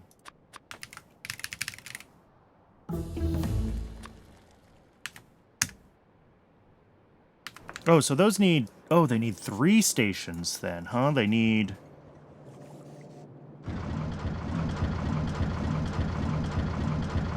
Yeah, they need mining fluid, and they need drill heads, and they need... Okay. Pain in the butt. It's fine, but it's a pain in the butt.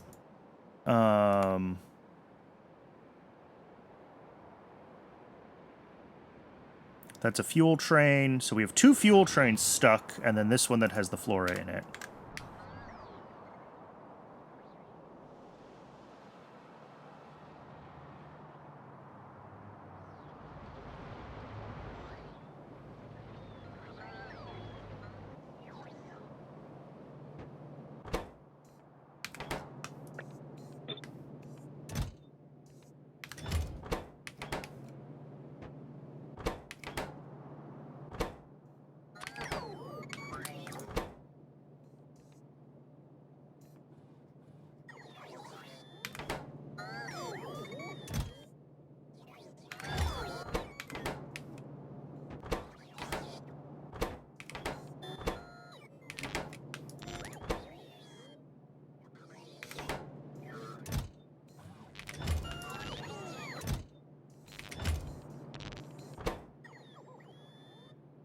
Okay, this should get everything it needs to run now. Yep, it's just going to take a second for the bots to get those deliveries up. And then I don't think there's anything else special that I'm going to need for the phosphate mines. I think they just... The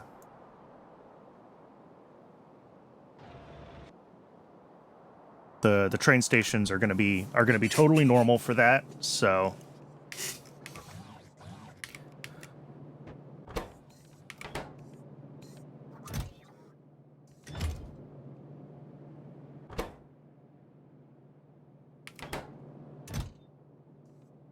I think we only need one of these.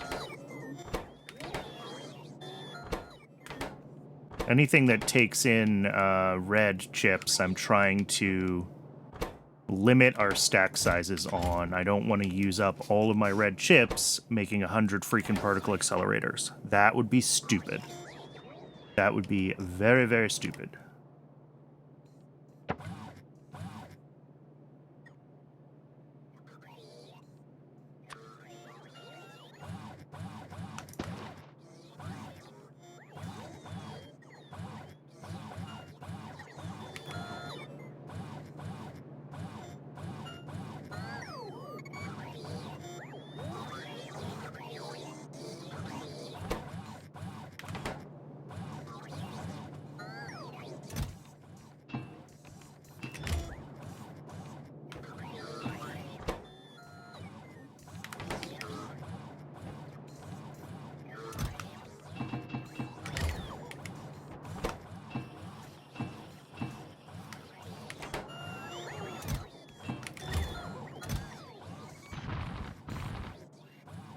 All right, that is 2 phosphate mines, the mixer and the agitator, because we were going to do that, and then I got distracted, so we can still do that build.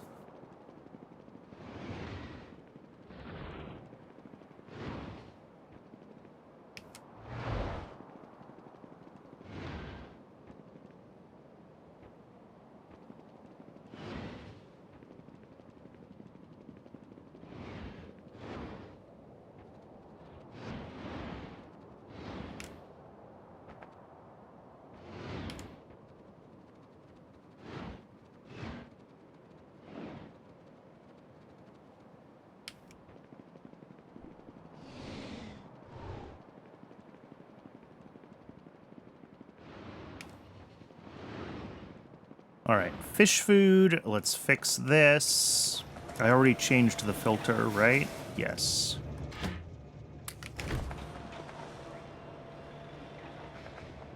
And then where does that end up? It ends up in here, like so. Cool.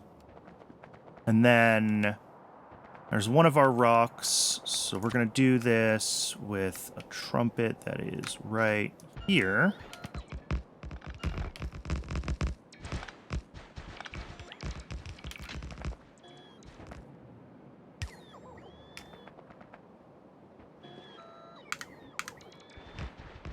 And then this needs 3 stations, so that does have to be 2 rail segments.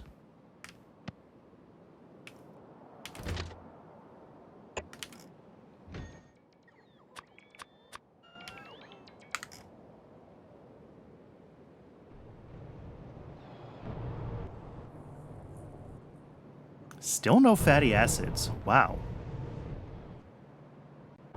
These things are going crazy, though. Fatty acids are blocked on, what, still just no oleochemicals?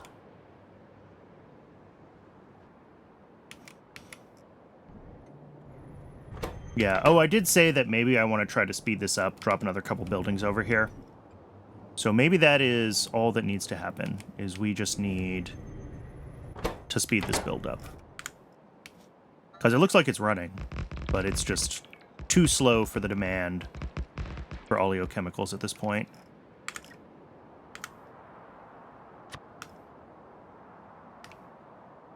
All right, solid pickup. That'll be the phosphorus, or the phosphate rock, or whatever it is. Solid drop off. This needs to request drill heads.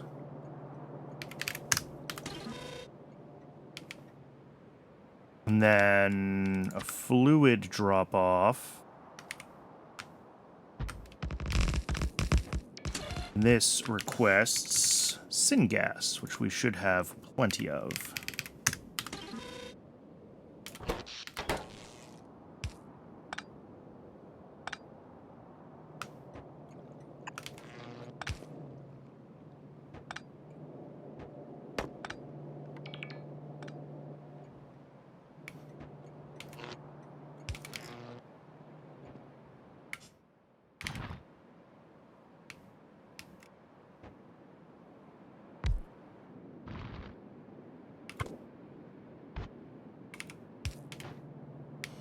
.6 items a second. All right, that's fine. That's like a third of a belt.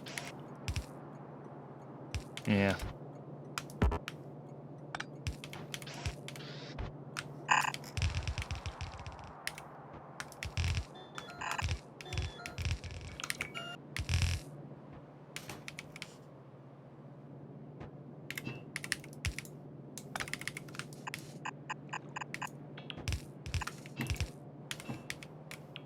And then we'll also have to run that syngas over to the other. I'm surprised there are no trains with this stop. Like, shouldn't we have lots of syngas? If we are out of syngas, I am going to be shocked. Ooh. Hello. Okay, I'm shocked.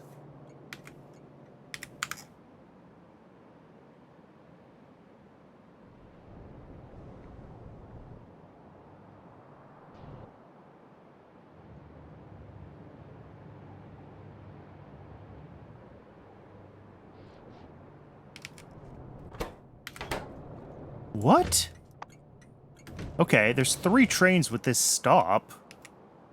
That's weird.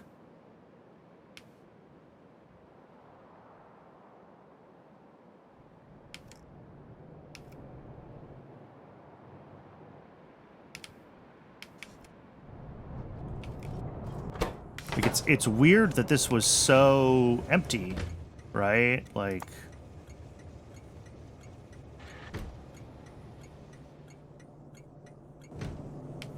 I mean, I know we were having issues with not enough trains for a little while.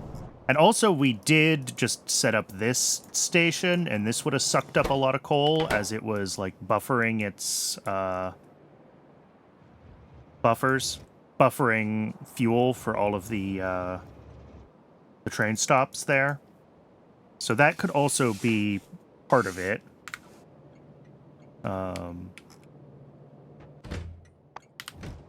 But yeah, that is wild that we're running that low on syngas. That is going to be a problem.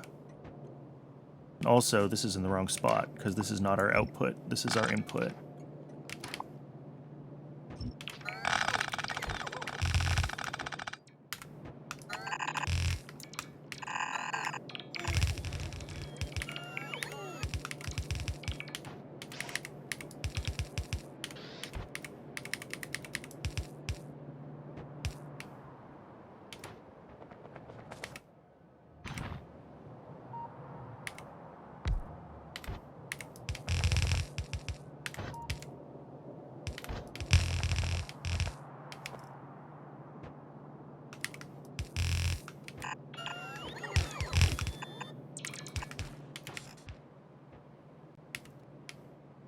All right, and then down here, what does this use? This consumes...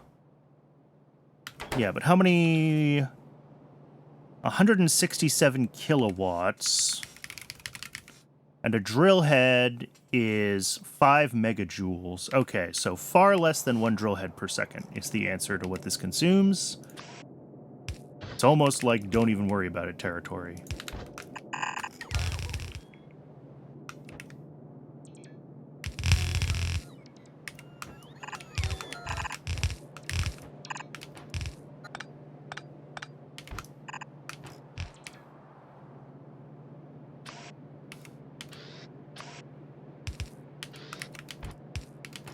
But it's nice because I can use mechanical inserters there.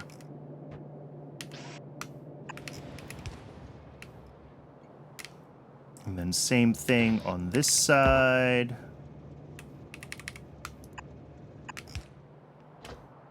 We will bring it through.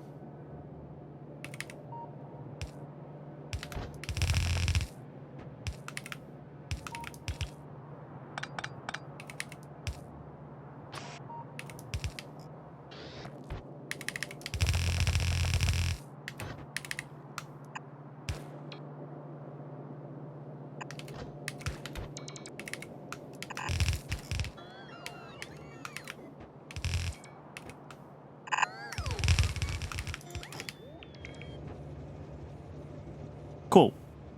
Drill heads. Ugh. And that just leaves the syngas.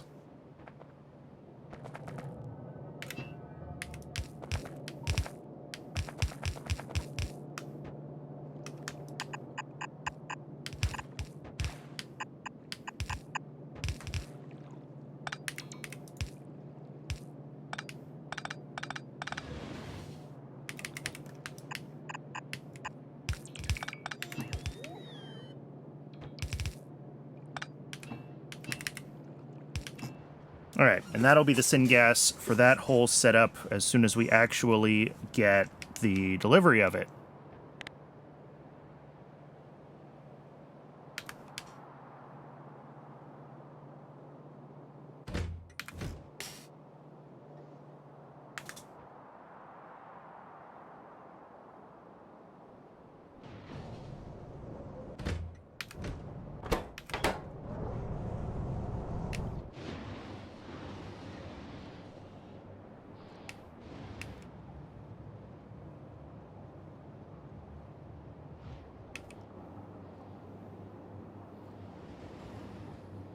Oof, and this even needs to buffer, like, coal gas before it'll buffer more syngas. Okay.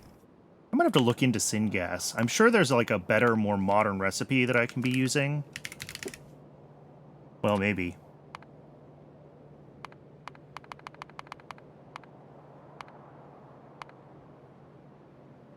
Alright, we can filter flue gas.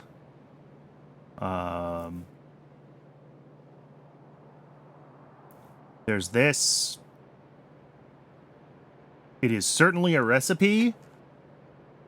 Boy, it seems hard to use effectively with that many byproducts. Bet it's good, but it's hard to use effectively. Cellulose, water, and oxygen. Really? That's just syngas? Okay. Coal gas, that's what we're using. We could add O2 to our current syngas processing. That's an option. Coal bed gas, all right. Natural gas. Coke oven gas. How do I make hot syngas? Purified syngas. Dirty syngas. From bitumen. Ah. Apparently I was looking at this thread at one point.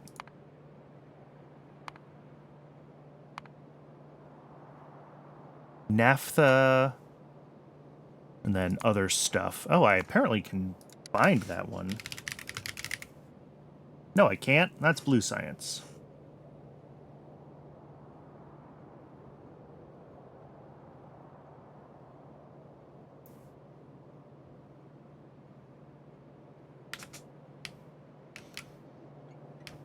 Regardless, this will get its delivery of syngas eventually. And all of this should turn on.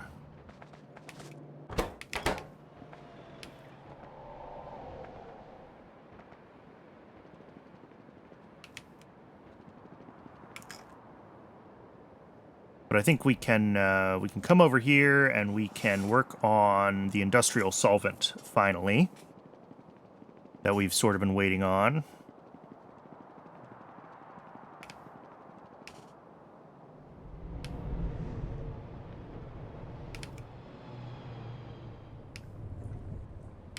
Oh no! I need that. We're not ready to do that yet. I dropped that to blueprint it, not because I actually wanted to build it at that scale.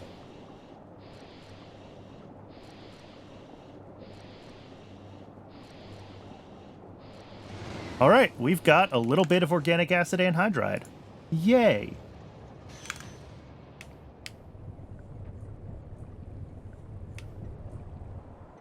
Which means this finally got its fatty acids delivery.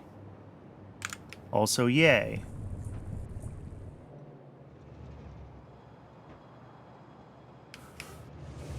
And, oh yeah, we're pulling iron ore out of... That's funny.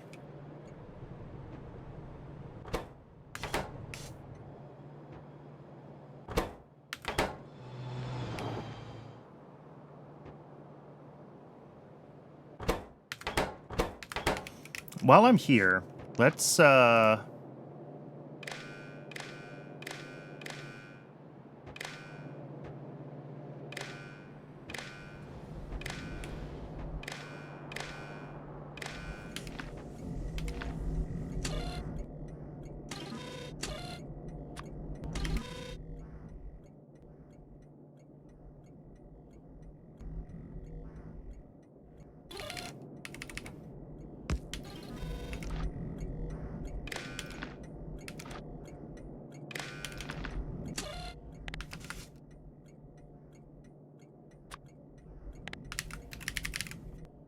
neuroprocessors is less than what?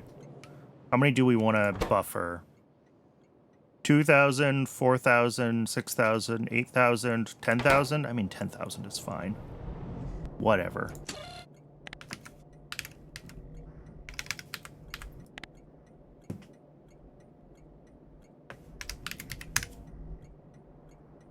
Can output brains at minus 2.5K.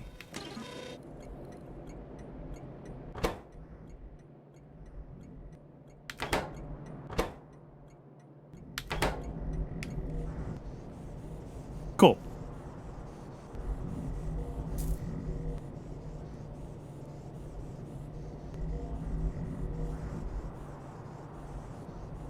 That should do the trick so that we won't ever request too many more brains.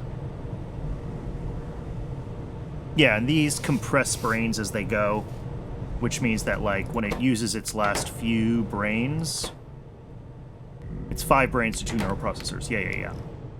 So we'll have plenty of space for, like, the last of these to get built to finish up using however many brains are in here, even if this is full.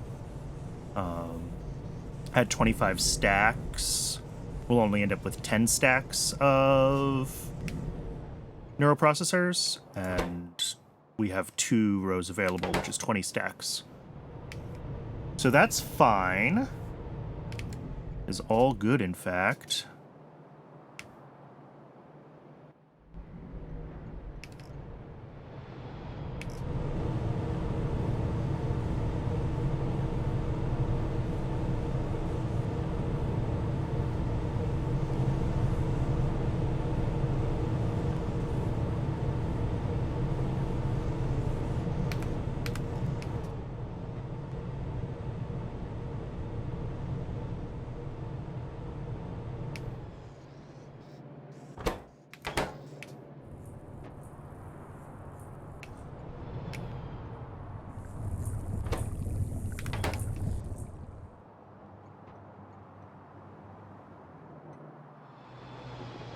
Okay. I think that's good for all of this stuff.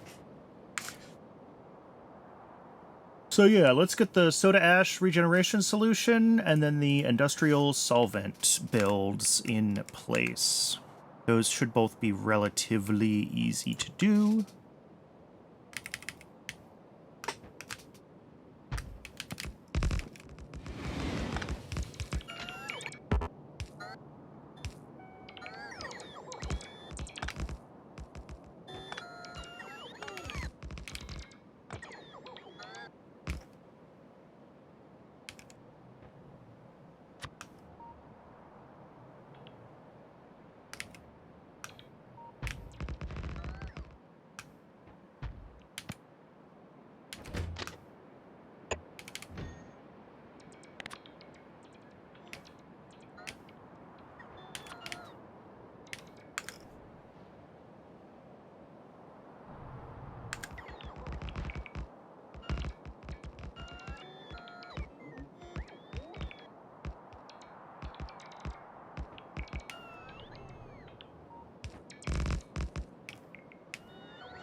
All right, so for the soda ash regeneration solution, that's going to be our agitator.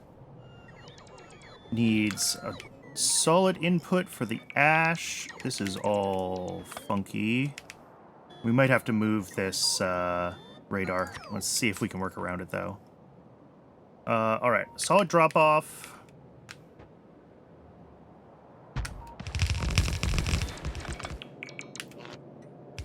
Which there is shockingly just enough room for around this thing. And then we also need a fluid drop-off because we have saline water coming in. And then that all feeds into a fluid pickup. Solid drop-off here needs to request ash in large quantities. We output almost a whole belt, which is a lot.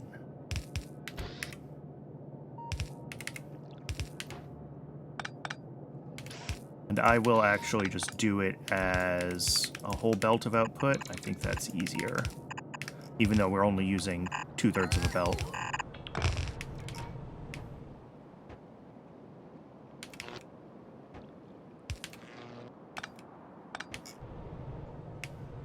And then this needs to request saline water.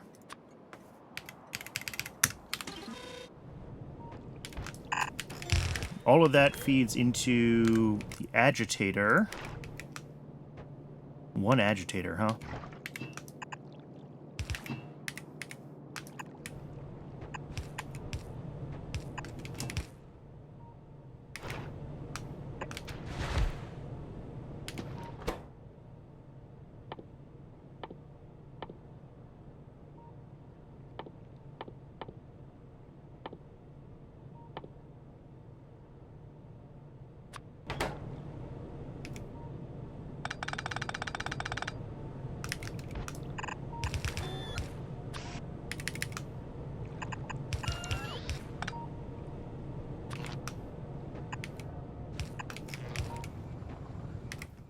Also needs a pump.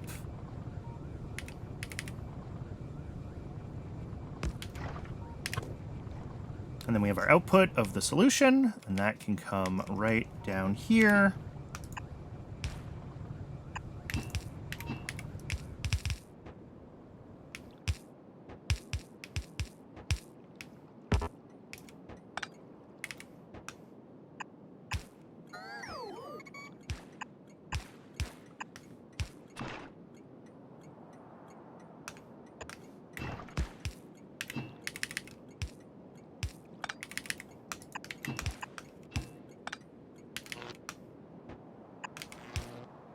Cool. That is, I think, it for this. Yeah, saline water is on the way. Ash should be on the way. We always have ash. Yep. So I think this will get itself started very shortly. And then the next one is the industrial solvent, and that is a fluid drop-off and a fluid pickup.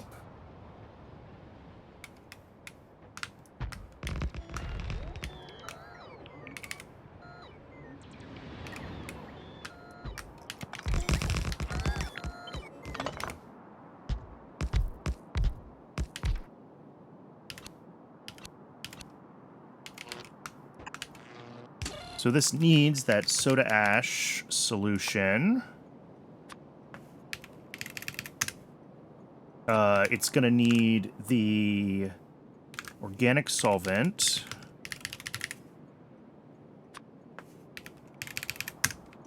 And it's going to need, oh boy, more syngas.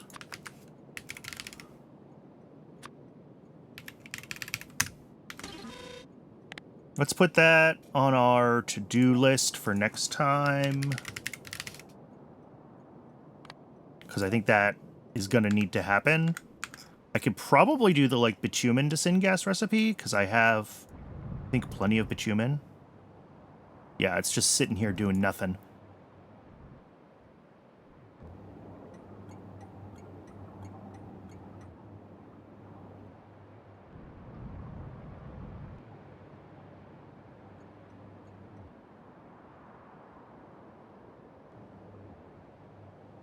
So yeah, maybe we can do that hot syngas route via bitumen.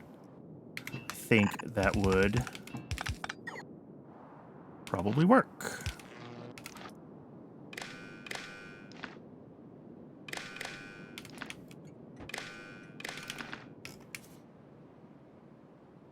Okay, so there is all of our fluid inputs for this. It's going to be just one. Jeez.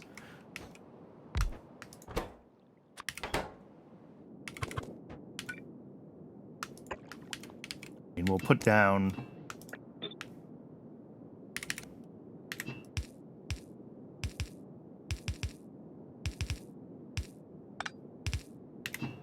just so we can see how it will grow over time if we have to expand it.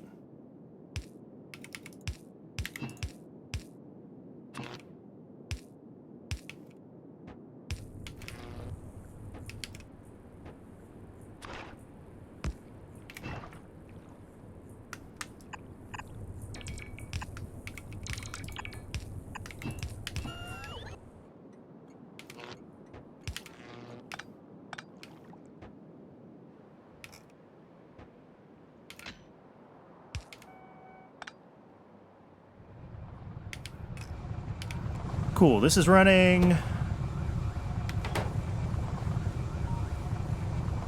It should not take very long for this to build up enough to get a delivery over here.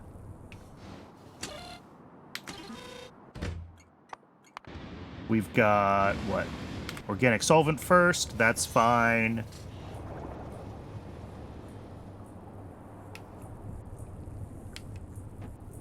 I think this is done.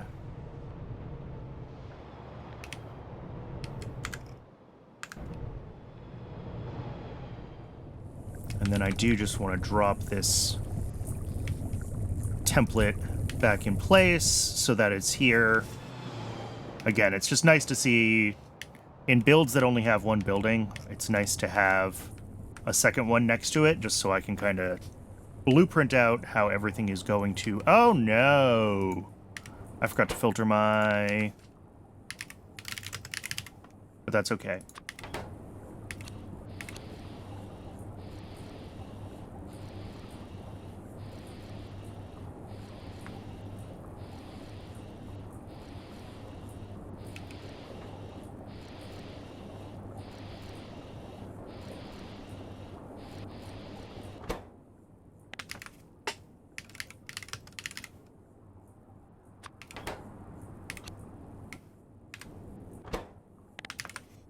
And what is this last one supposed to be? Syngas.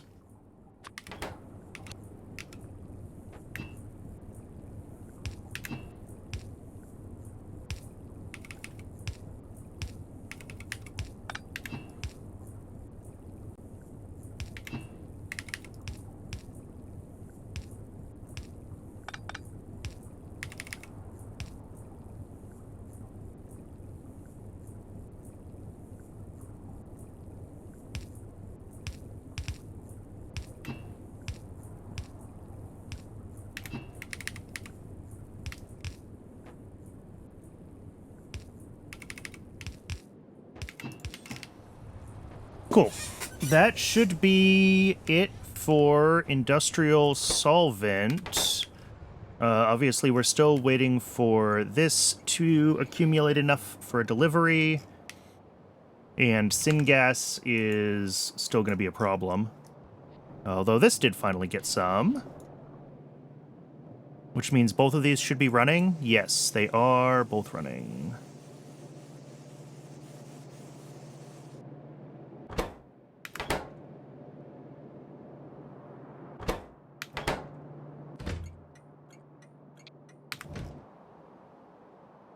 That should take some of the load off of our other phosphate rock, wherever that is up here.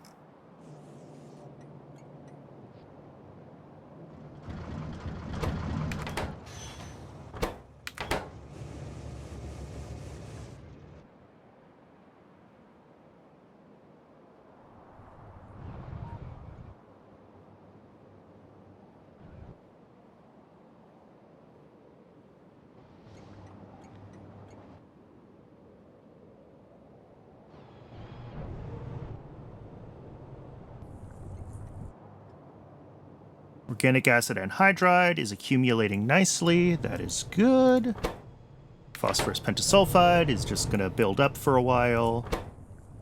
I think well, yeah, until we actually build the self-assembly monolayer material. No, that's not right. I thought something else used... it's the perylene that uses the rest of our phosphorus pentasulfide.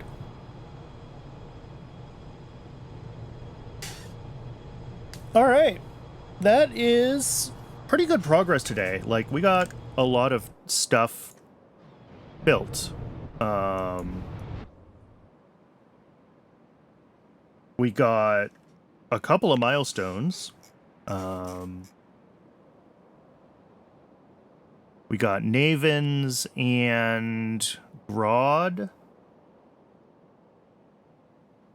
which is delightful. When do I need Renia? I know it's soon.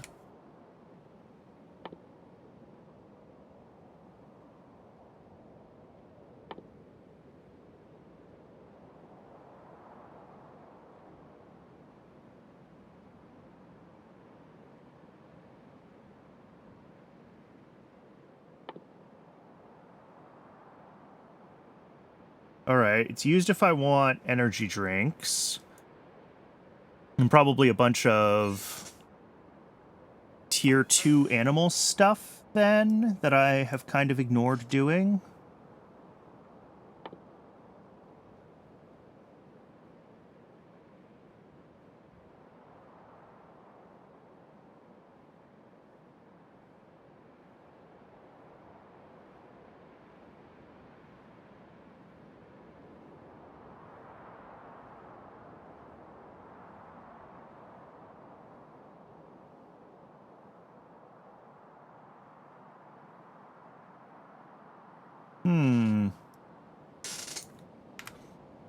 Yeah, I'm not really sure why I have not...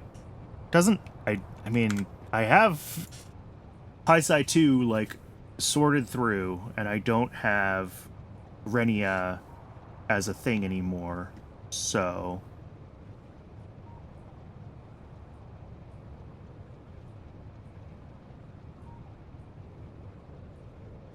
Like, or I've never had Renia pop up in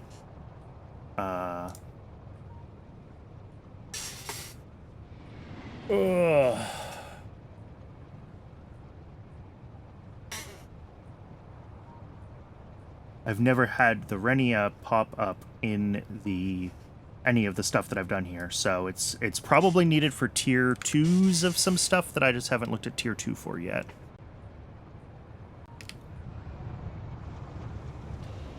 Whoops.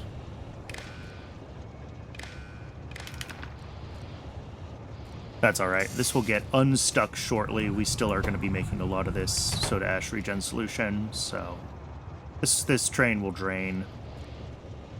It won't be a problem.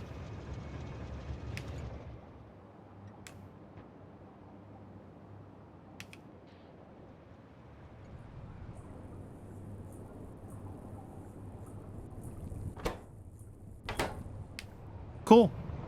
I think this is a good place to call it for today. I'm definitely getting a little spacey.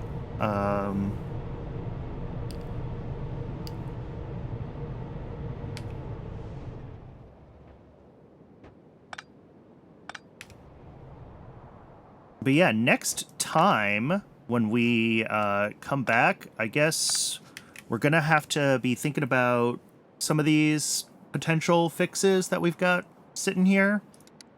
But we will also definitely want to start looking into nuclear. We're still waiting for the red chips we're going to need for Navens to start building.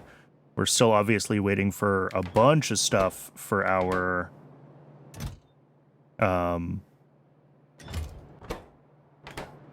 tier 2 power plant to finally appear. But I'm hopeful that we gave ourselves enough headroom for charging the Nexalit batteries that we'll be able to get away with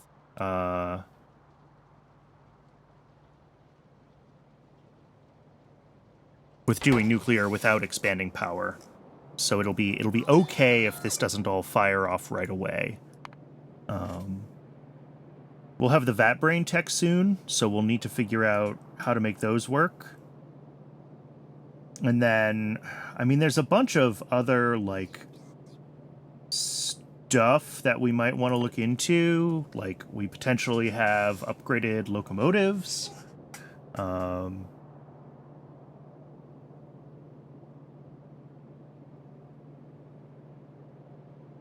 The advanced cargo wagons are smaller, so they, like, I think they require a different station design. But the advanced locomotive, I think we can at least just is an in-place upgrade. So we might want to think about trying to get these guys going at some point. Red belts, I'm not even... There's so few things that we make that would need red belts, but, like, sure, we should grab them. We should get efficiency and speed modules researched, even if we don't do much with them. Oh, I have a mining productivity tech that's just sitting here that I haven't done.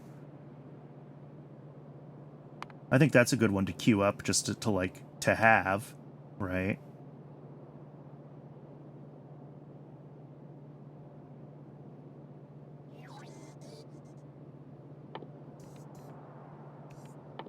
Oh, and we can also queue the inserter capacity bonus. 2 inserter capacity bonuses.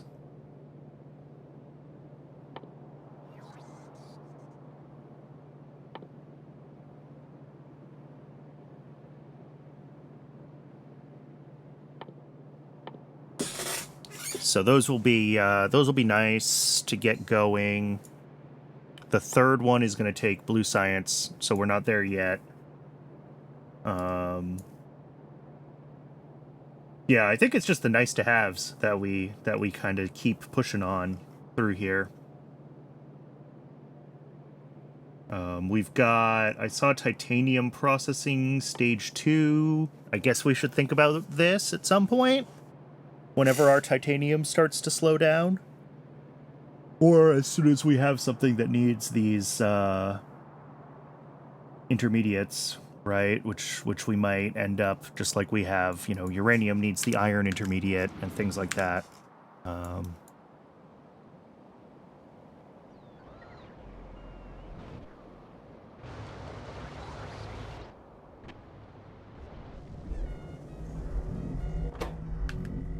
Oops.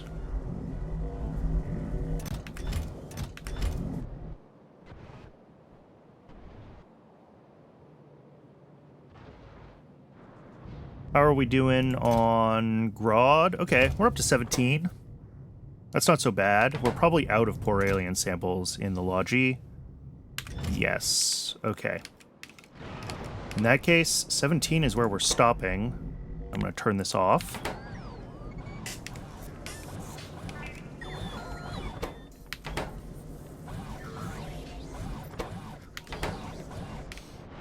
And that will, that should be enough to get us started with Grodd. So if we've started to make enough of the Grodd buildings, 8, yeah, I got to figure out how much Grodd I'm going to need for Muckmucks. So that'll be a thing. But depending on how many of these buildings we get, we might be able to start Grodd as well and get that running. But anyway, I said I was trying to wrap up. I'm just kind of rambling. We've definitely got a lot of steps left until chemical science, but also not that many steps left until chemical science. I don't think it'll be next week, but maybe the week after? Maybe before Thanksgiving? That would be cool. But yeah, thanks very much, everyone, for watching. I really appreciate it. If you're watching this on YouTube and want to see the shenanigans live, there is a link to my Twitch down below in the description. Tomorrow, Friday's stream, I'm not sure what it's going to be yet. It's Halloween, so I'll do something Halloween-y. If you have opinions about that, I did post a few things I was thinking about in my Discord and on Blue Sky, so feel free to pop into either of those places and let me know if you have thoughts and feelings about the Friday game. And I still do need to figure out when I can schedule a makeup stream for Tuesday, because Tuesday's stream got missed. And I will post in the usual places as soon as I know that schedule. I think that's everything. Thanks again, and I will see y'all next time.